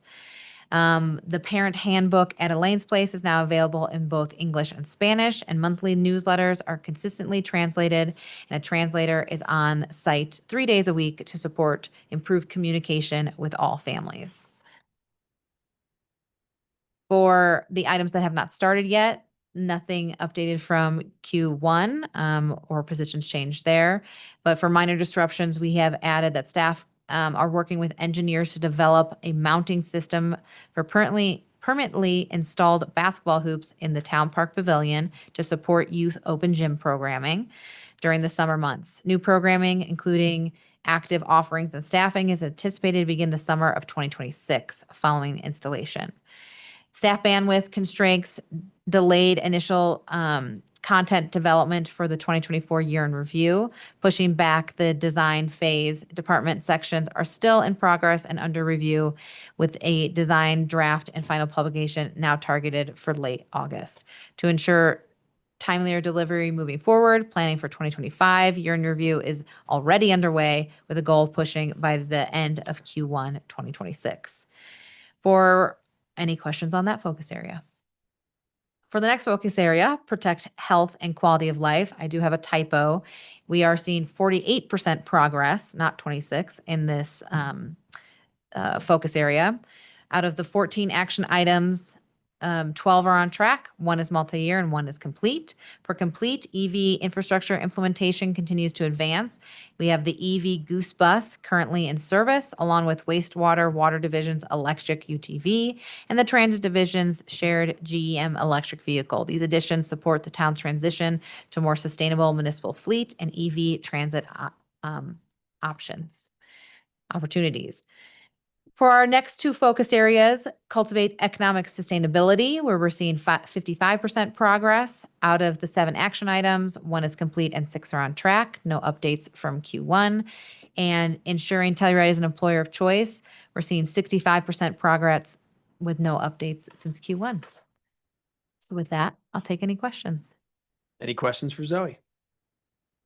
Zoe, thank you very much for the detailed update. And then before we get back into the work sessions, I'll just ask Kevin if he has an attorney's report. Thank you, Mayor. There's nothing to report in the last 3 weeks on the legal front. All right, that's good news. Thank you, Kevin. What do you think? We want to go to council reports and get us closer to 2:45, Zoe? What do you think? I think you can. I think this is a hot enough topic that maybe getting we to should. I think we should 2:45 make is Yeah, is Yep, appropriate. Now we're getting closer. That's great. Yep. So then we will go to administrative report, agenda item 10C, which is council reports, and we will start with Ellen. Hello. Let's see. I had a pretty standard case meeting. I'm not sure there's too much to report there.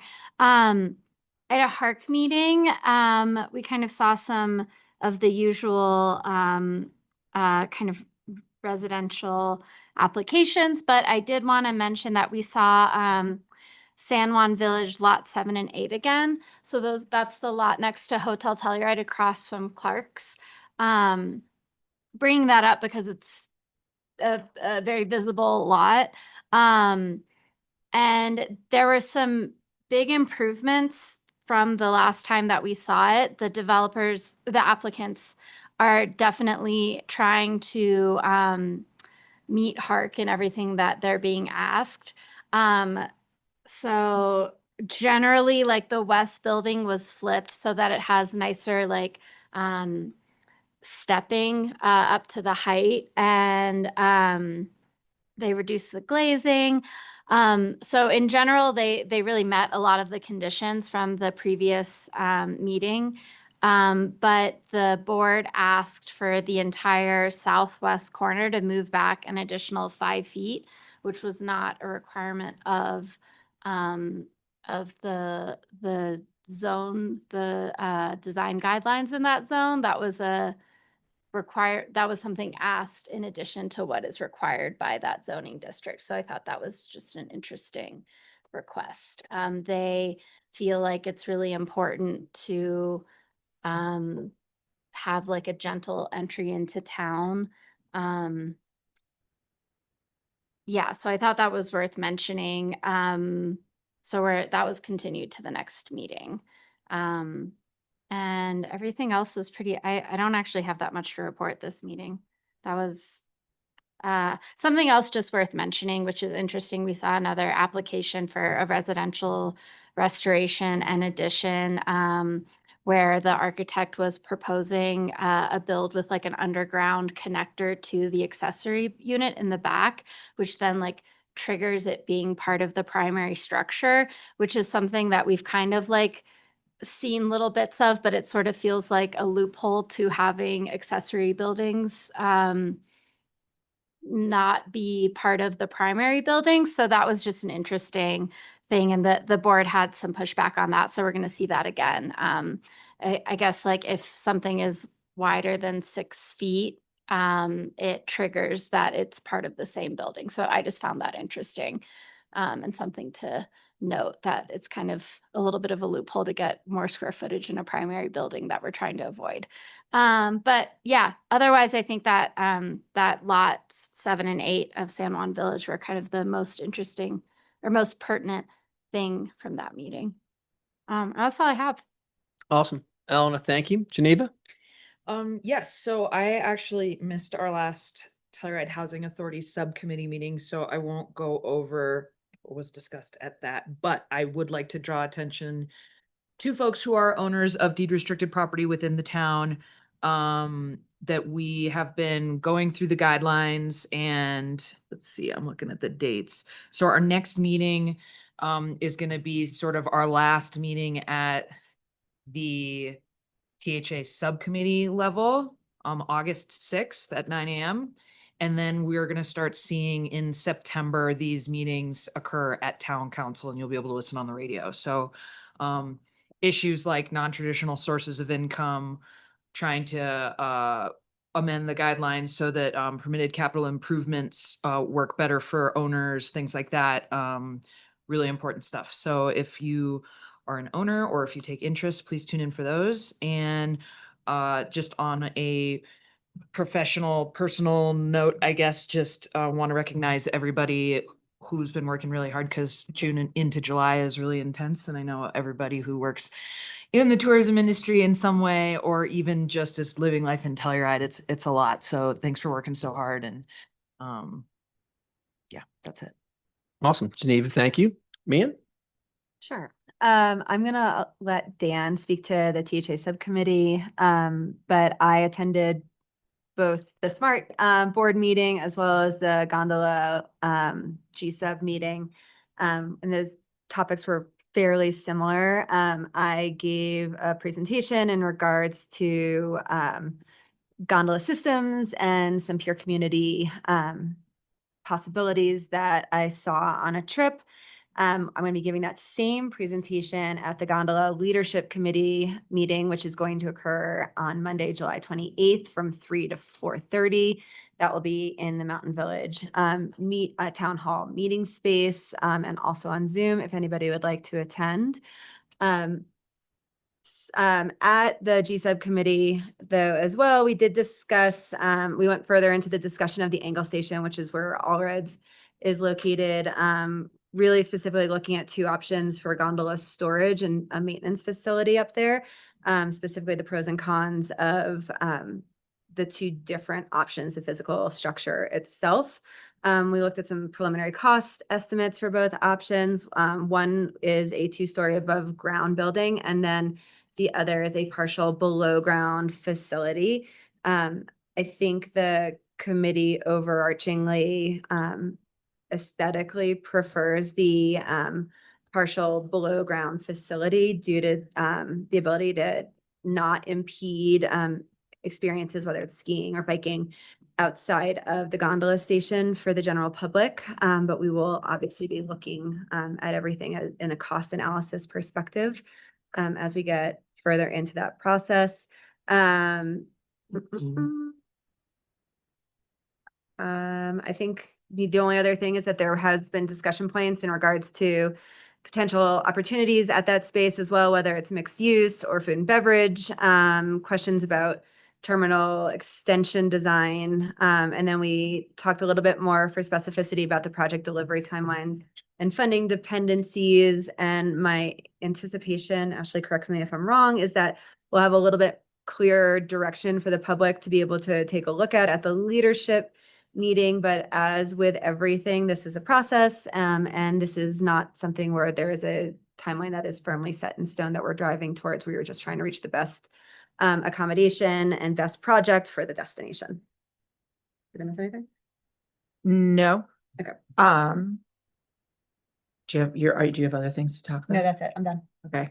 Yeah, I mean, me and I attended a lot of the same meetings, obviously with SMART and the G-Sub. I will just say that one interesting thing that came up in our G-Sub meeting was in regards to the Mountain Village, and the fact that the way that the system is set up right now, that there is a break in rider experience where if you get off in the Mountain Village, in order to continue on to the market, you have to get onto that second gondola, and just kind of the discussion surrounding how that might be viewed by the FTA as not being one system and how that could affect funding, and just needing to get more information as we go forward with redevelopment about what that means.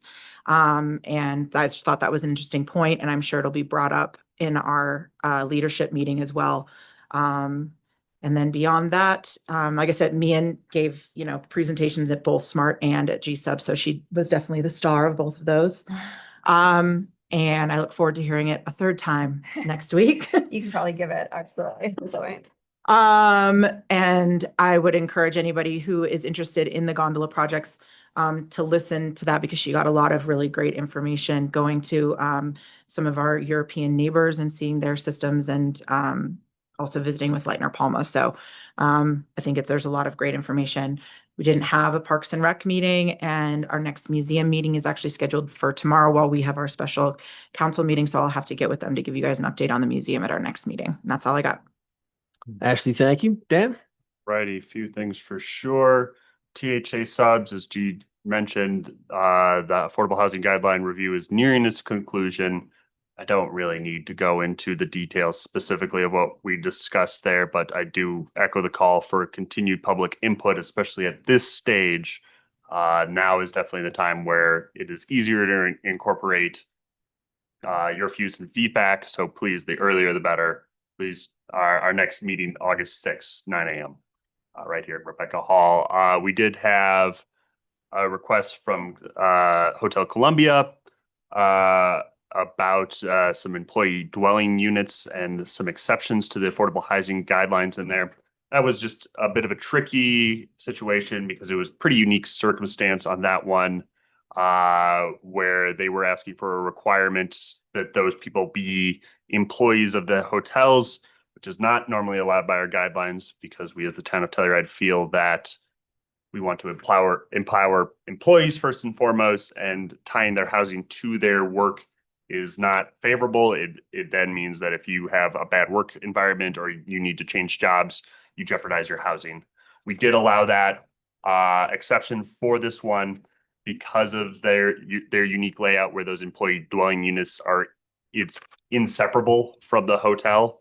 They are in order to access them, you have to go through the hotel itself. And with those and a couple other considerations, we figured that in this circumstance, it was allowable. So the THA sub did approve that exception. Happy to discuss that more with anybody else if they have questions. Clarify for one of the units. Oh, excuse me. Thank you. Yeah. One of the units. So the Oh, other geez, one it is, still just a normal litigation. Yes, thank you. Thank you, Elena. Okay, Ecology Commission had our meeting, had review of the spring trash bash, which I would say was a success. Continued work with the Green Grants Administration. That's going to be coming for the town of Telluride's Green Grants. That comes out in the next month. Yeah. I think. July. Yeah, I think it is August. Yep. Yep. As well as I do have an update on the new expanded regional green grants. At the last time, it wasn't set whether or not town of Telluride residents would be able to apply for that general pot of funds for San Miguel County. They can. That I can confirm now. Yes, the town of Telluride residents can apply for the broader secondary green grants as well.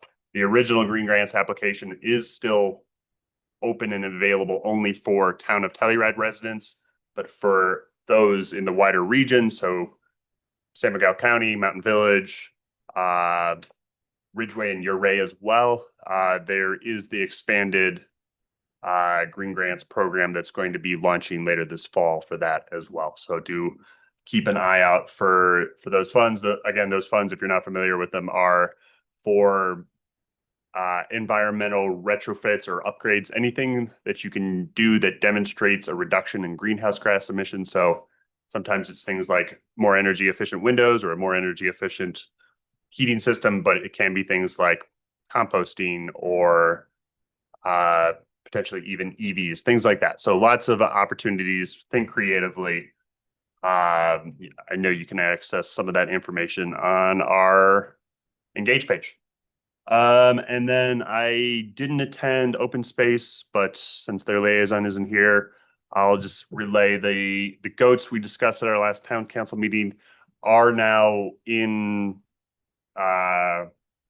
use are they on the valley floor, being used to mitigate invasive weed species on the valley floor. So if you are driving along the valley floor today and see goats along the valley floor, that's what's going on. And then there was Do you know if they're still gonna be they were gonna do an educational component at the farmer's market? Is that still in plan? that I don't know. Plans. Lance coming up. Lance is coming up. I would like to know when I want to see the baby goats. Lance, the goat wrangler. Yes, Awesome. the goats are on the valley floor. As far as the touch a goat thing at the farmer's market, I think that is on. I think that'll be happening this weekend, but I will confirm that with the goat handlers. It's the same company, so. Awesome. I do not know if having a live goat complies with the regulations pertaining to the farmer's market. So. Yeah, Sure it does. that's, I It's a think it pet. does, but they'll have to check. I think more than anything, I just think it's an incredible program and I would like the public to be as aware of it as possible. Yep. There I saw him east of Boomerang Road yesterday. Don't approach the goats on the valley floor. You'll get shocked. All right, You'll really, get shocked. really quick, last but not least, Eco Action Partners met as well. The big update I'd like to give there is, as I mentioned in the last update, there's been some challenges to their funding just because of federal funding being removed and lack of grant opportunities. That is normally a big component of their annual budget. Thankfully, they have been able to make up that difference through private donations, and they've been able to source that through our wonderful local nonprofit community to make sure that at least for this fiscal year, the budget is balanced. That is going to be a theme for a lot of organizations in the not too distant future because of those changes in federal funding. But for the time being, for Eco Action, their funding is where it's needed to be. It's in line with the outlined budget for this year. So it has caught up, but it's a thing not even just in this space, but big picture, we all will have to consider, because we rely and partner with many nonprofits as a local government. And this is just one example that I feel like I've been in touch with that we're starting to see the impacts of. That's all I have. Thank you. Great. Dan, thank you very much. I had a couple meetings. One was the Telluride Regional Airport board meeting. Very quickly on that. Budget wise, we are ahead of budget. And so financially, the airport is in good shape, and the hangar project is nearing completion. And that is also on budget as well. The big change for airport operation is that at the conclusion of the lease for the parking lot with Mountain Village this fall, that will end and will not be utilized for a four-season staging area. Other meeting I attended was the Telluride Foundation meeting, and within that Foundation meeting, just got some good updates of their projects, especially what they're doing regionally. For example, a new track and field facility in Ridgeway, which is going to be a great opportunity for lots of teams to utilize on the western slope, in a facility that does not exist, and just a lot of their updates and fundraising efforts as well.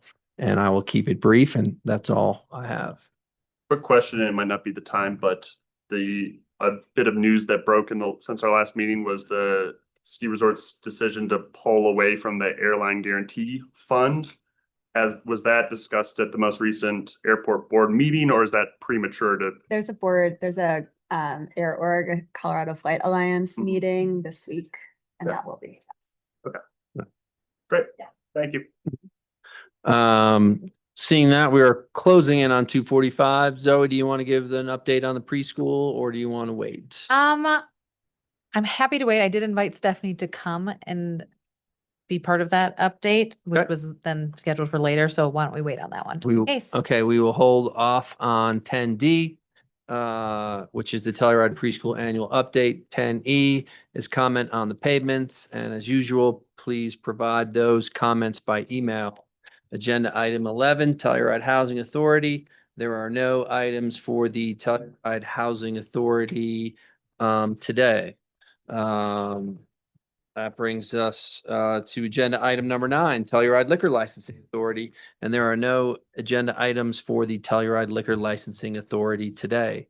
And without further ado, that brings us to agenda item number 8, work sessions. 8A, update on Chair 7, Carhenge Planning and Lot L preliminary plan. And we have Lance is here to present.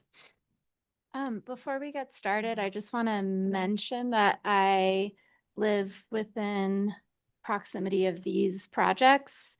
So I have a conflict, but as this is a work session, I discussed with Zoe and Kevin that I can participate, but if anyone has any issue with that, I just wanted to bring that up before we start.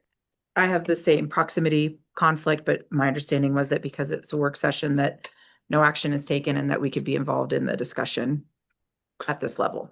Great. Thank you both for disclosing that interest. Certainly as mayor, I'm aware of that potential and agree with both of your statements that since it is a work session that you can participate. Are there any other council members that see any challenges with this? I'm supportive of everybody participating. Agreed. Great. Okay, thank you for that. We will hand it off to Lance. Thank you, Mayor Errico. The purpose of this work session is to provide council an in-progress update on the Chair 7 Carhenge neighborhood planning process, and this also includes Lot L. As you may recall, Lot L is owned by the town of Telluride, Carhenge is owned by the town of Telluride, and the Chair 7 base area is owned by Telluride Ski and Golf Company. The work that's been done to date is consistent and pertains to the goals and objectives adopted by town council pertaining to affordable housing, parking, community outreach, childcare, and also affordable commercial space. This work is a result of the MOU that council approved in January between the ski company and the town of Telluride. And that was to further the discussions that happened in 2024 to comprehensively plan the area. The plans that you'll be looking at today also build upon the Lot L feasibility and conceptual plans, this Southwest area conceptual plan, or called SWAP sometimes, and also the Telluride master plan. I'm just going to provide just a few quick comments. A lot of these will be covered in the presentation by the design workshop team, but just as more for the listening audience to kind of frame the discussion today. The design workshop team did conduct 2 community stakeholder meetings in April and May. There was a community open house on June 10th. There was a HARC work session on the Lot L portion on June 18th. And then this is the check-in with town council on July 22nd. The attached materials, again, are an in-progress status of the conceptual plans for the Lift 7 neighborhood and the preliminary plans for Lot L. The plans that you'll be looking at today generally comply with the SWAP plans densities. They also appear to comply with the dimensional limitations set forth in the Telluride Land Use Code. The development on Tract Y, which is the Chair 7 base area, will require a rezone from open space. The program summary is basically Chair 7, the base area, so the TSG property. Right now in these plans indicate 40 to 60 condo hotel units, 8,000 to 9,000 square feet of commercial. And the parking spaces for that would be to be determined, but it appears that the land use code requirement for those uses, the parking requirement can be satisfied on site. The Carhenge property is identified right now for 220 to 240 affordable housing units, approximately 10,000 square feet of neighborhood serving commercial uses, which could include restaurant, bar, fitness, music, rehearsal, retail, and 230 spaces are shown on the conceptual plans at this point. The Lot L preliminary plans include 30 affordable housing units, 7,000 to 8,000 square feet of neighborhood serving commercial uses. And within that category, right now the uses have been identified as childcare facilities, transit-oriented commercial, public restrooms, fitness. I do believe that this could be a site where the food bank might be a good fit as well, given its proximity to transit. Also, there's 900 parking spaces in the current plan. Approximately 320 of those spaces are those currently on site. 288 spaces would be relocated from the Carhenge site, And the additional spaces, the additional approximately 292 spaces could be used for additional commuter spaces and the spaces that are required for the new housing units. There's also a neighborhood park of approximately 24,000 square feet adjacent to basically building F.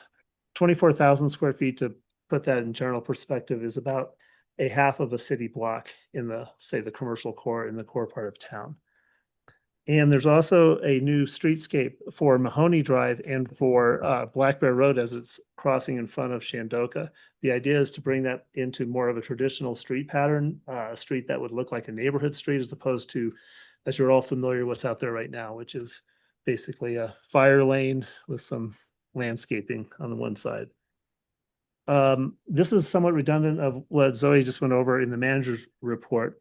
This project is related to other projects that are ongoing. The Southwest Area Traffic Impact Study that was done for the original SWAP plan will be updated with the densities now shown on this current plan. And that'll be ready for council's review in September. Basically, we were holding off on updating that traffic study because we did not know the final densities that were going to be proposed on the TSG property. Also, we collected new traffic data last August. It was the first week that school was open, and that will be incorporated into the new traffic study as well. The sidewalk widening, or the new sidewalk, 10-foot wide sidewalk on the south side of West Pacific Avenue, is to be completed this year. The preliminary design and cost estimate for the Mahoney Drive bridge replacement is underway, and it's anticipated that replacement could occur next year.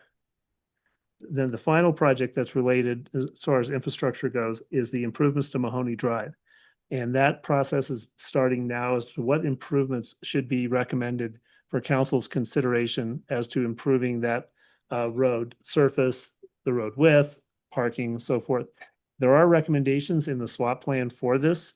They're going to be evaluated. Kyle has accomplished a survey of the property, so we now know exactly where the property lines are relative to the Pearl, et cetera. So that'll be a project that'll be wrapped up this year as well. So the next steps are, after this council update, there'll be another round of stakeholder meetings on August 6th, and then there'll be a large presentation to town council on September 9th.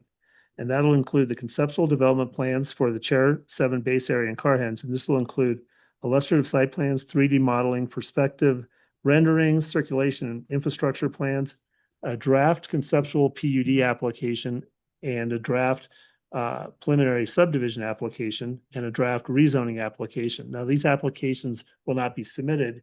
It's more to present those to council as one of the last work products that comes out of this process. You guys will be able to evaluate what those development applications could look like, modify them as appropriate, decide whether those go forward. Also, we will be having a development considerations memorandum, which talks about how the project could be implemented in a joint way or or independently. It talks about how that would work with respect to the shared driveways and the shared infrastructure. Again, the driveway that's going to the Telluride Ski and Golf property goes through Carhenge. There's a lot of utility connections that'll be shared. There'll be a lot of roads that will be shared. So that would help us understand what those implications might be. There's also going to be the Lot L preliminary plan will be presented then. And that'll include sections, elevations, architectural sketches, landscaping plans, civil drainage plans, recommendations on the operational and snow melt system. So how the parking structure could be controlled. Is it a gate? Is it a phone app system? How is the snow going to be handled on the top deck? How that would affect potential drainage and dry well configurations. And again, in a conceptual way, but those items need to be thought through because they affect the appearance and also the design of the site plan. There'll also be a construction phasing approach about how would be the best way to implement this parking structure, a cost estimate, and also financing approaches to financing. So how could council or the town consider paying for such a structure? We also have a work session scheduled on the Lift 7 Carhenge aspects of the project on those conceptual plans in September. So that's kind of an overview of where we are in the process and in the broadest sense what the plan currently includes. Again, this is just an in-progress update. I'll be turning it over to the design workshop team. They have several people that will be speaking. Tiffany, that will be the names that I provided earlier, those would be needed to be unmuted. And then Lance, I want to just say one thing. If somehow in this discussion that any Mahoney Drive improvements are discussed, that I do live at 240 South Mahoney. I'm not in proximity for Lotell or Carhenge, but if we do discuss South Mahoney in this work session, I just want to make sure everyone's comfortable with that in case it comes up. Great, thank you.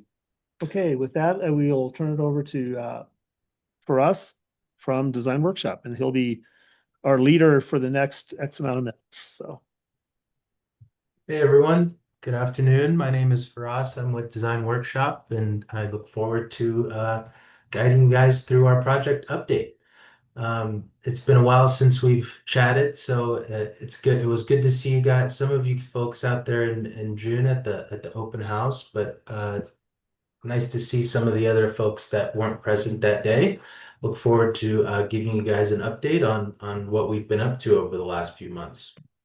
So as Lance mentioned, I think as a kind of a guiding documents and really defining the project program and starting point for us were the Southwest Area Plan, as well as the Lot L concept study. The Southwest Area Plan adopted in 2021 really defined the unit mixes, desired unit densities for the Carhenge, as well as the Lot L Shandoka parking lots, and what the future of those sites could be looking towards the future. The other aspect that I want to point out here is that our project really started by looking at the Telluride master plan goals and how the current master plan speaks about human and pedestrian scale and the character of Telluride and just the articulation of some of the pedestrian oriented streets and how all of that can start to really inform how we think about these projects. Dovetailing into that, there are also some goals associated with the desire for parking in this side of town, as well as affordable housing.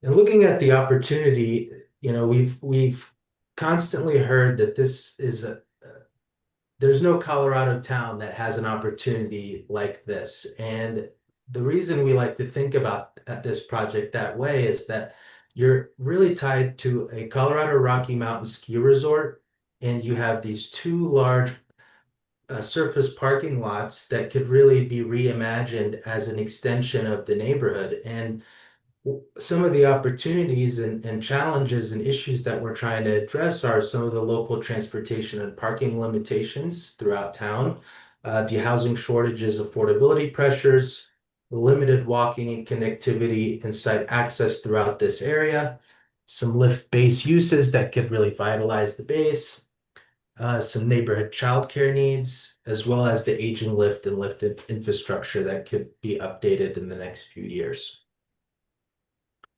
A quick look at and summary of kind of the engagement process. Critical to this project is fostering a sense of community collaboration and really keeping the community informed and engaged throughout the process.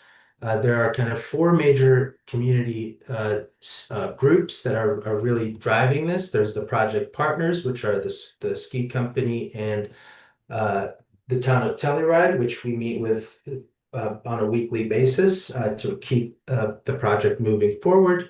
There's the community stakeholder groups that have been engaged throughout the process. As Lance mentioned, we had a meeting early in May. We had the open house in June that engaged the broader community, as well as we have one more engagement update for the community stakeholder groups set for early August. And then lastly, the community leadership, which is our HARC work sessions, our town council work sessions that we have, such as the one today. Some of the engagement themes and outcomes of the initial neighborhood planning groups that were conducted early spring were kind of the same things that we've been hearing over the past 12 to 18 months. Is there's a really strong desire to address affordable housing, parking, traffic improvements, pedestrian connectivity, open space, lodging, all of these mixed uses integrated into one vision that could really start to establish this side of town as an anchor point and a community hub. Looking at the pop-up event, we were out there on site, and it was really awesome to ground truth the plan with folks and point at things and look around the property and really meet folks in person and hear their concerns directly and how we might be able to address some of those concerns.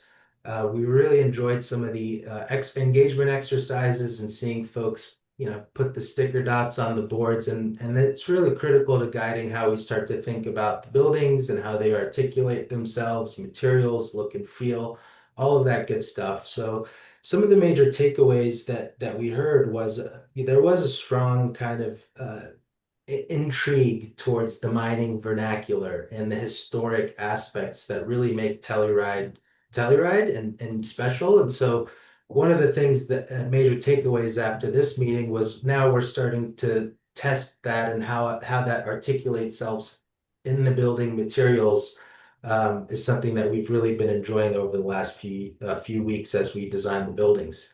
There was a desire to maintain open spaces and more flexible spaces over programming. So that was a comment that we've heard in the past that was reiterated to us regarding some of the program and not trying to over-program the spaces. Also, another comment that was pertinent and really important to us that we heard over and over again was to really understand a clear and clearly identified and safe access from the Lot L parking garage to the Lift 7 base area. So we've started to think about how we might be able to address those comments in this design.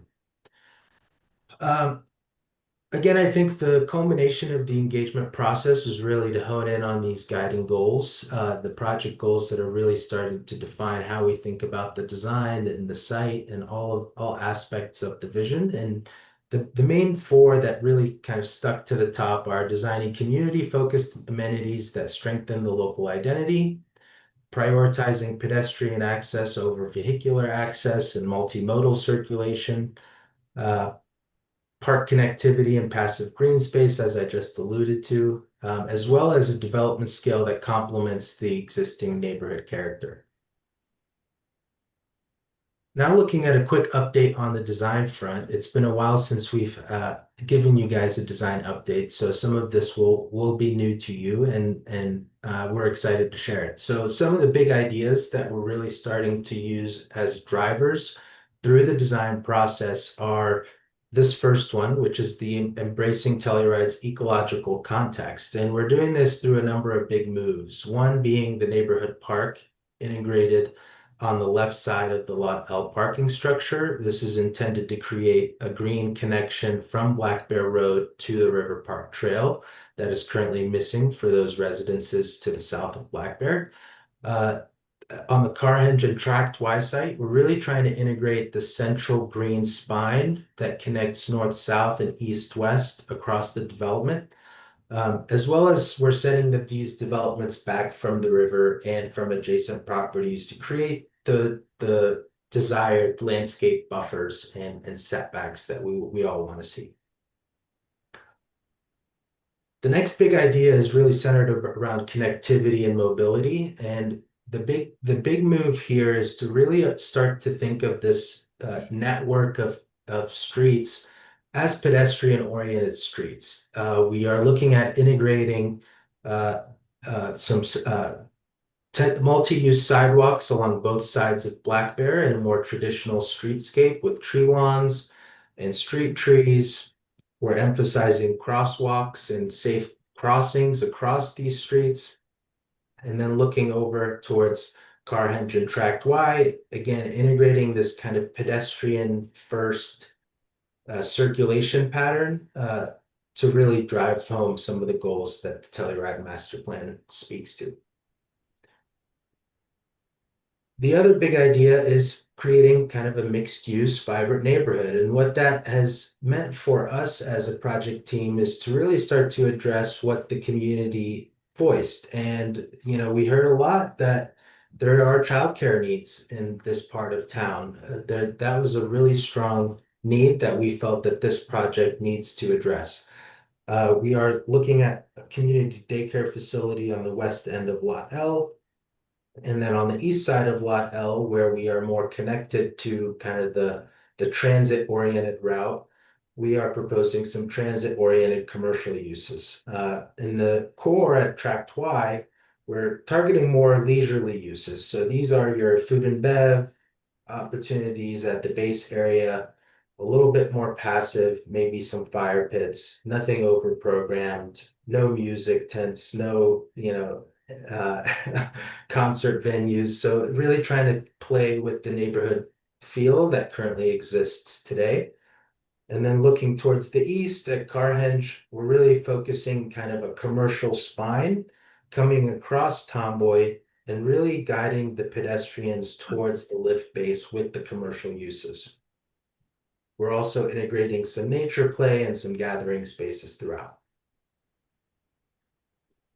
Looking at the overall development program, Lance mentioned these numbers at the beginning of our talk, but I'll just reiterate here. So we are looking at an important aspect of this process is to ground truth some of the numbers of the SWAT plan as well as the conceptual study. And also we have started to refine based off of the engagement we've received from the community as we develop this.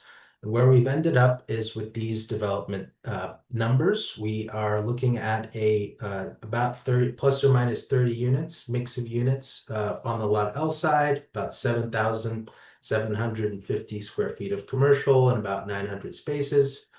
On the Tract Y side, we're looking at a 40 to 60 condo hotel product with a mix of unit types and sizes.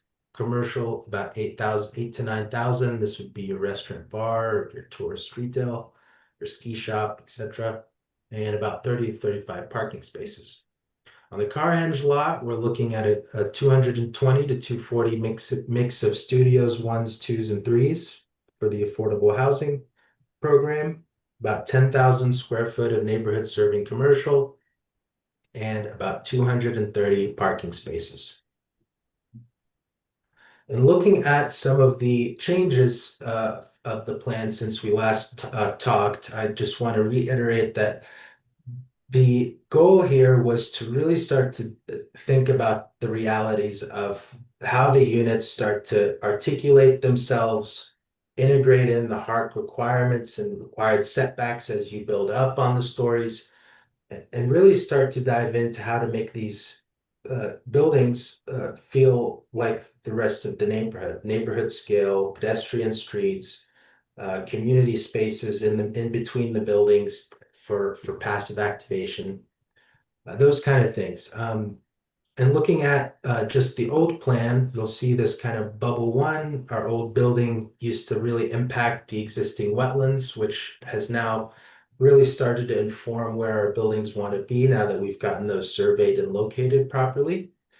Number two is one of the big things we started to look back at is well, it kind of made sense that as you look at the buildings towards the San Miguel River, that the town grid reappears. And this was another thing that HARC really emphasizes is the maintenance of the town grid and respecting that. And so the top 5 buildings you see there really honor that alignment, which starts to, again, hearken to HARC guidelines. And number 3, the other big change that you'll see here is that we've removed 2 buildings on the eastern side to really create more of a landscape buffer and greater connectivity from the Telluride Mountain Inn in through our development through the central green space and towards the lift.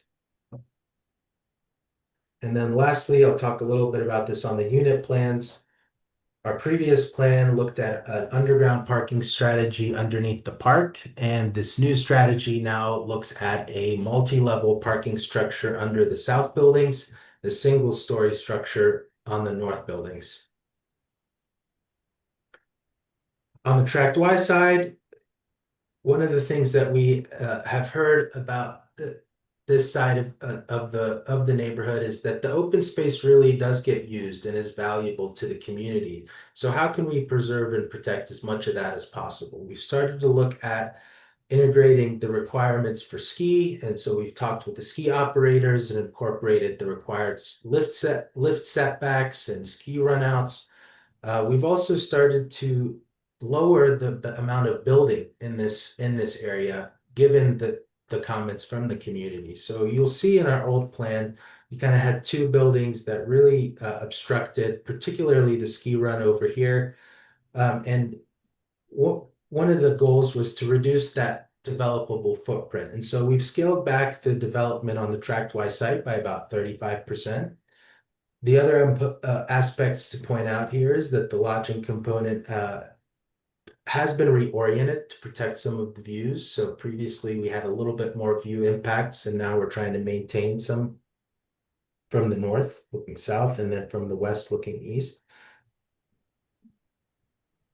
And looking at the level plans, you'll notice a couple of things that I want to point out. So in this, just going to zoom in here so that you guys can see a little bit. Level 0 is your underground parking. This is your totally buried parking. Level 1, which is the ground floor uses, is really where you start to see this idea of mixed use. And one of the things we're really trying to celebrate is what you see in these various colors, this light pink, this blue, and this light blue, really are your commercial, neighborhood commercial, or retail commercial uses that begin to create this kind of central core. Through the Carhenge site, and then on the west side, really start to create those edges on the west and on the east. You'll see as we move up in the development program, these boxes are going to start to get smaller and smaller and smaller. And that's partially driven by the HART guidelines and the required setbacks, but also making the buildings feel like a human scale building. So some of these adjustments in the building footprint really start to step the building down towards the pedestrian and reduce the perceived, let's call it perceived height or perceived scale of these buildings. You'll see the big idea on the Carhenge site is that we're targeting a stepped approach. So as you work back towards the hillside, and there's two ways to think about this. You're stepping down towards the river or you're stepping up towards the hillside. But the goal is to really where the development faces the surrounding communities to make the perceived scale and development less. And by doing that strategically limits the view impact from Pacific and Tomboy and its perceived impact from across the river and from town. This also helps the perceived impact from the gondola. As you're looking down on this property, the buildings will read as smaller footprints because of the articulation and how they stepped back. Lance, do you have anything to add in here before I? Yeah, Faraz, can you zoom in on level 2? Just that kind of area. Level 2, here you go. Yeah, that's good. Great. So one thing I wanted to point out is, as Faraz mentioned, we took the parking basically on Lot L and we stacked it against the hillside as a 2-level parking structure. So what that does is it gets it out from underneath the park and all the grade changes that were happening with that. But we're starting to use that back corridor. It's a very efficient layout for parking. And so we're stacking parking in the back and then having housing occur on top of that. The old design just had 1 level of parking underneath there. By stacking the parking in that location, it really helps open up the site and is good for constructability. So. Perfect. Thanks, Lance. Looking ahead, next steps, and Lance did allude to this at the beginning, what to expect at the upcoming September meeting, but this was just a quick recap of where we are, the scope, what's left, and where we're headed, which is essentially towards conceptual PUD application. tasks and preliminary plan deliverables. Again, looking ahead, we'll refine the plan based on the feedback we hear today. We'll then regroup with the community stakeholders in early August to review the 3D model and perspectives. We're really excited about how the buildings are starting to shape up and the 3D model aspects.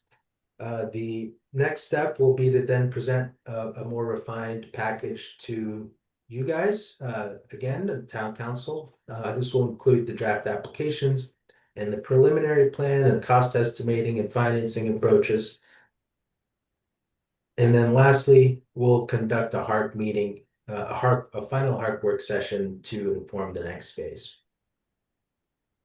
And with that, I'm going to pass it on to Cushing Terrell team, who's really been driving the Lot L side of things, and excited for them to share an update.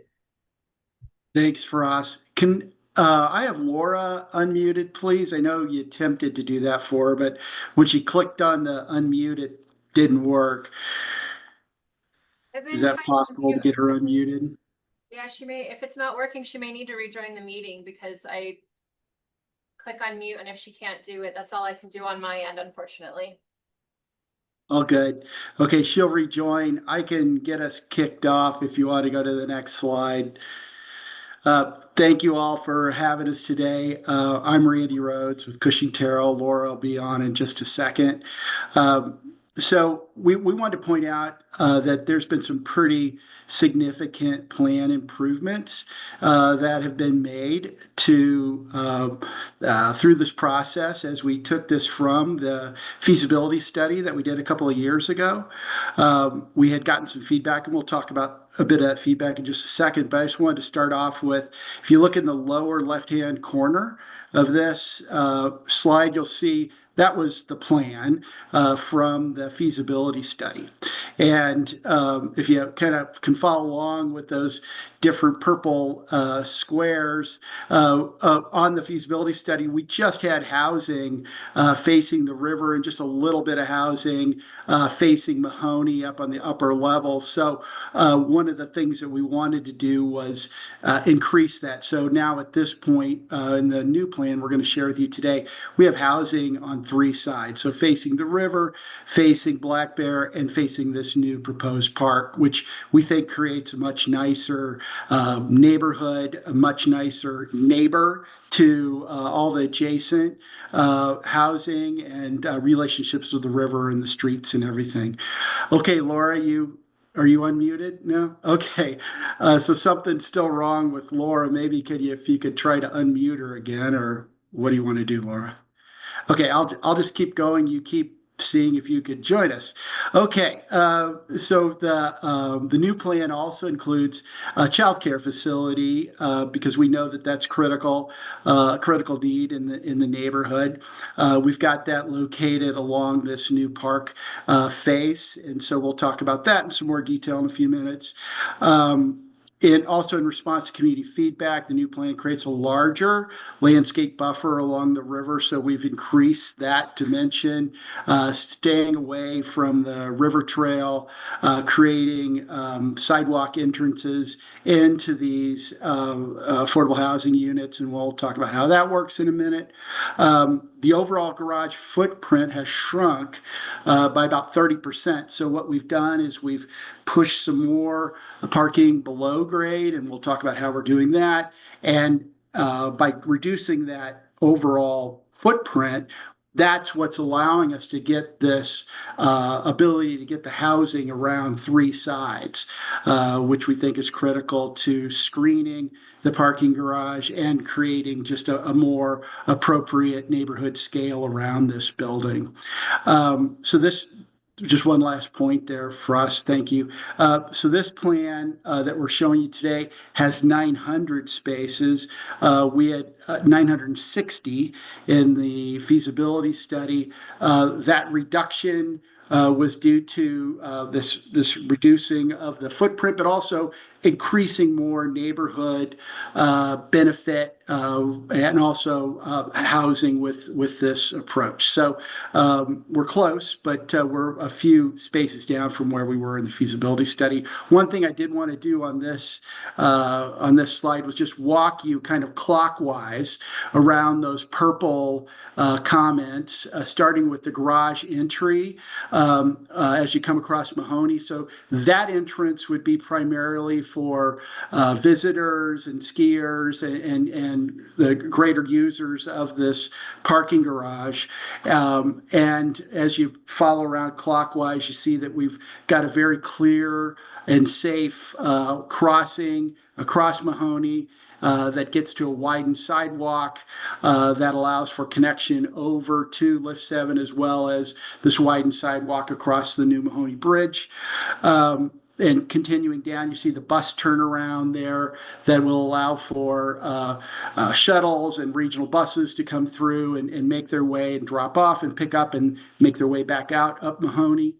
As we come around, you see that we've also are incorporating some additional bike storage and some trash opportunities, trash storage for the Shandoka residents. So that's actually on their side of the street, so they don't have to cross the street to utilize those storage and trash areas. Then you see the garage entry off of Black Bear. Our thought is that that's primarily for residents, because that goes into the lower level, which we'll talk about in just a second.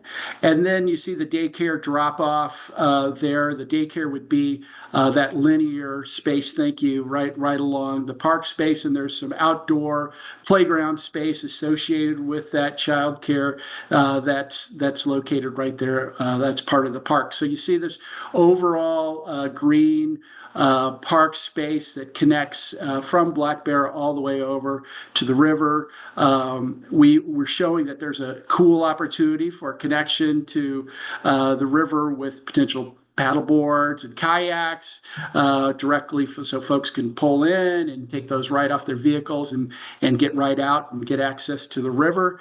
And we've worked hard at preserving all the existing vegetation and trees and the mound that exists that creates a visual separation there between the trail and the existing parking lot right now. Okay, so Laura, are you up and running yet? Okay, so we'll just keep going. You're stuck with me, folks. Sorry. So a little more project background. We really relied on the Southwest Area Conceptual Plan as we got into the Lydell feasibility study back in 2020. And the kind of the core elements from that influenced the study that we did was this idea that there's a multi-level parking structure to increase intercept parking for the commuters and provide transit-oriented uses, that we should get approximately 35 to 45 residential occupied affordable housing units, employee units along with this effort, that we should try to get at least 5,000 to 10,000 square feet of transit-oriented use, that we need to accommodate Shandoka bike parking and trash, and potentially have a maintenance shop, and then improve the neighborhood with amenities such as childcare, playgrounds, pocket parks, public spaces. And so we took all that into great concern, and that's something that we studied. And now with this preliminary plan, we're actually starting to see all those items, one form or another, showing up. So we go to the next. Thank you. So this was the plan that we had in the feasibility study. And so some of the feedback that we got from that was to add and improve neighborhood amenities such as childcare, playgrounds, pocket parks, public spaces, create additional amenities, maybe a gym or a restaurant, and then consider additional community uses on the ground floor for neighborhood and resident use. So we've taken all those topics into mind. We were part of the public engagement efforts. Got a lot of very supportive comments about the architecture and how that the buildings, the apartments do a great job of screening the garage building and really giving a sense of neighborhood and nice scale along the streets and along the edges of the building. Next slide. So the core program that we're working with in the feasibility study, we had 960 spaces, and now we've got 900 parking spaces. In terms of transit-oriented commercial uses, included public restrooms. We had 3,280, and we're a little bit more than that, 3,740. In terms of the residential uses, we had 35,500 square feet of residential. Now we're at 24,163, and that's because we were relying on a lot of conditioned corridor spaces in the feasibility study. We've gotten rid of the vast majority of those. We have more walk-up stairwell, exterior stair conditions to get access. So that's part of the reason why that square footage has gone down. But we had 29 units in the feasibility study. We have 30 in our current plan.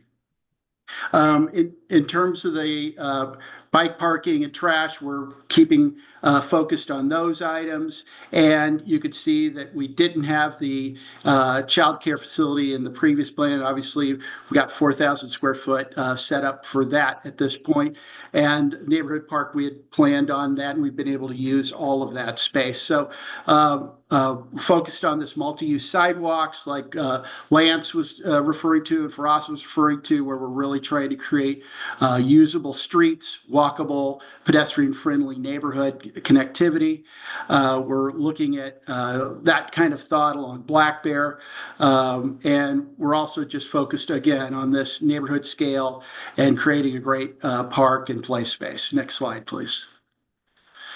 This slide shows the lower level parking. So again, with the entrance coming off of Black Bear for the residents, there's around 140 spaces at this level, and there's a ramp that goes up to the upper floors.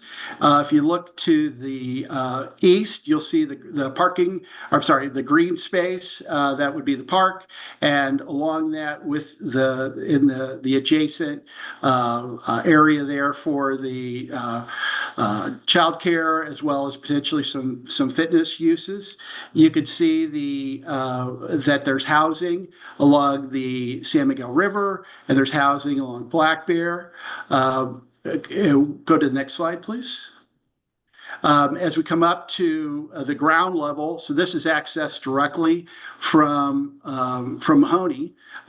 So you come into this level. At this level, the transit center is there. There's some bike storage. You see the affordable housing units working themselves along the riverside, along the park side, and along Black Bear. The units along the park side would be above the child care uses at the lower level. Go to the next slide, please.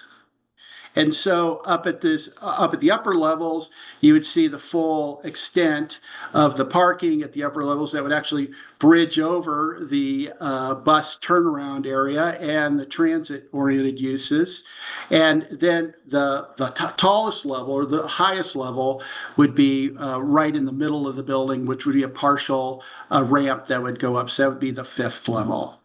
Lance, did you have just go back to that one for a second. Lance, did you have any other comments you wanted to share? Sure. Can you go back to the ground level? That's great. So the pink area in this conceptual plan is for the transit-oriented commercial uses, could be coffee shop, those types of uses. The blue area is shown right now is like ski lockers.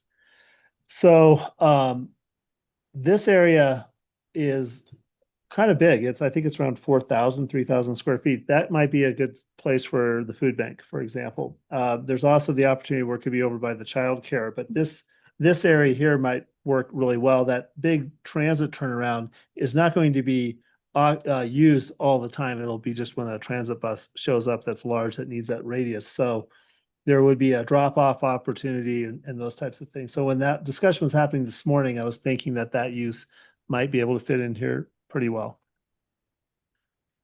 Thanks, Lance. Okay, Frost, you want to? So we wanted to show you a few sections just to help explain how these levels work. So in the top section, which is cut north to south on the site, you could see on the right-hand side the river. You see the river trail. You see the mound coming up, and you see the existing trees that are there, and then some landscaping on the backside of that, and then some access to the residential units that would face the river. And you see the section, that's where the stairs would be that would access, and those stairs would be right against the parking garage exterior. In the middle of the section, you could see how we've called out lower level, ground level, level 2, level 3, level 4, and then this level 5, which is a partial level. So we're working, as we work across the building, you could see that we've got the housing on both sides. On the side that faces Black Bear, you can see that there's street trees and a sidewalk, and so we've got that on both sides of the street, creating more pedestrian-friendly character there. You could go down to the next slide, or next section, thank you. It shows how that resident entry works off of Black Bear, how that it's a lower level. You drive down into that, and remember there's ramps inside the building that connect up through all the levels. And then on the final section at the bottom, you can see on the left-hand side, that's at the park, and you can see that the what's labeled multi-use, which could be the daycare and other fitness uses on the ground level, and then residential above. And then on the right-hand side, over at the Mahoney side of the section, you can see how the transit-oriented uses in the transit center function in its relationship to Mahoney, how there's street trees there, nice pedestrian-friendly connection as well. Let's go to the next slide.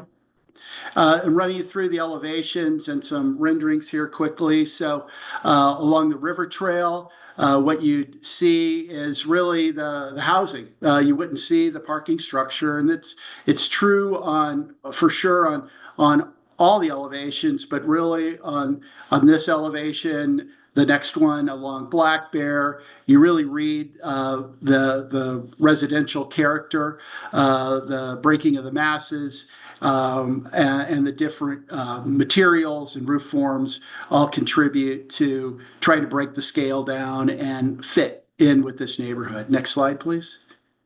As we look at Mahoney, we took on a more kind of commercial look there to work with the transit center. We'll share some of the feedback that we got from Hark and some variations on this that we're considering based on that feedback. But you see the entrance to the parking garage to the right-hand side. You see the bus turnaround space on the Mahoney view, and then looking at the second elevation at the bottom, that's at the neighborhood park. So that would be facing back towards the other Shandoka apartment buildings. That would be the park space. You'd see the child care center on the right-hand side at the ground floor, and then housing above, and to the left of that with the river to the left. Next slide, please. And So- Randy, I've Yes. solved my technical difficulties with my phone. Well, great. I'll just keep glad you're here. I'll just keep kind of jamming here. Just as you come across the Mahoney Bridge, and you look at the driveway entrance into the parking garage and the housing that faces the river trail connection right there, view down Mahoney. This is that first glimpse. Next slide, please.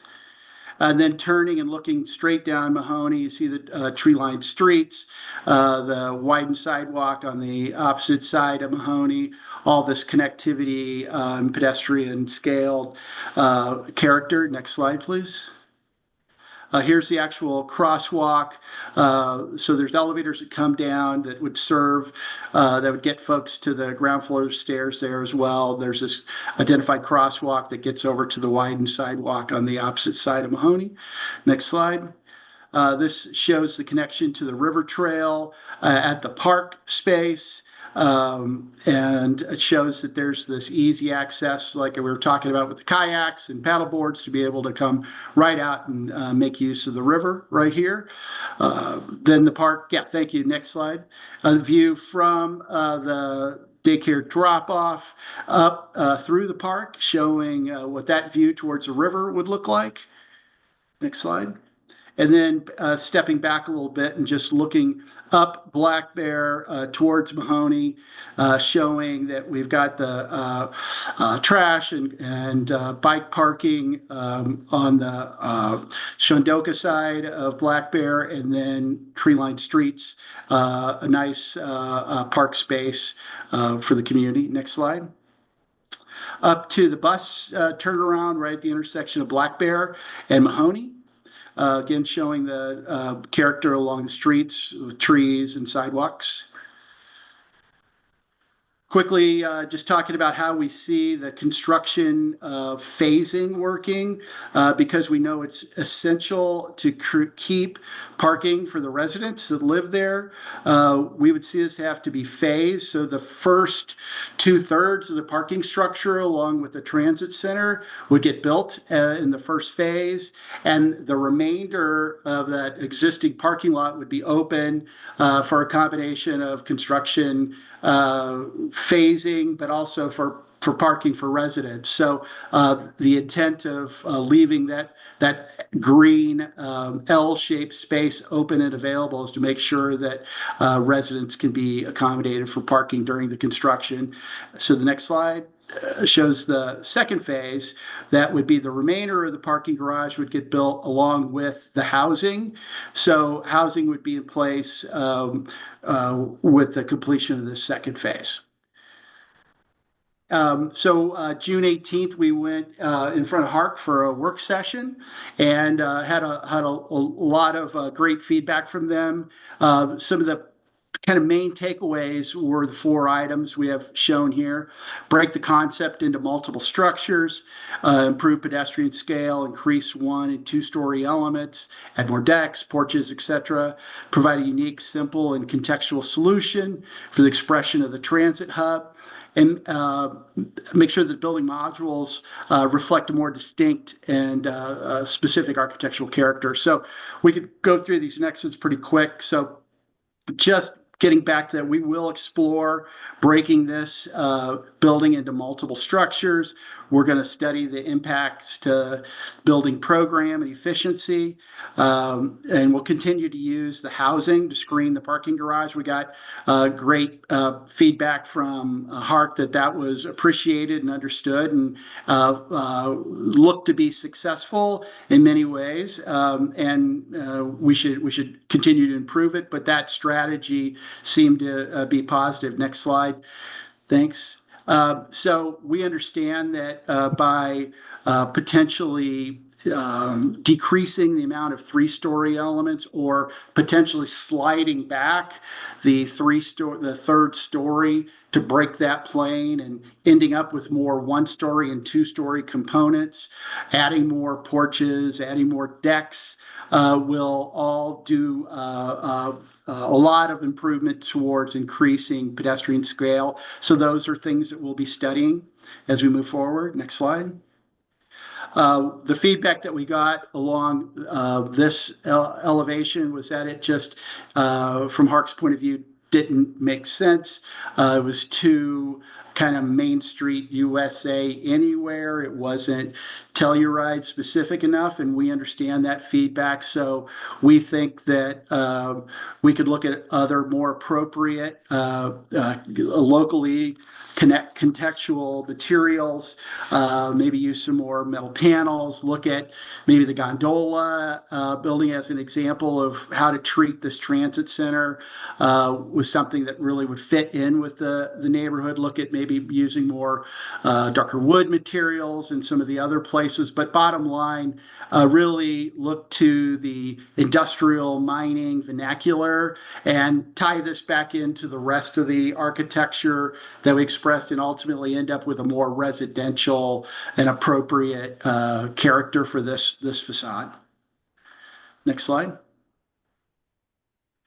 And the feedback that we've got is that we really need to look at having more distinct character with the modules of these facades. We think we've done a decent job of breaking it down into modules. We just need to accentuate the differentiation more. The feedback that we got on the west elevation, which is the elevation at the bottom, was that's on track. That's looking like that's a good direction. We need to get more of that character or that type of distinctiveness happening in the other facades. And I think we're open to some questions and answers now. Great. Wonderful presentation. Thank you so much. Lance, do you have anything to add before I get questions from council? No. And then we'll open it up to the public after that. Anybody want to start? I'll start. Doesn't matter to me. Do you mind just What? going back one slide? Cause I hadn't seen that. Yeah, we don't just have- you because don't I have to. wanted to be able to look at it on my computer selfishly. Thank you. But I would love to just what people think. Yeah, question that I had. So you noted it in the sort of program development aspect around increasing size of bike parking and trash and recycling facilities on the Lot L program. I saw in the concept drawings, I believe on the south side of Black Bear Road is where that's identified to be located. Is that correct? Yeah, Randy, I can take that one. at Sure, least. you got it. So Yeah. we measured all the existing bike storage that's at Shandoka and the existing garbage areas. And then we added some for the new housing. Mhm. But what we thought for Shandoka, at least the buildings on the south side of the road, that would be great if you didn't cross the road every time you were taking your garbage across the road or getting your bike. So the road's actually shifting to the north. So it's not, the road's not going to be exactly where it's located now. So there's more space between the road edge and there's an area for bike parking, garbage areas, not in front of windows, and then also the 10-foot sidewalk. How would it be accomplished that it's not in front of windows? There's windows. There's, entirely. if you, right, we've looked at that. If you walk down there, there's gaps between buildings. Okay. Okay, and so that's the primary area that we would be locating those areas because we don't want to put the garbage areas next to a window, but again, they're still 10 feet or greater away because of the sidewalk that goes in between. This could also be incorporated into the parking structure on the first level. That's easy to do. What we were just trying to do is come up with maybe some different ways to make that experience of living in those locations where you don't have to cross the road as much. I'm glad we're giving thought to this. I'm pretty skeptical about this specific element of Mhm. this. As you all know, I lived in Shandoka for over 12 years, so I have a lot of experience with this neighborhood. Those are obviously highly used utilities in this neighborhood already. And so want to make sure that that programming is sort of still available for the current residents here. I have skepticism that layout is a better functionality for this. I think that it will end up being more in the way or blocking Mhm. light and views, especially as that space is the only way that natural light filters into those Shandoka areas currently. So I would maybe want to re-examine that. I don't know that this configuration meets the best need there in that specific micro element Okay. of it. So especially again, just knowing from personal experience how heavily used those are, both the bike parking and the trash are often overflowing with them. So I really want to make sure we really look at those things, because if we're adding 60 more units plus a lot of commercial space in this area, that's a heavy need that we wish to be addressed. So I want to, obviously we have many needs that we are trying to accomplish, but I think this is one area where we might want to be a little more focused and make sure that the big things that we're really trying to get out of this function at their absolute best. Mhm. And then the sort of nice to haves, if they don't quite make sense, and I'm not fully convinced that this is the thing that fully makes sense, then we feel okay leaving that aside and sort of re-examine if I don't know if this is, the time, but I would say, as I'm sort of envisioning it, if we are, if that after continued examination doesn't make sense, I feel like then it would make sense to shift the whole building slightly north, make sure that that sort of street is feels open. Because it to the north, there's the river, and I don't feel like the impacts to other people are as significant if that building is more positioned along the northern edge of the property. Okay. Would be my sort of initial take on it. So again, I think, as I said to an earlier topic, we have to think about utilizing our limited assets efficiently and to the greatest extent that feels feasible. This project is no different, but this is one place where it feels like maybe we're trying to do a little too much, and then the impacts feel too great to other areas, or it just won't work how we're currently. There is space on the north side right now. We have the new road, then we have a green space, then we have a sidewalk, and then we have a housing unit. And so if some of the housing units aren't located on the first floor and not above the garbage areas, that can be accommodated. We want to make sure it's really easy for the folks unloading and loading the trash and stuff. So, but yeah, that's a good comment, and thanks. You can take that to heart. Lots of hands are up. Ashley, I saw yours first. No, I wasn't first. These people were first. I'll go. I can. I don't know if it matters, but So I was at the HARC work session, and this was something that was mentioned then, but I'm gonna repeat it. I have some concerns about the top level parking being open. I think plowing our parking garage is gonna be a pretty tedious task, and given that we have winter basically half the year, I'm a little I'm a little hesitant about that. And then I also think, while I really like how the housing has sort of encased the parking, I feel like we've forgotten about the aerial view, because a lot of people are going to see this building from the top down, either from the ski runs. ski trails. Stupid. Yeah. Yeah. Or from the gondola. Baby. So I think that view has been forgotten in the masking of this as a parking structure. And I know it is a parking structure, but one of the ideas that was brought up in HARC that I'm going to mention again was that maybe instead of, the housing being this like vertical parallel, like kind of sheet around the parking garage, that maybe it can like crawl up onto the roof and utilize those top stories more for housing, so that we're seeing less of that exposed parking on the top structure, and that more of the parking's encased under roofs or under housing as like the snow coverage. So that's something that I wanted to mention. Can I back on that really quick? Just okay. question. How many spaces are currently, of the 900, how many are currently that fourth floor? Out of curiosity, how much would that lose us if we got rid of the fourth floor? There's kind of a fifth floor too. The fifth level has 209 spaces. I'm sorry, the fourth level, it's call it around 200. And what about the fifth? Sorry, yeah, it was. The sixth is the highest. It's just the ramp going up. There's 29 spaces. Okay. 29 on that ramp. The 29 is on the level 5, the partial level. Correct. Thank you. Okay. 29. Thank you. That's yeah. Randy, the level 1 is basically a basement. Right. That's correct. That's like 144 spaces in the basement.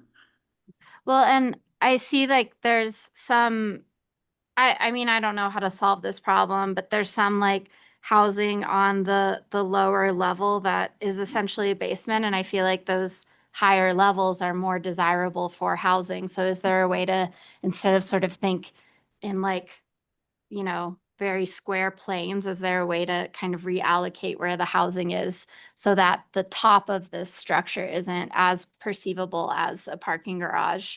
Yeah, I understand why you would think that those are like basement units. The site slopes from Mahoney over towards where the park space would be about 7 feet. So there's this slope across there. So there aren't any below grade apartment units. Everything's above grade. But your comment about, is there a way to move some housing up and actually have that be part of the roof scape and some of the roof form? We could absolutely study that and look at the impact to the parking count and just how the exiting could work, all those things. So certainly a comment that we should analyze. Thank you. Yeah. And then there's just a couple other things I wanted to mention. One of them is just the general traffic flow from this structure to the actual ski lift. I won't go too much into that, but I feel like it's crossing some private property, and this has come up before, and I just think we really need to hash out what that looks like and how to improve that for people actually walking to the ski lift from the parking structure. I'm a little bit of a broken record on that, so I won't talk too much about it. But then the other thing that I wanted to mention is I think that having a distinct look to the transit center element of this could really help break up some of the scale. And I feel like you're kind of there, but maybe in a style that doesn't feel right. But I think having that have a different look than the rest of the building will really help in the usability, the functionality of it. And I almost feel like it looks too similar to the rest of the building right now. And I would like to see a little bit of a differentiation between the transit commercial use and the residential. Like right now it doesn't have like a pitched roof or anything, but I feel like it could be an opportunity for some like creative design that makes that feel really special. You can't wait to do that. Yeah, we're fired up for that. Thank you. Careful. Geneva? I am not as concerned about the aerial view of parking as we currently have an aerial view of a 300 spot parking lot next to another one. So I feel like that's always been a part of this, and we're shrinking it down and adding green space on over what was pavement. So I think we're already seeing improvements from the aerial view, whether it's from ski runs or the gondola or the Weeby, but that's just me.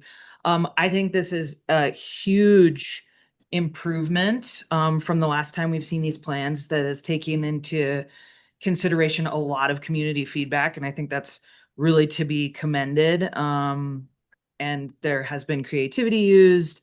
And when I hear things like scaling back developable footprint by 30 or 35% in multiple areas, I'm like very encouraged, while still hitting many of our goals about programming numbers, not fully what could fit, but taking away a third of what we were conceiving of squeezing in there feels really good, from the tract Y area to the footprint of the parking structure.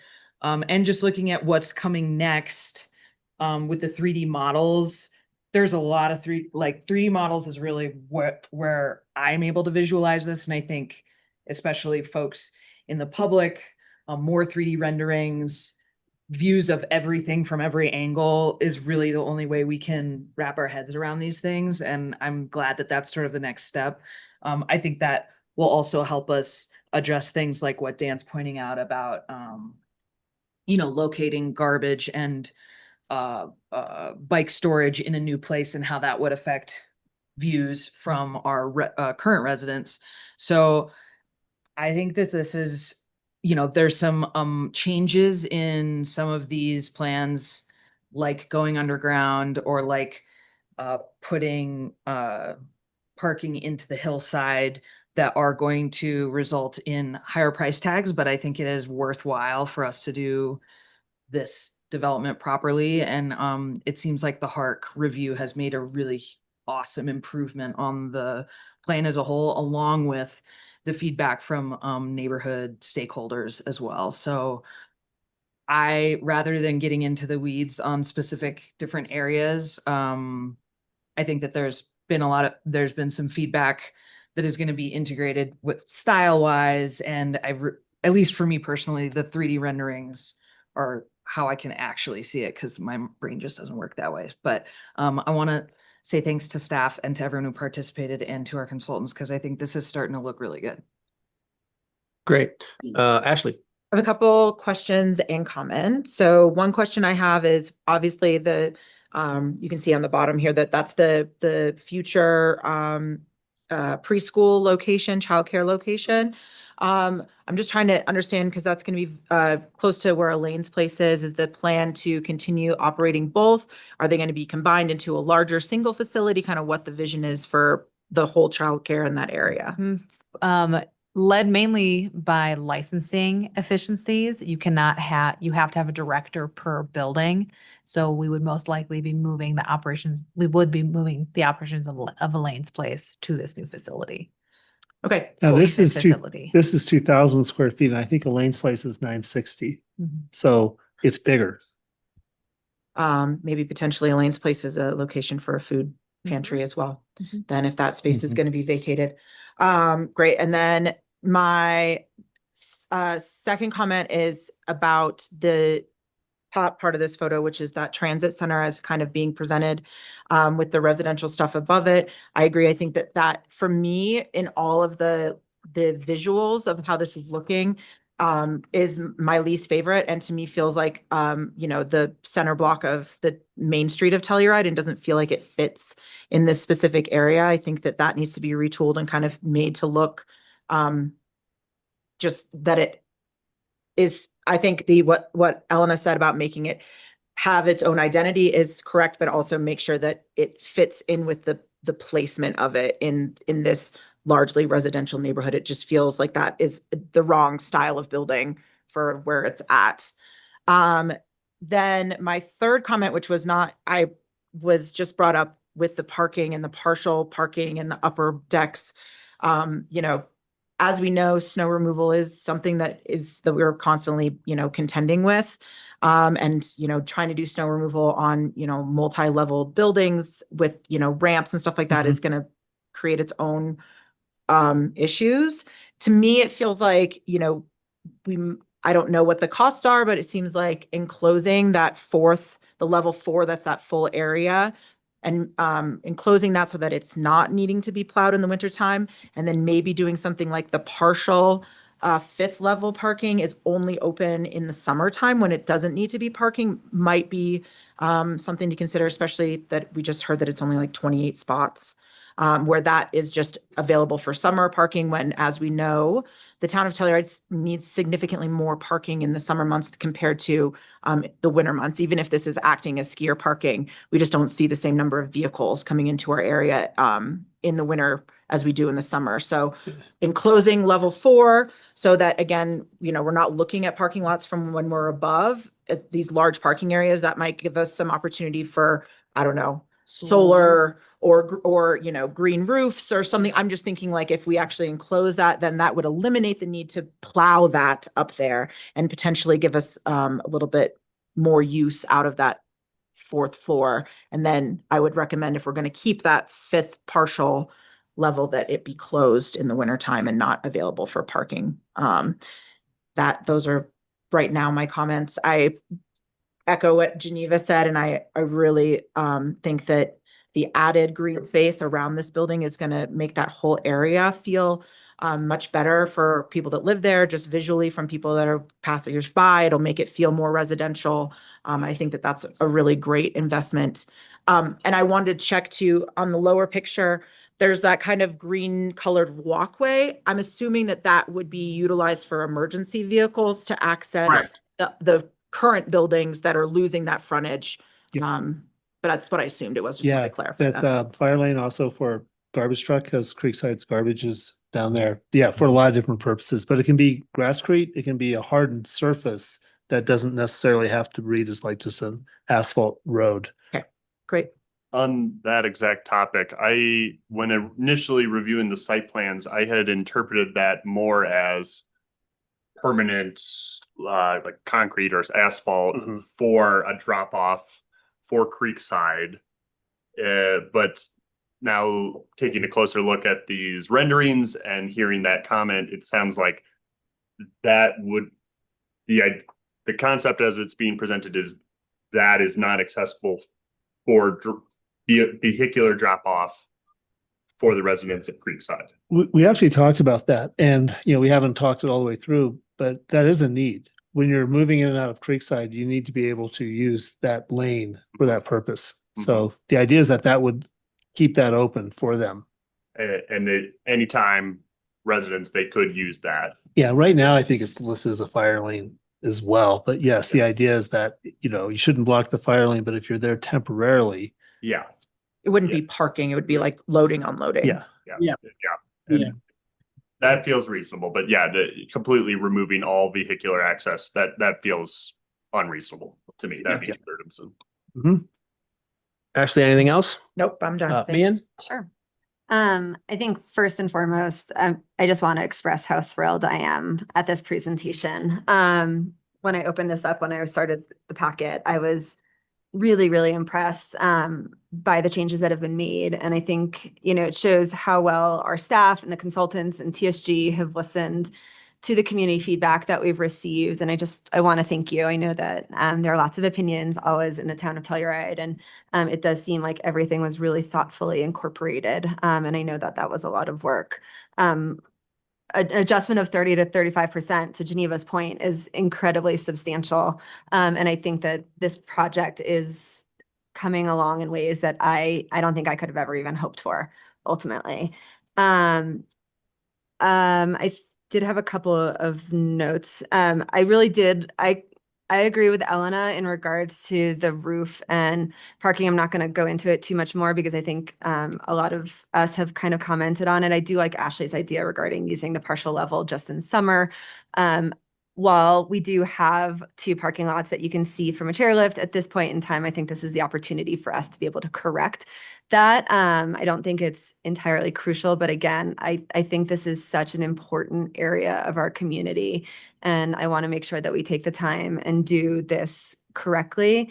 Similarly to Geneva's thought about the changes and the increased costs, again, I think whatever we need to do to make this perfect for the community now and for the community that we're going to have in the future, it makes sense. So I appreciate the way that we've kind of dug into the ground a little bit more to create more usable, flexible space for the general public.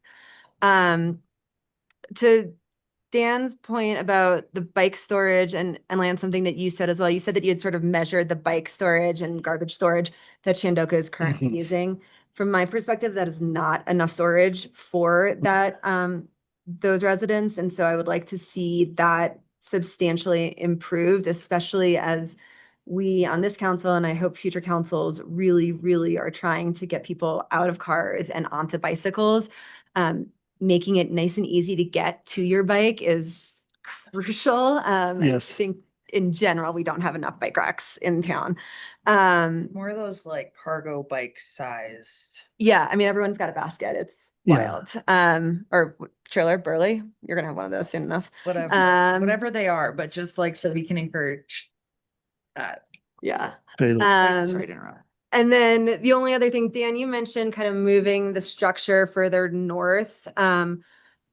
I tend to disagree with you on that. I mean, I think we really need to be mindful that Entrada is across the river. I want to make sure that those neighbors still have, still have the views to an extent that we, feel are appropriate. And I think that the way that Black Bear was set up in these renderings is really thoughtful. I mean, the only thought that I had, which I don't know the answer to, is whether or not some of the things that are kind of being put in front of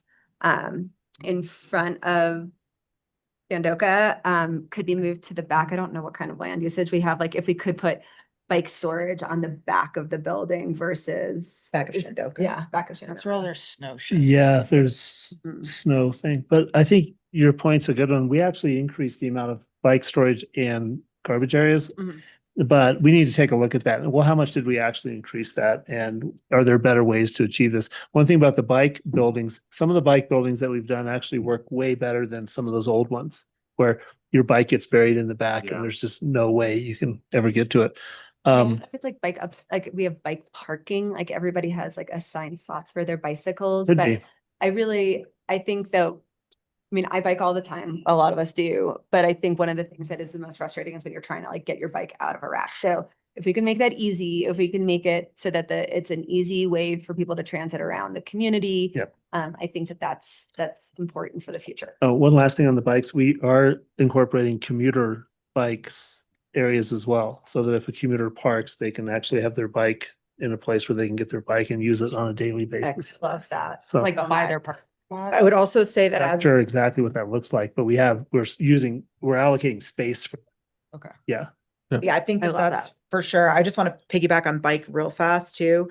I live in Telluride Lodge, which is a community that's, similar like this, where we have, a bunch of people living in one space. Everyone has cars, everyone has bikes, trash and all that stuff are all integrated in the same way where we bring our trash down to a few communal trash things. I will say spreading out the bike parking so that it isn't necessarily one centralized area that gets too congested, and making smaller bike parking areas around the property, I think helps alleviate some of that so that people, can park their bikes close to where their front door is. That helps. But in doing that, it is critical that it's covered. Yeah. So as we're doing this, thinking about maybe focusing less on big bike storage areas, making kind of small nook ones, but that bike coverage is covered. And thinking about e-bike batteries.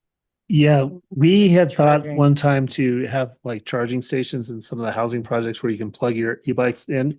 And what we've learned is that most folks take their battery inside. They just slide the battery off and then bring it in the house and then charge it there. So they're not really charging it outside. But one time when the early e-bikes were not like that. You had to plug the bike in. So right now, I mean, that's a good comment. We can talk to our consultants who work in a lot of different places and say, how are people handling that now? It seems like most people are taking the battery off. So And then I have. Keep an eye on that. Okay, and then just one other comment. I mean, to Elena's point, I think we really do need to very officially address the connectivity between Lot L and the chairlift.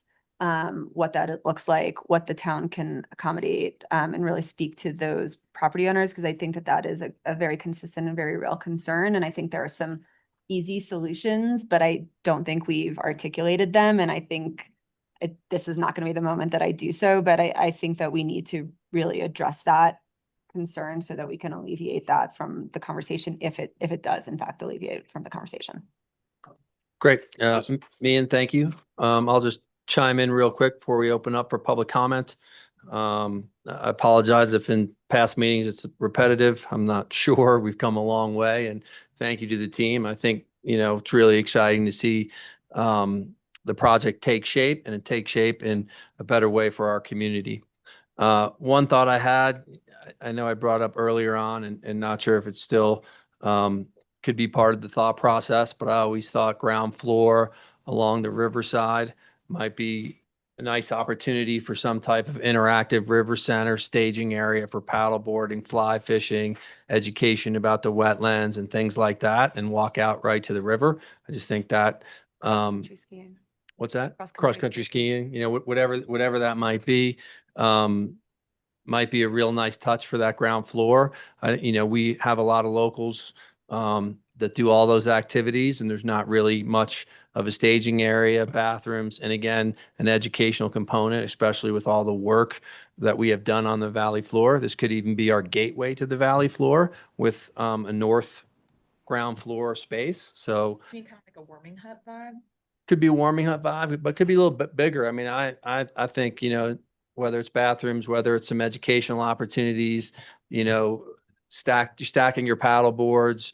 And along those lines, is drop off space for that use really compatible in the garage, or maybe reconfiguring that north east corner to a better drop off use right on the river right there. That's just some of my thoughts there for that ground floor north side. I just think, you know, I live on Mahoney Drive. I paddleboard the river. The use on that corridor is a lot, and incorporating something like that just might be pretty cool. So something to think about. Then, you know, I'm always really sensitive to active recreation and active recreation opportunities within, which will be the most, you know, densest neighborhood of our community. And it's not an easy thing with snow loads and stuff like that, but maybe for look or a portion of that top floor of the parking garage to incorporate some type of playground space. I know that's a tall order, and you may have considered it, but I just wanted to reiterate that again as well. It'll soften the look, have more green space. I know we have the west side of it, but again, it's an area that has pretty much zero right now, other than the passive use of the valley floor and a homemade dog park at 7. So just a thought there.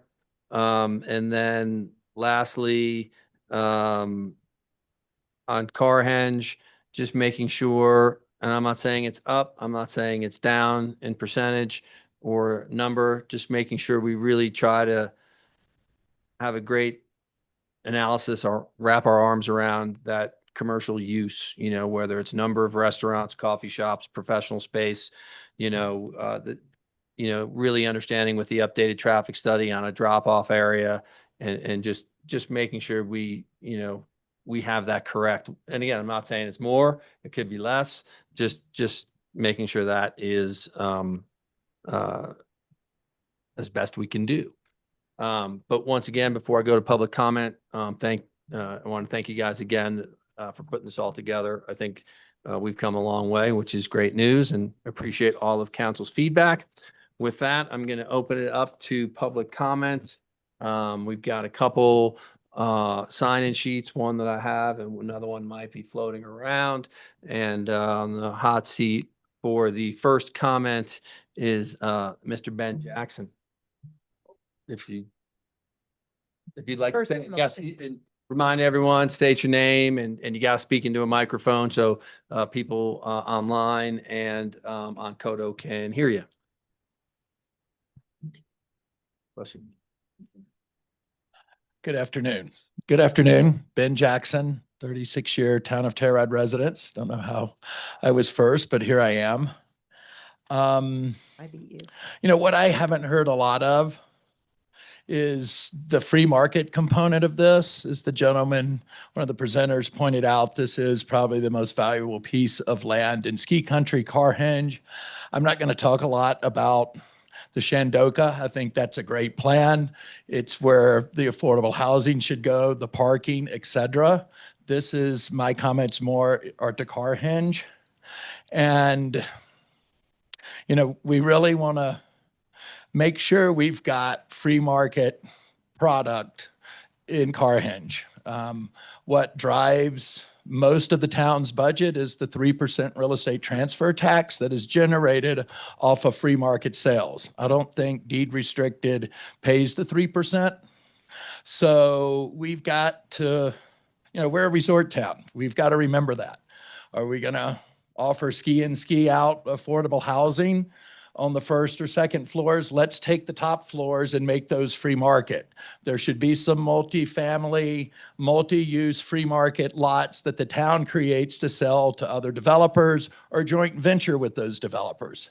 But, you know, I didn't hear free market mentioned once in this whole presentation. And on Carhenge, you know, we're going to get one shot at this. You know, I've been here long enough to see some of the town's decision, good, bad, or indifferent, however you feel about them. Once they're made, and especially it's built, there's no unwinding it. So just, let's make sure we've got a decent free market component besides the Telski Hotel in Carhenge controlled by the town of Telluride. Thank you. Thank you, Ben. And Tiffany's going to grab that sheet. We have Mark Shambaugh.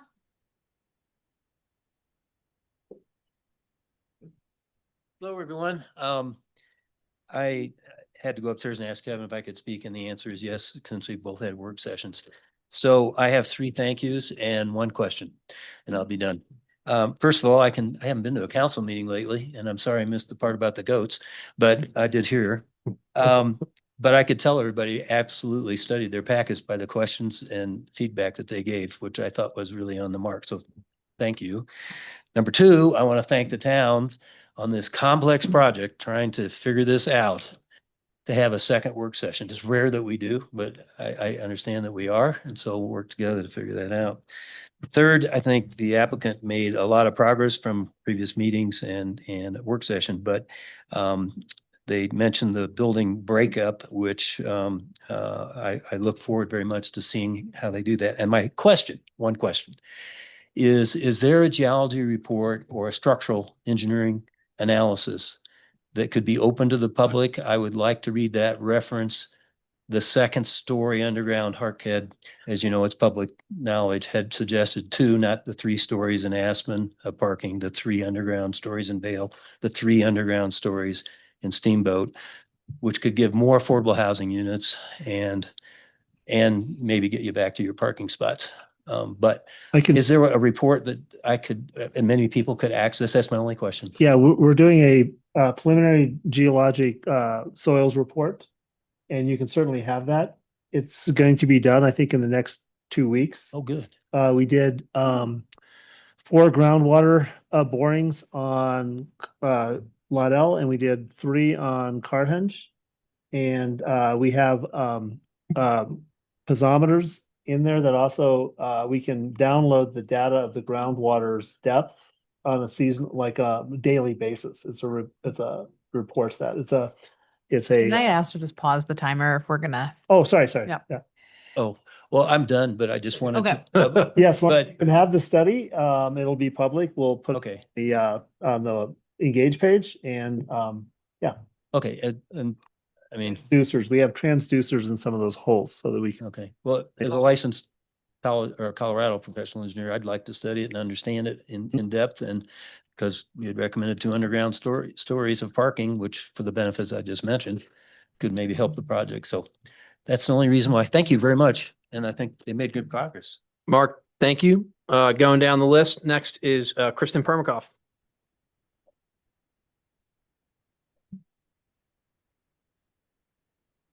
Hi, Kristen Permakoff, 295 Mahoney Drive. Thanks, Mark, for asking about that geological report. I agree that if we could go underground, I know it's probably more expensive, but on that note of the expense, I'm wondering if you guys have a ballpark estimate of the cost of this whole Lift 7 plan. The conceptual plan was in 2021. And so did that mean that the town council gets the final say, or will this conceptual plan go to a town vote? I've had people ask that around town, or if that's just purely up to the town council. It's just a question. The parking on Carhenge, I think, should be a little more closely evaluated. If you're looking at 200 to 240 units on Carhenge and space to park 240 cars, that's 1 car per unit. Might not be enough. And then if they have to park in Lot L, and then the skier parking's on Lot L, and the Shandoka parking's on Lot L, and the other local people that also get permits to park in that Lot L parking lot, maybe those numbers, it's going to be more crowded than it seems right now, possibly. I do appreciate the changes in the drawings. I've been at all these meetings because I live down there and I'm a ski instructor. I think a really important piece that some of you guys addressed, me and Elena, regarding the egress from Lot L to the new lift. I think that's a huge thing. I walk that road every single day and it's kind of dangerous. And I'm not even in my ski boots. So people coming from their cars to that area, it's going to be something to work out, I think is a big piece of the puzzle in the traffic flow, the pedestrian flow. And I think that's it. I think the drawings moving forward, as close as you can make them to scale, I do think it looks like a lot. I think Ashley mentioned that. I agree with that. But yeah, I look forward to continuing the conversation and continuing the conversation with Telski that, you know, Telski's still on board because it is a collaborative project and I appreciate that. And yeah, good luck. Thanks. Kristen, thank you. Next on the sign-in sheet is Jeffrey Kane. Hello, Jeffrey Kane, my name. I'm double impacted because I'm a property owner at the Mountainside Inn on the west side, as well as in the Sundance in the middle of Mahoney Drive. And so I have one comment is that from the Mountainside Inn standpoint, I do like the new plans. I think it was a significant improvement over the previous ones. I like the setback to the Mountainside Inn is much more reasonable than I think the first round one where I was going to have a 4-story building right in front of my window. But one of the questions that come up on the Mountainside side is the Mountainside Inn has had access to Carhenge parking lot for decades.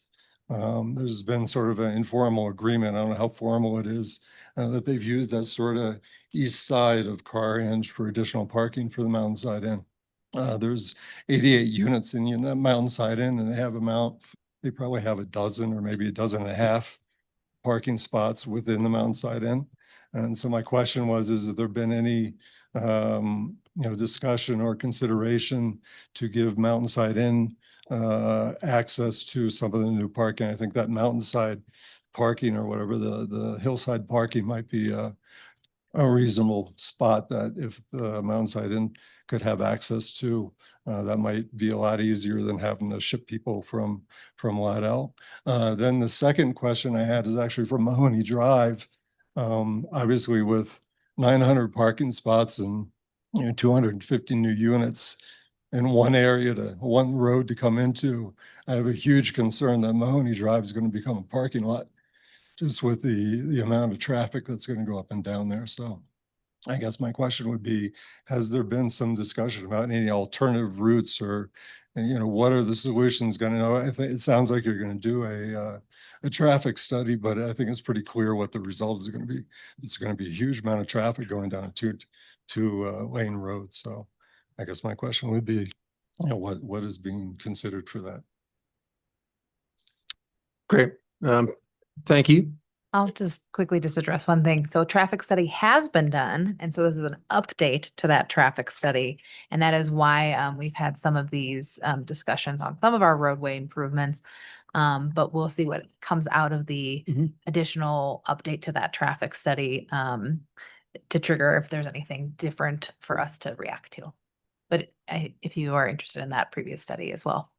Well, and right now, the majority of the traffic that comes into town that's accessing Carhenge for that parking is utilizing Mahoney and then turning onto Pacific. So there shouldn't be, beyond the new residents that are going to be moving in there, which hopefully they're not driving daily on that road, right? That the idea would be that they're like those of us that live in town, that we park and we utilize our bicycles or town transit the majority of the time, that they're not going to be driving it on a daily basis, but that the traffic that is already making its way to Carhenge, it would stay in the same pattern. It actually would get shortened. It wouldn't have to go down Pacific. It would stop at the big lot L is how I've always viewed the traffic piece of this, is that hopefully through this process, it would actually alleviate some of that traffic headache, especially think about right now.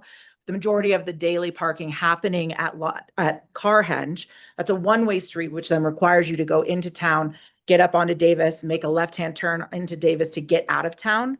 By not having to do that, by putting people back onto Mahoney and then hitting the roundabout, it might actually alleviate some of the congestion with traffic that we experience right now with a one-way on Pacific, having to go back into town to make a left to get out. So I hear concerns about traffic, but I also see that there might actually be some traffic benefits by this program as well. Just want to voice that. Great. Next is Jane Hickox. Hi, folks. Jane Hickox. I'm at 119 East Gregory. I'm very impressed with the exchange here and the fact that everything seems to be problem-solving focused, which is great. It sounds as though a lot of things have been improved with the design and whatnot. My questions echo the groundwater comments. You know, I was curious as to whether we know if this development is gonna involve consistent pumping. You know, certainly in elevation, in costs and that kind of thing. And related to costs, I appreciate Kristen's question about the project expenses. Is there somewhere online that can be looked at? Are there any projections at this point about costs to the town and how that's going to be funded? The Do you next, want to? Okay, thank you, Oh. Tiffany. sorry, you good tip? Okay, so the next step is going to be to develop cost estimates on the Lot L component. On the Carhenge and the base of Lift 7, I don't believe that we're going to be going into cost estimates as we're still, that's lagging, that's not lagging, it's just on a different design phase. Right. So we're still determining square footage of commercial, number of units, those types of things. But there will be a cost estimate associated with the parking structure and the housing associated with that. And then we'll also be providing recommendations as to the different ways that might be able to be financed. Ultimately, these are all council's decisions, and if there's a debt question, then of course it goes to the voters and so forth. But that's the next step, basically. I know a lot of these questions are the next step, but I do also wonder, with the parking garage, are we going to continue to offer non-resident parking for free? Are we looking at another pay to park? If you want to pause her again, I'll just react to, because Zoe stood up. So as part of this development, the amount of parking that we have at Carhenge as free public parking has to be maintained in the Lot L project. So that has to be maintained. So there will always be a public parking aspect to this that's not tied to residency. It's open to the public. Any person that's here will be able to access that and utilize that parking At no cost. for free. Well, Because it was part of a federal grant that we. So I'm gonna just pause because we are working with the FTA on understanding where we are on those conditions. And so I think with understanding the financing and what options we have available to us and where the FTA falls within the agreements that we have, and where we are within those agreements, I think that will come to light once we have that more developed. So, and we'll bring that to council for consideration with balancing all these different things. Okay. Great. And lastly, I liked his idea about some kind of partial use of the commercial space being afforded for some kind of staging area for entrance to the valley floor would be good. And along those lines, with 300 new households, is this contemplated in any way to accommodate dogs? That's more of a question for our housing policy That's program, later. which I have expressed support for that, but I think that that's outside of the scope of this conversation. Okay, that's one for later regarding the valley floor then. And lastly, again, back to the parking structure. Is it specifically at this point limited to car spaces? Is there any storage in there, or is there any further accommodation for resident storage anywhere in the project? Oh, presently, we do not have storage, like storage units and those types of things as part of the program. But, okay, I'm just thinking, this is a population potentially that has kayaks and Oh, yeah. and bikes and a lot of that kind of thing. And it's just nice to pre-think if there's any space within the parking garage that there can be some of that. We do try to include meaningful storage when we do housing units. And that's been used for kayaks and those types of things as well. So I think that the housing should have, storage units as well, but a storage for the general public, that would need to come from council to say, please add that to the list of what you're trying to achieve. I'm at residence, yeah. Yeah. Okay. Thank you, Jane. Last on my sign-in sheet is Scott Walter.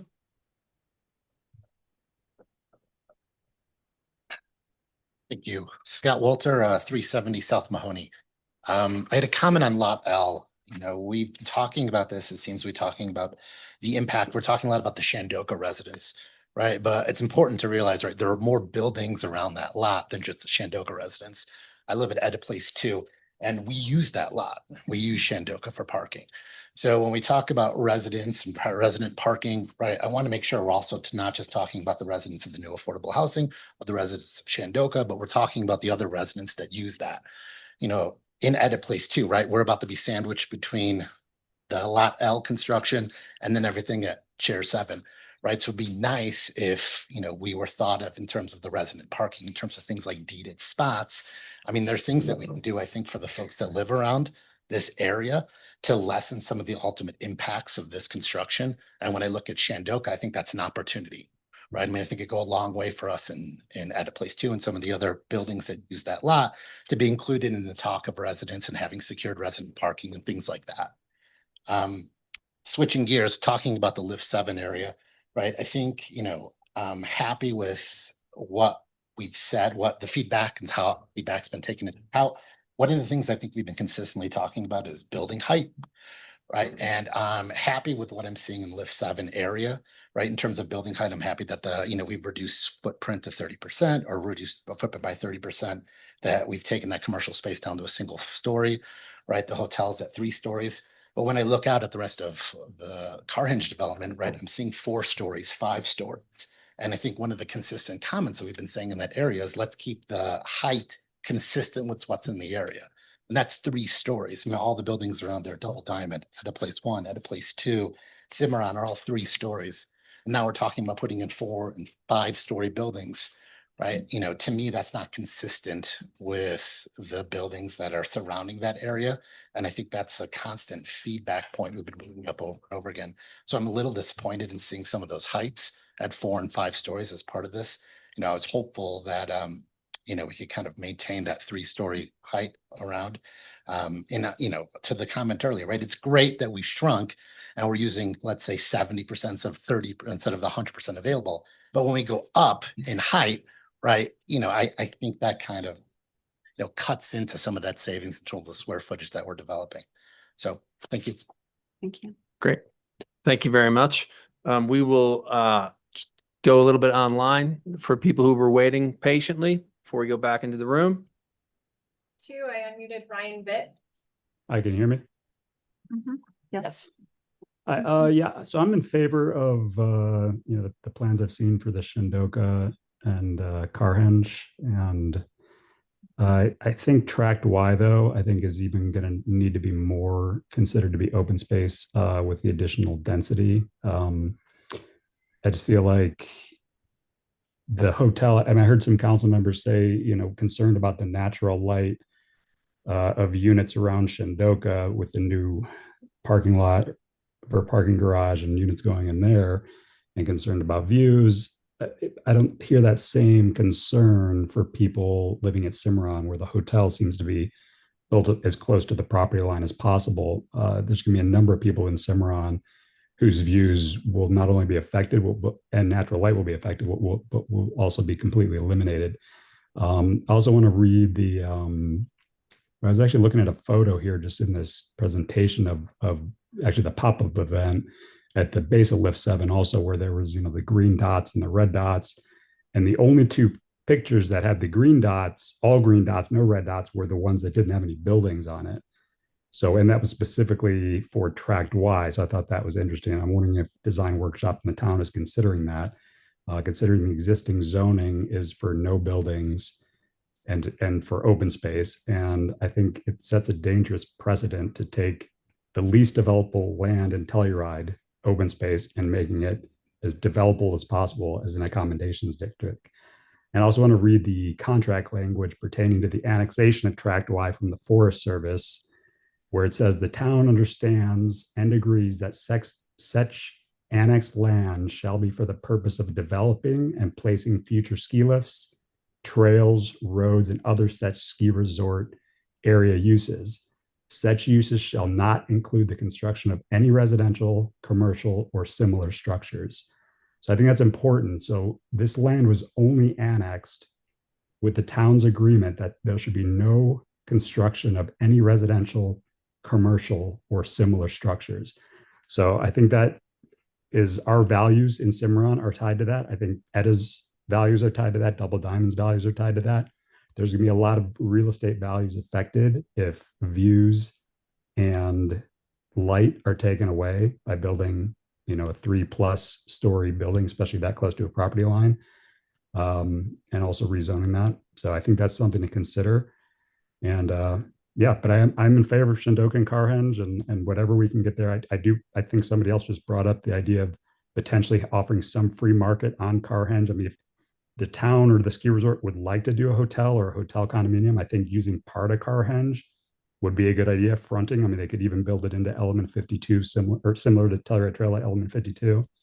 So I think you could take just one of the buildings and build it there, and then use and it'll probably pay for the rest of Carhenge development. But I think Track Y really needs to be open space. Thanks. Great. Thank you for your comments. I'm meeting Douglas Stewart. Hello, everybody. I'm Doug Dooley here. I have missed some of the interim design discussions on the lots, the Tier 7 area, but it does sound like you're making some great progress on that and some good community connection there. If I can make one brief comment on the integration of free market properties in this project, that's all well and good, but making it work so that it's not just people looking to take advantage of the public for their high-end projects. I was involved in the rezoning of the commercial areas on Main Street, and there was an opportunity there with zoning to just build the high-end stuff, but also to zone for that missing middle, the private market missing middle, and the local development community is not doing that, and they're just going for that cream, and that's not how you build a community from the private sector. And I think in that regard, we do need to have that mix, but I think that mix would best be done by a private party that include affordable housing or a density bonus somewhere in the county, and show if you can make it work instead of just.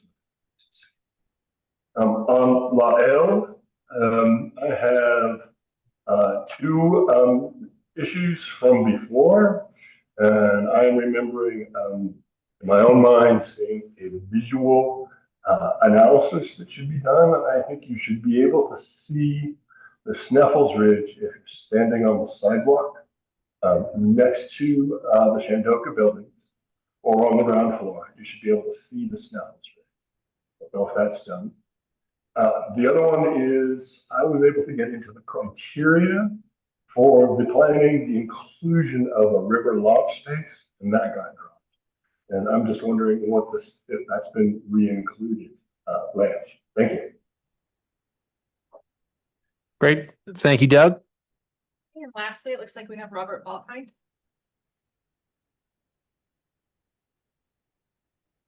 Can you hear me? Yep.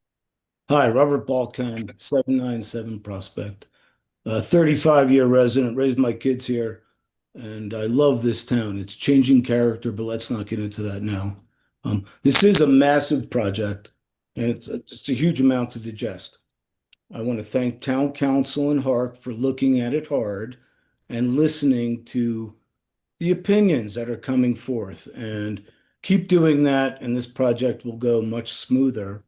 And I think if that's violated, who knows where it'll go. Let's leave that alone as well. Reduce from 960 to 900 cars on a 4 or 5 story building. I mean, that's city-like. That's not this cool little mountain town-like. It's ridiculous in my opinion.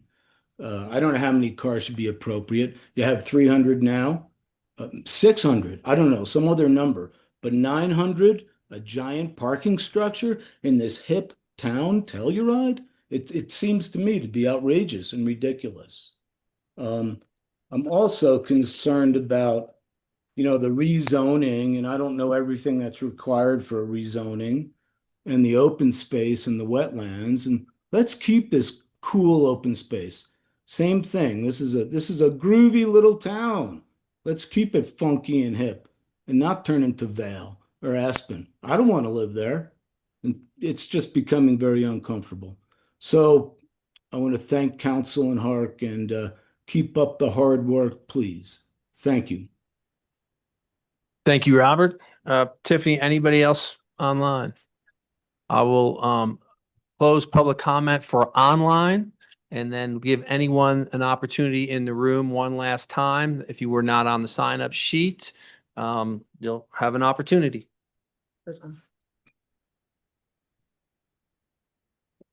Thank you, Mayor Erico. It's Cammie Nichols. I'm on behalf of the Tier 7 Community Coalition. I know you guys all got our comment that we submitted in writing, and I think some other comments as well.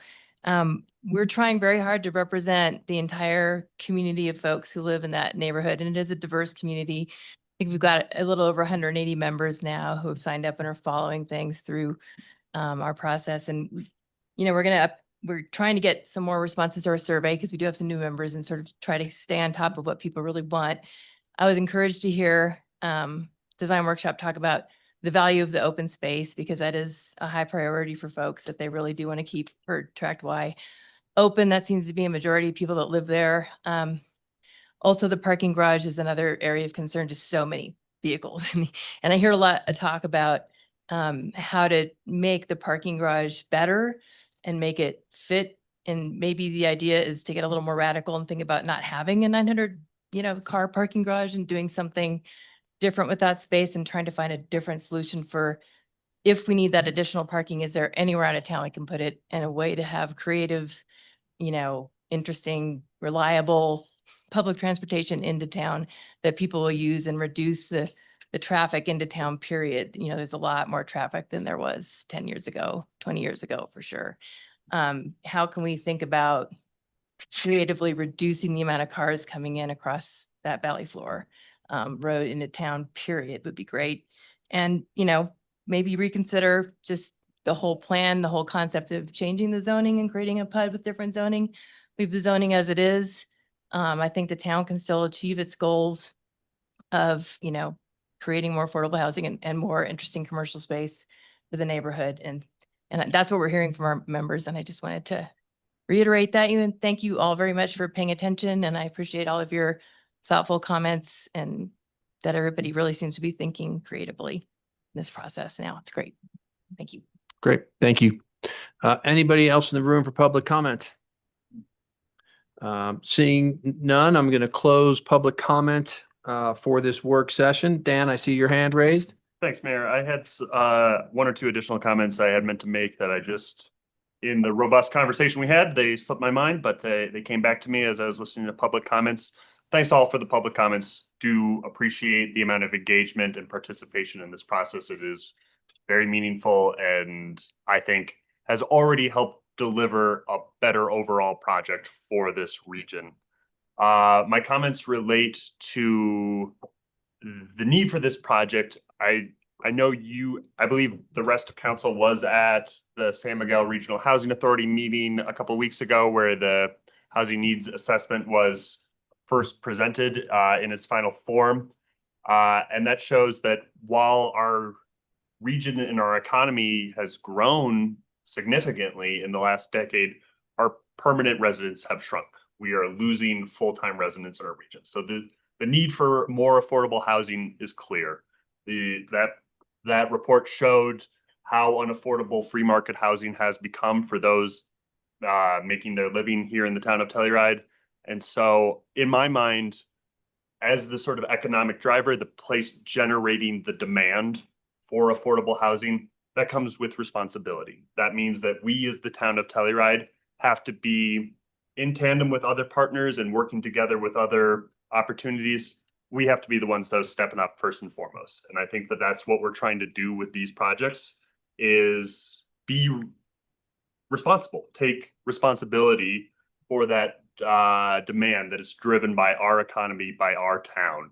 I agree completely with Ashley's statements earlier about developing housing in town really does actually reduce drive time, drive hours, and traffic impacts. I'm very happy to live in town, and one of the reasons is that I get to ride my bicycle or walk or take public transportation here, and almost everybody I know in public housing feels the same and acts the same.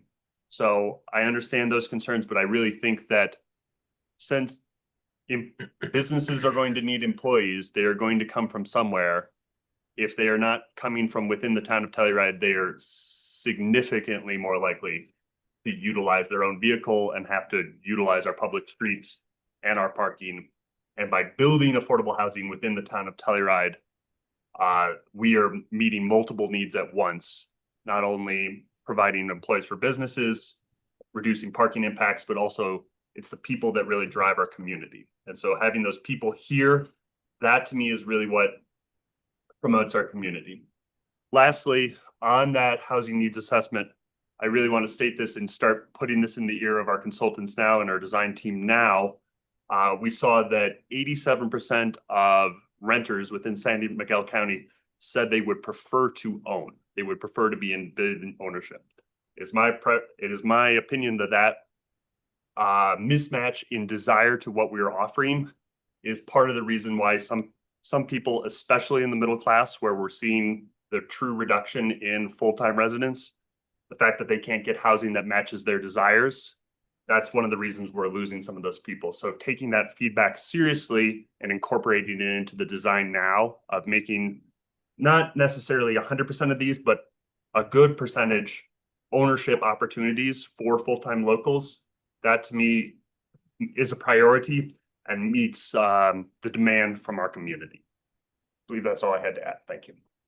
All right, thank you. Janita? I have two quick things. One, just addressing a couple of the comments that we heard about parking from surrounding non-Shandoka residents. I think that that's a huge part of why we want to have so many parking spots in this structure. It's no secret that the current Shandoka lot is over allocated. There are more passes than there given out than there are spots. So by putting more units or putting more spaces, we don't intend to eliminate those passes. We intend to actually have a spot for all the people.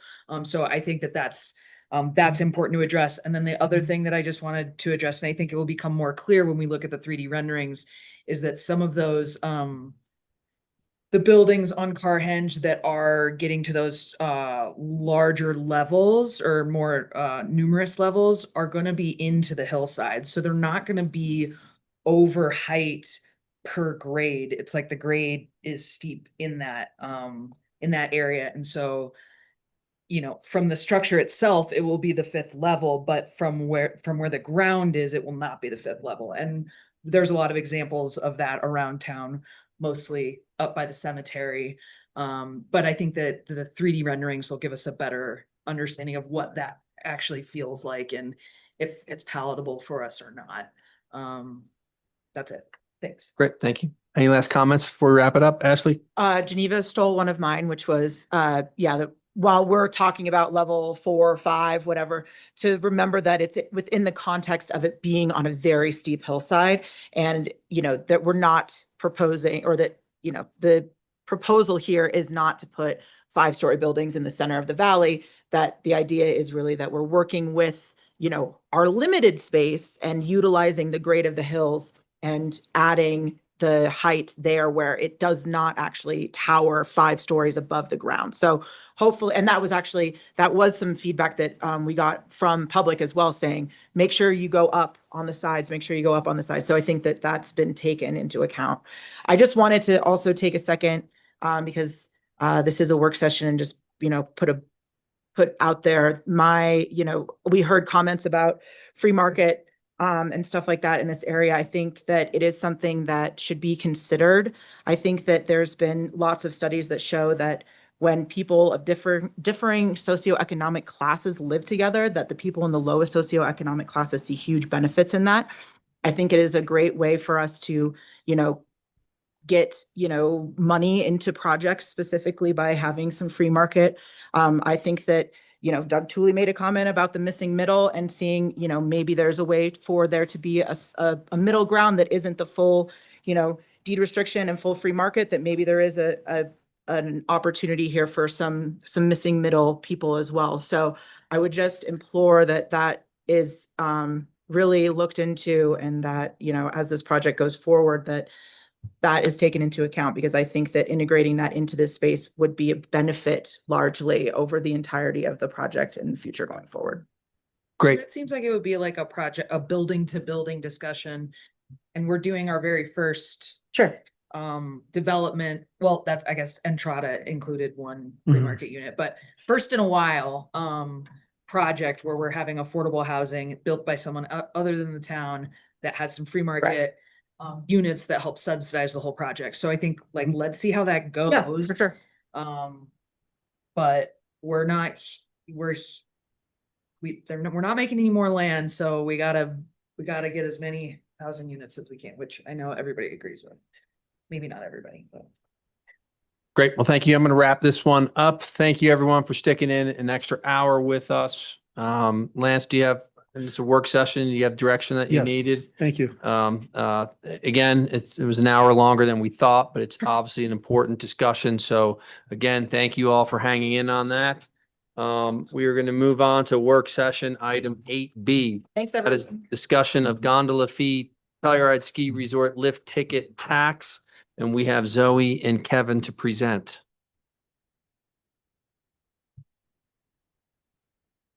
I'll go ahead.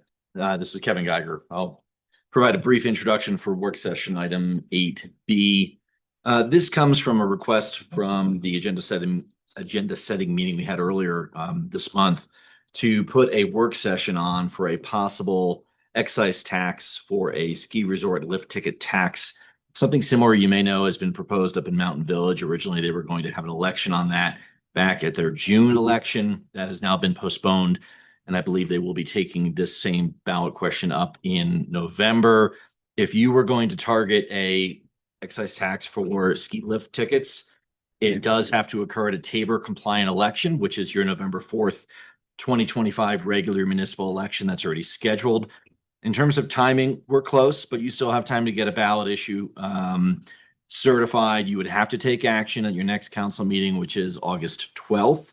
I have provided some draft language. You can find it in your packet materials at page 195, carrying over to 196. This comes basically from the draft language that Mountain Village had originally proposed on this. We would want to pull in our separate Tabor council from Denver, but this will give you at least an indication of a possible ballot question and some of the wording that could be used. This is not verbatim yet. This is just a draft, just to give you some ideas. What we're looking at, or what was proposed up in Mountain Village, was a 5% excise tax. So that's the number we've used here. If there's a discussion on that, certainly let me know. And this, again, would be for what's called the use or privilege of using a ski lift or facility in either jurisdiction. Mountain Village drafted it for the town of Mountain Village. Ours would be drafted for the town of Telluride. If this should pass a Tabor election, what we would propose then would be the implementing legislation in the Telluride Municipal Code would be enacted at your November meeting, and then your December meeting, 2 readings of an ordinance to have those tax provisions put into the municipal code. And then the provisions would be effective and tax could be collected starting January 1st, 2026. So just a very brief overview on this. I hope that's enough to at least get the discussion going. This is only a work session format. Great. Kevin, thank you very much. Zoe, anything you have to add? No, I don't. I think there's some updated information Yeah. that maybe to share, so I'll pass that over to Mian. Sure. This morning I received a phone call from Mayor Marty Prohaska, informing me that Mountain Village is exploring the concept of putting an additional ballot item to their voters, adding an additional 2% tax on day tickets, to generate revenues to offset the cost generated by TSG and their parking for skier and resort users. This would have similar provisions to the structure of the ballot language that we are discussing right now, in which that additional 2% tax collection is done in order to ensure that our local pass purchases are not being affected by this tax collection. So essentially, their 2%, just like the 5% that we're discussing, would not apply to season passes held by or being purchased by locals. You know, we're currently in discussion regarding improvements in development of Lot L and Carhenge, both of which are developed to support day skier traffic and still do so to this day. So it makes sense to me to ensure that the beneficiaries of the town's development plans are partners in the development costs, to accommodate the services at the base of Tier 7, since they're directly benefited. So I wanted to open this topic up for discussion, and to see if it makes sense to direct our staff to work with Mountain Village's legal counsel to see what kind of ballot language they're looking for if we do decide that we want to add an additional ballot question as well. And that's Great. Sure. Geneva? Just because at least I know that Zoe said that we are in communications with the FTA about potential, like what our boundaries are with free parking or not. Is this a defensible thing to be now indirectly charging to cover parking?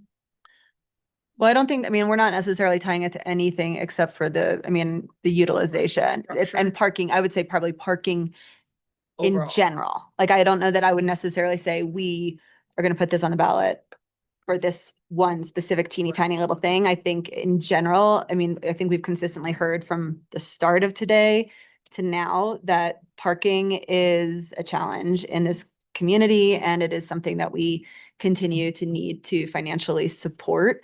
And I think, so short answer is, I don't think that this is something that we're tying directly to Carhenge in particular, but more so to the need to solve a challenge that we have based on visitation into the destination.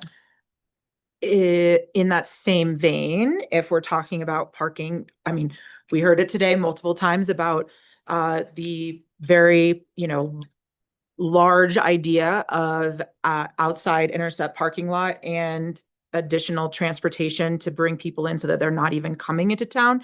If we had something called parking, would that then be something that we could utilize funds for collected to help benefit something like that? I'm just thinking about Yeah, that idea is great, but we all know that that's going to have a hefty price tag attached to it. But would that be considered parking? I think so. I mean, that it would. as long Yeah, as I the mean, there's language is no- not tied to something very, very specific. If it's, the town is using revenues collected to serve a parking need, then it is serving a parking need, and those funds can be used to do whatever fund, bond. To extend on that, would it be okay to use that money on something outside of the town of Telluride? And then if this were going to happen, and we've talked about the dream situation of linking it into the gondola system, then that would be more of a smart thing. Could we is there any way to?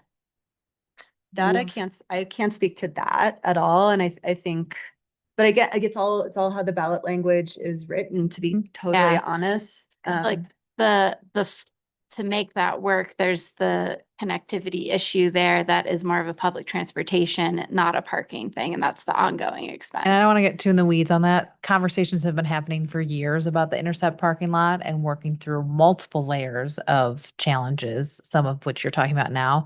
But I think within the context of this conversation, yes, depending on how you're writing the ballot language, you can make the funds available for a variety of things, one being parking, housing, community services. I mean, it could go, you can broaden it out to many different uses depending on how the ballot language is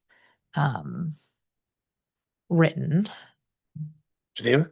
My initial reaction is if I would love for us to be in step with Mountain Village, and it would be strange if they had a tax that we didn't have, and it's really up to the voters. So I would be in favor if the question for direction now is to have our attorneys work with Mountain Village's attorneys to work on language, then I would be in favor of that.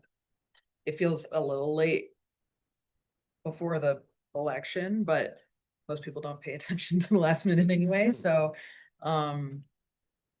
yeah, I think that this is a tax that wouldn't affect locals as much, and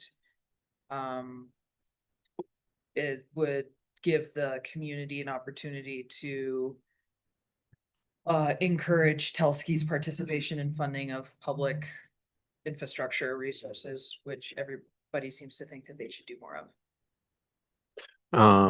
Elena? My hesitation with this is that I don't want to have too many taxes on our ballot and risk the 5% smart tax failing because we threw on this additional tax and have a voter read that and be like, oh gosh, all these taxes, and vote no. Whereas I think the 5% is stronger alone. And that's my big concern. Like, I almost would like to wait an election cycle and put the 2% parking tax on a different ballot. That is my instinct. Great. Dan? I was going to say essentially the same thing. I'm not opposed necessarily to exploring other responsibilities that the ski resort may have to our community, and how, or taxes that the voters would have to approve that they feel are appropriate. But my hesitance does come from exactly what Ellen is saying, of a strategy standpoint, of sort of throwing it on at the quite literal 11th hour, and then giving space for more of a narrative of these greedy governments are just trying to squeeze money out of us. Not saying that that's true, not saying that that's what we're doing, but I very much would anticipate that narrative being used against us should we go for more at this point.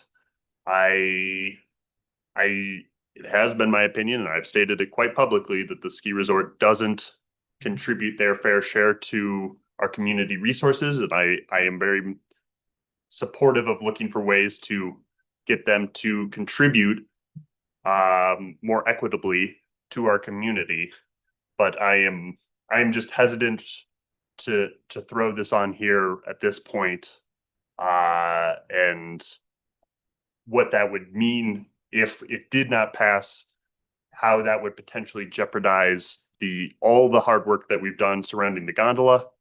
And I would rather take what in my mind is more assured. I feel pretty confident that this measure would pass should we refer it to our citizens. I have less confidence. I just don't know as well once we start asking for more or bringing other things in there. So I think I'm against it at this point, solely from that strategic standpoint.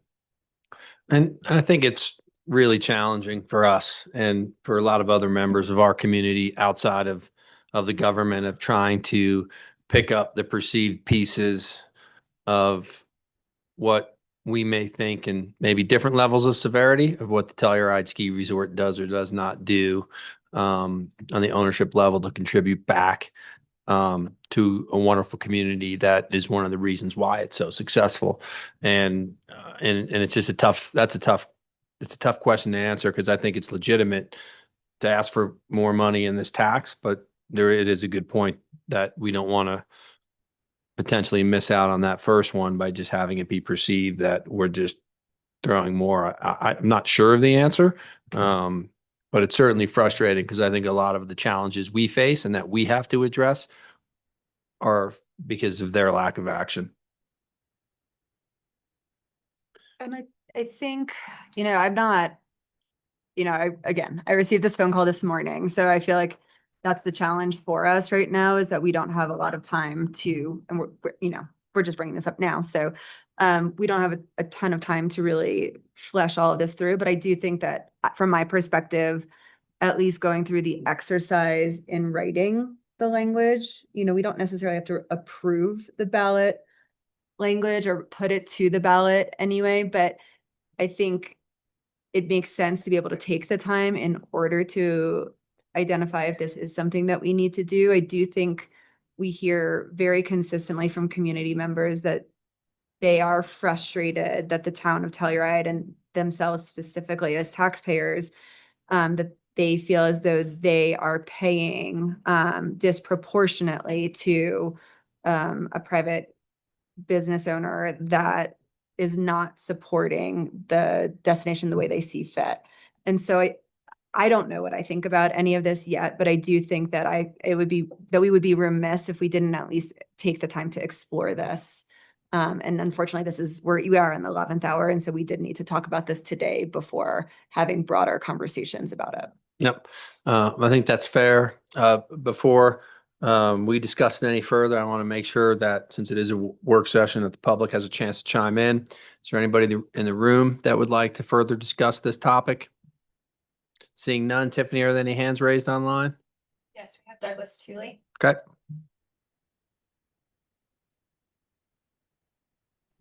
Hey folks, Doug Tooley, real quick here again. That's total bullshit. Everybody knows Telsky needs to pay its share, and any failure to do that in November is a failure on both the town of Mountain Village and the town of Telluride. Oh, if I might just note, really the only talent the Democratic Party seems to have is prostituting out its younger members to the rape johns of Mountain Village. Thank you. Thank you, Doug. Appreciate that. Anybody else online, Tiffany? No. Okay. I guess we should probably, it's a work session, and whether it's a straw poll, what we think.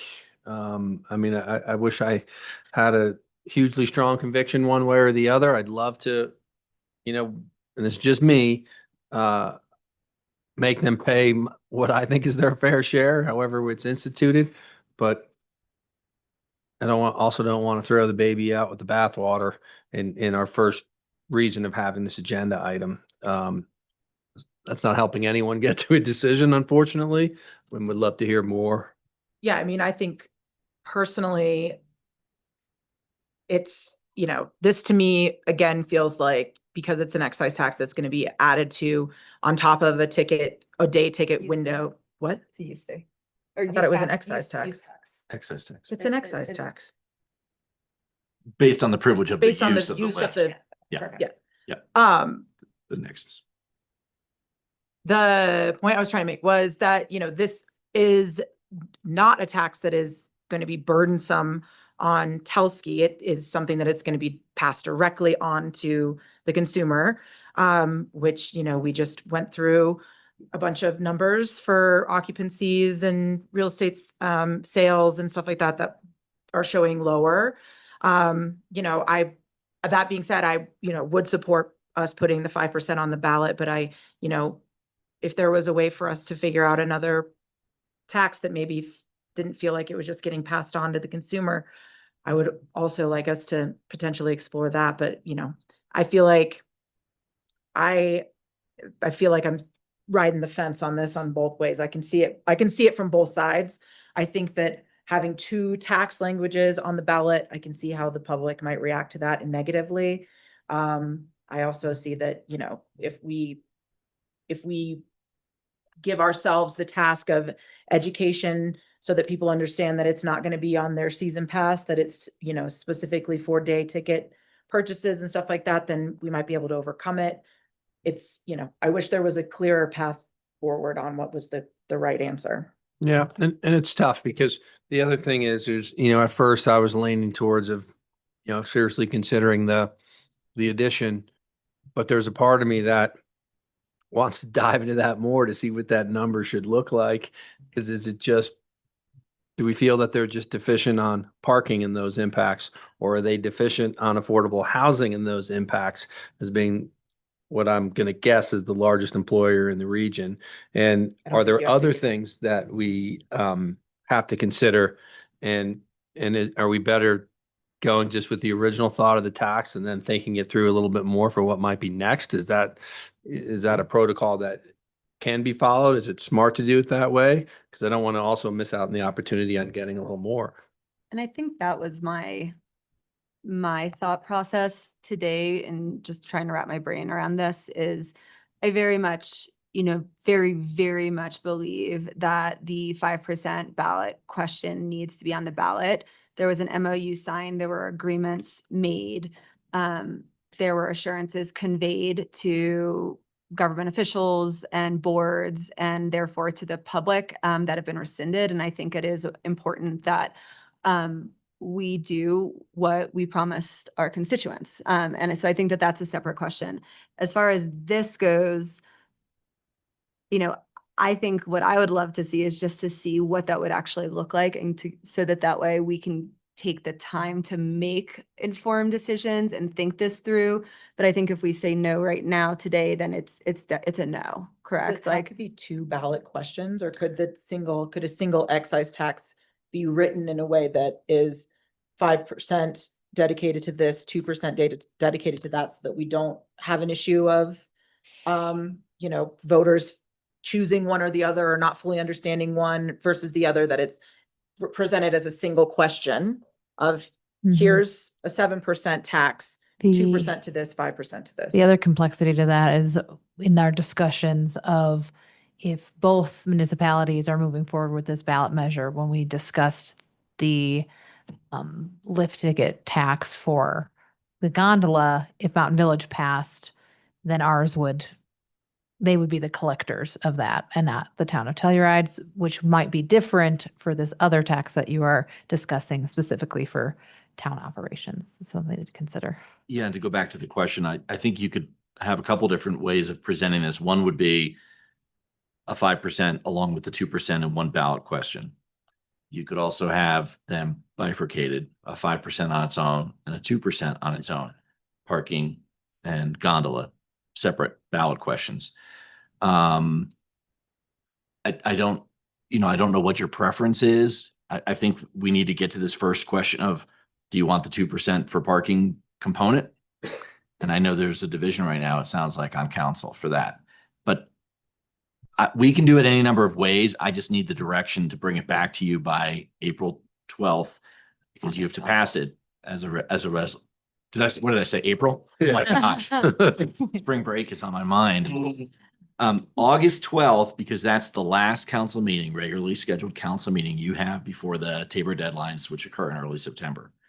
So we need to get this, and I just need direction. And that's the hardest thing, is that we've got to figure, trust me, I want the extra 2%, but I don't know if that we're going to have to, we're not hurrying it. We certainly have to be quick with it. And I'm not sure that's the way to go. Yeah, it feels rushed. I feel like we've conceptualized this lift ticket tax for SMART for over a year. This feels very thought out and, calculated in a good way. This other one feels very impulsive, and I feel like we're just doing it because Mountain Village threw it out there, and that is not a convincing enough reason for me. I would like, and I think it's not worth risking kind of shocking the voters and our tourist economy with all of a sudden a 7% tax on lift tickets. I hesitate to move forward with that. I'm totally into the 5%. I've always been into that. I mean, it went up from 4.5 to 5. So yeah, I'm fully on board with that. This other one it feels too impulsive, and the risk is not worth it for me. And to me, kind of as I think it through, which makes it hard now, all of a sudden change gears from adding it to not adding it is now this thought process. We gave the Telluride Ski and Golf Company every opportunity to be a participant willingly on the gondola issue and thought we had certain reassurances that they would. And so now we're just saying, hey, we wanted to work with you. You said you were going to work with us. You pulled out of it. So now we're going to go to the voters to force your hand. I could be unaware of previous council's discussion with Telsky on what they've been asked to help fund, contribute, collaborate, whatever that may be. But I'd rather give them the opportunity first to say, we're coming up with some, parking and transportation plans. And because of the challenges of land, crowd, who owns what, it'll be a multiple government discussion.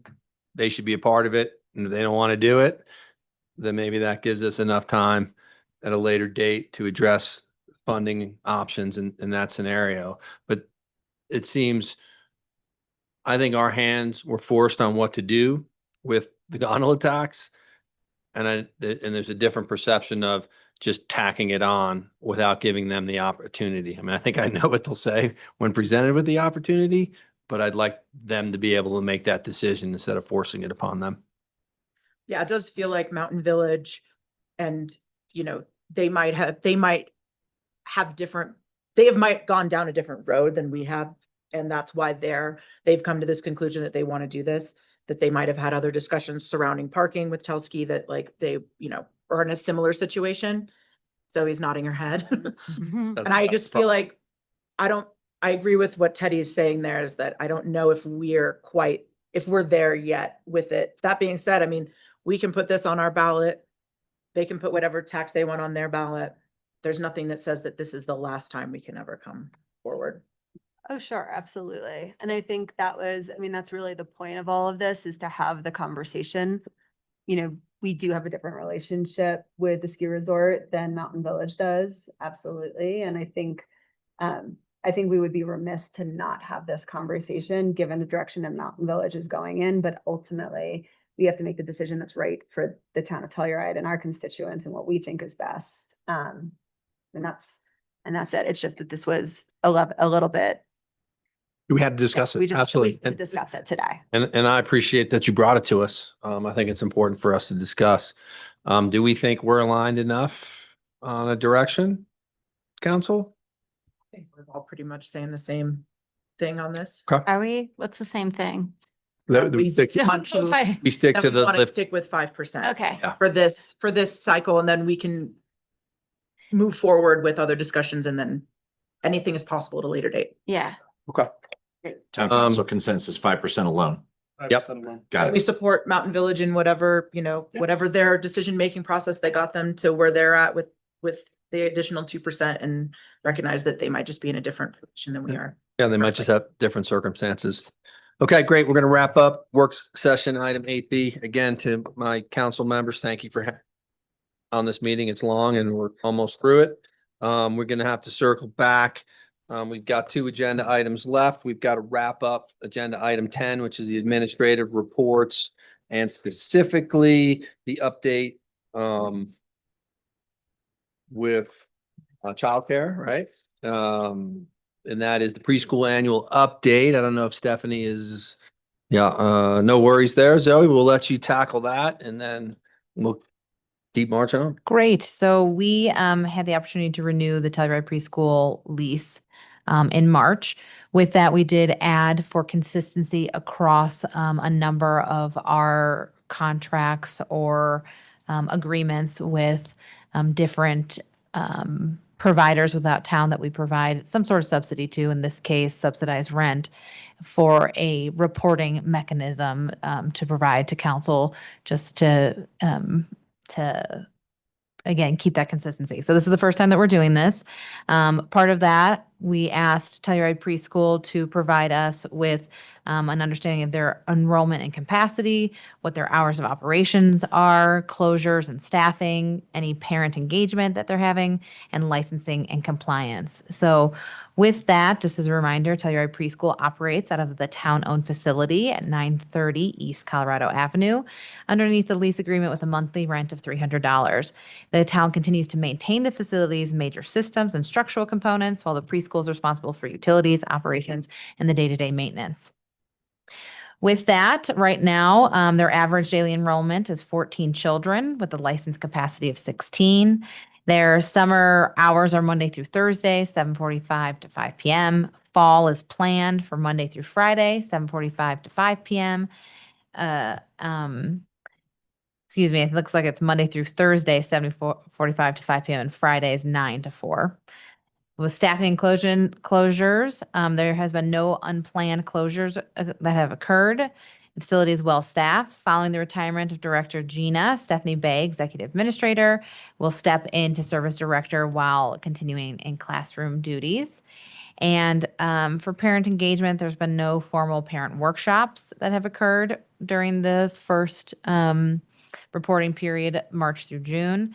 And for licensing compliance, the preschool remains in good standing with state licensing requirements, and they currently do not have a Colorado Shines rating to report.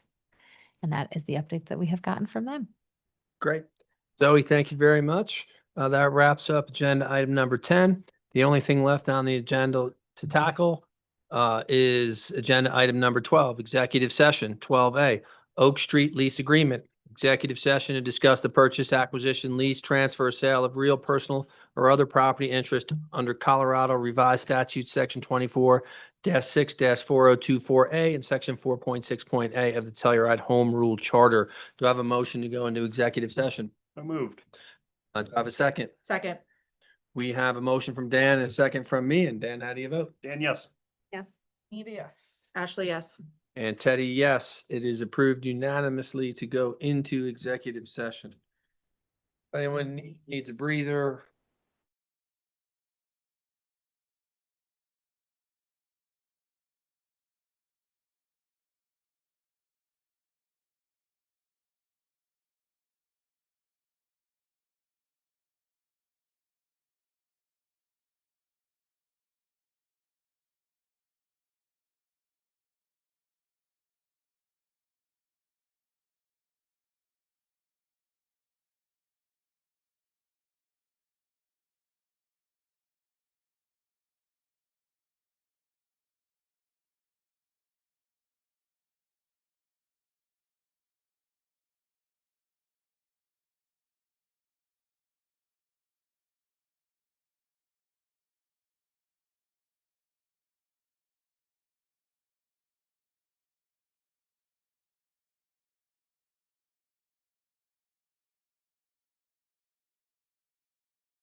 Yeah, it's like a.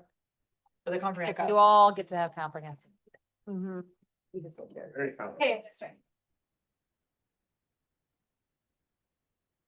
The time is now 5:48 PM and the executive session has been concluded. Participants in the executive session were me and Fee, Ashley Von Sprecken, Dan Enright, Kevin Geiger, Zoe Denal, Lance McDonald, Hayden Brodowski, Ellen Levin, Geneva Shawnette, and myself, Teddy Erico. For the record, any person who participated in the executive session believes that any substantial discussion of any matters not included in the motion to go into the executive session occurred during the executive session, or that any improper action occurred during the executive session in violation F of the open meetings law. I would ask that you state your concerns for the record. Seeing none, the next item on the agenda is adjournment by mutual consent. Thanks, everybody.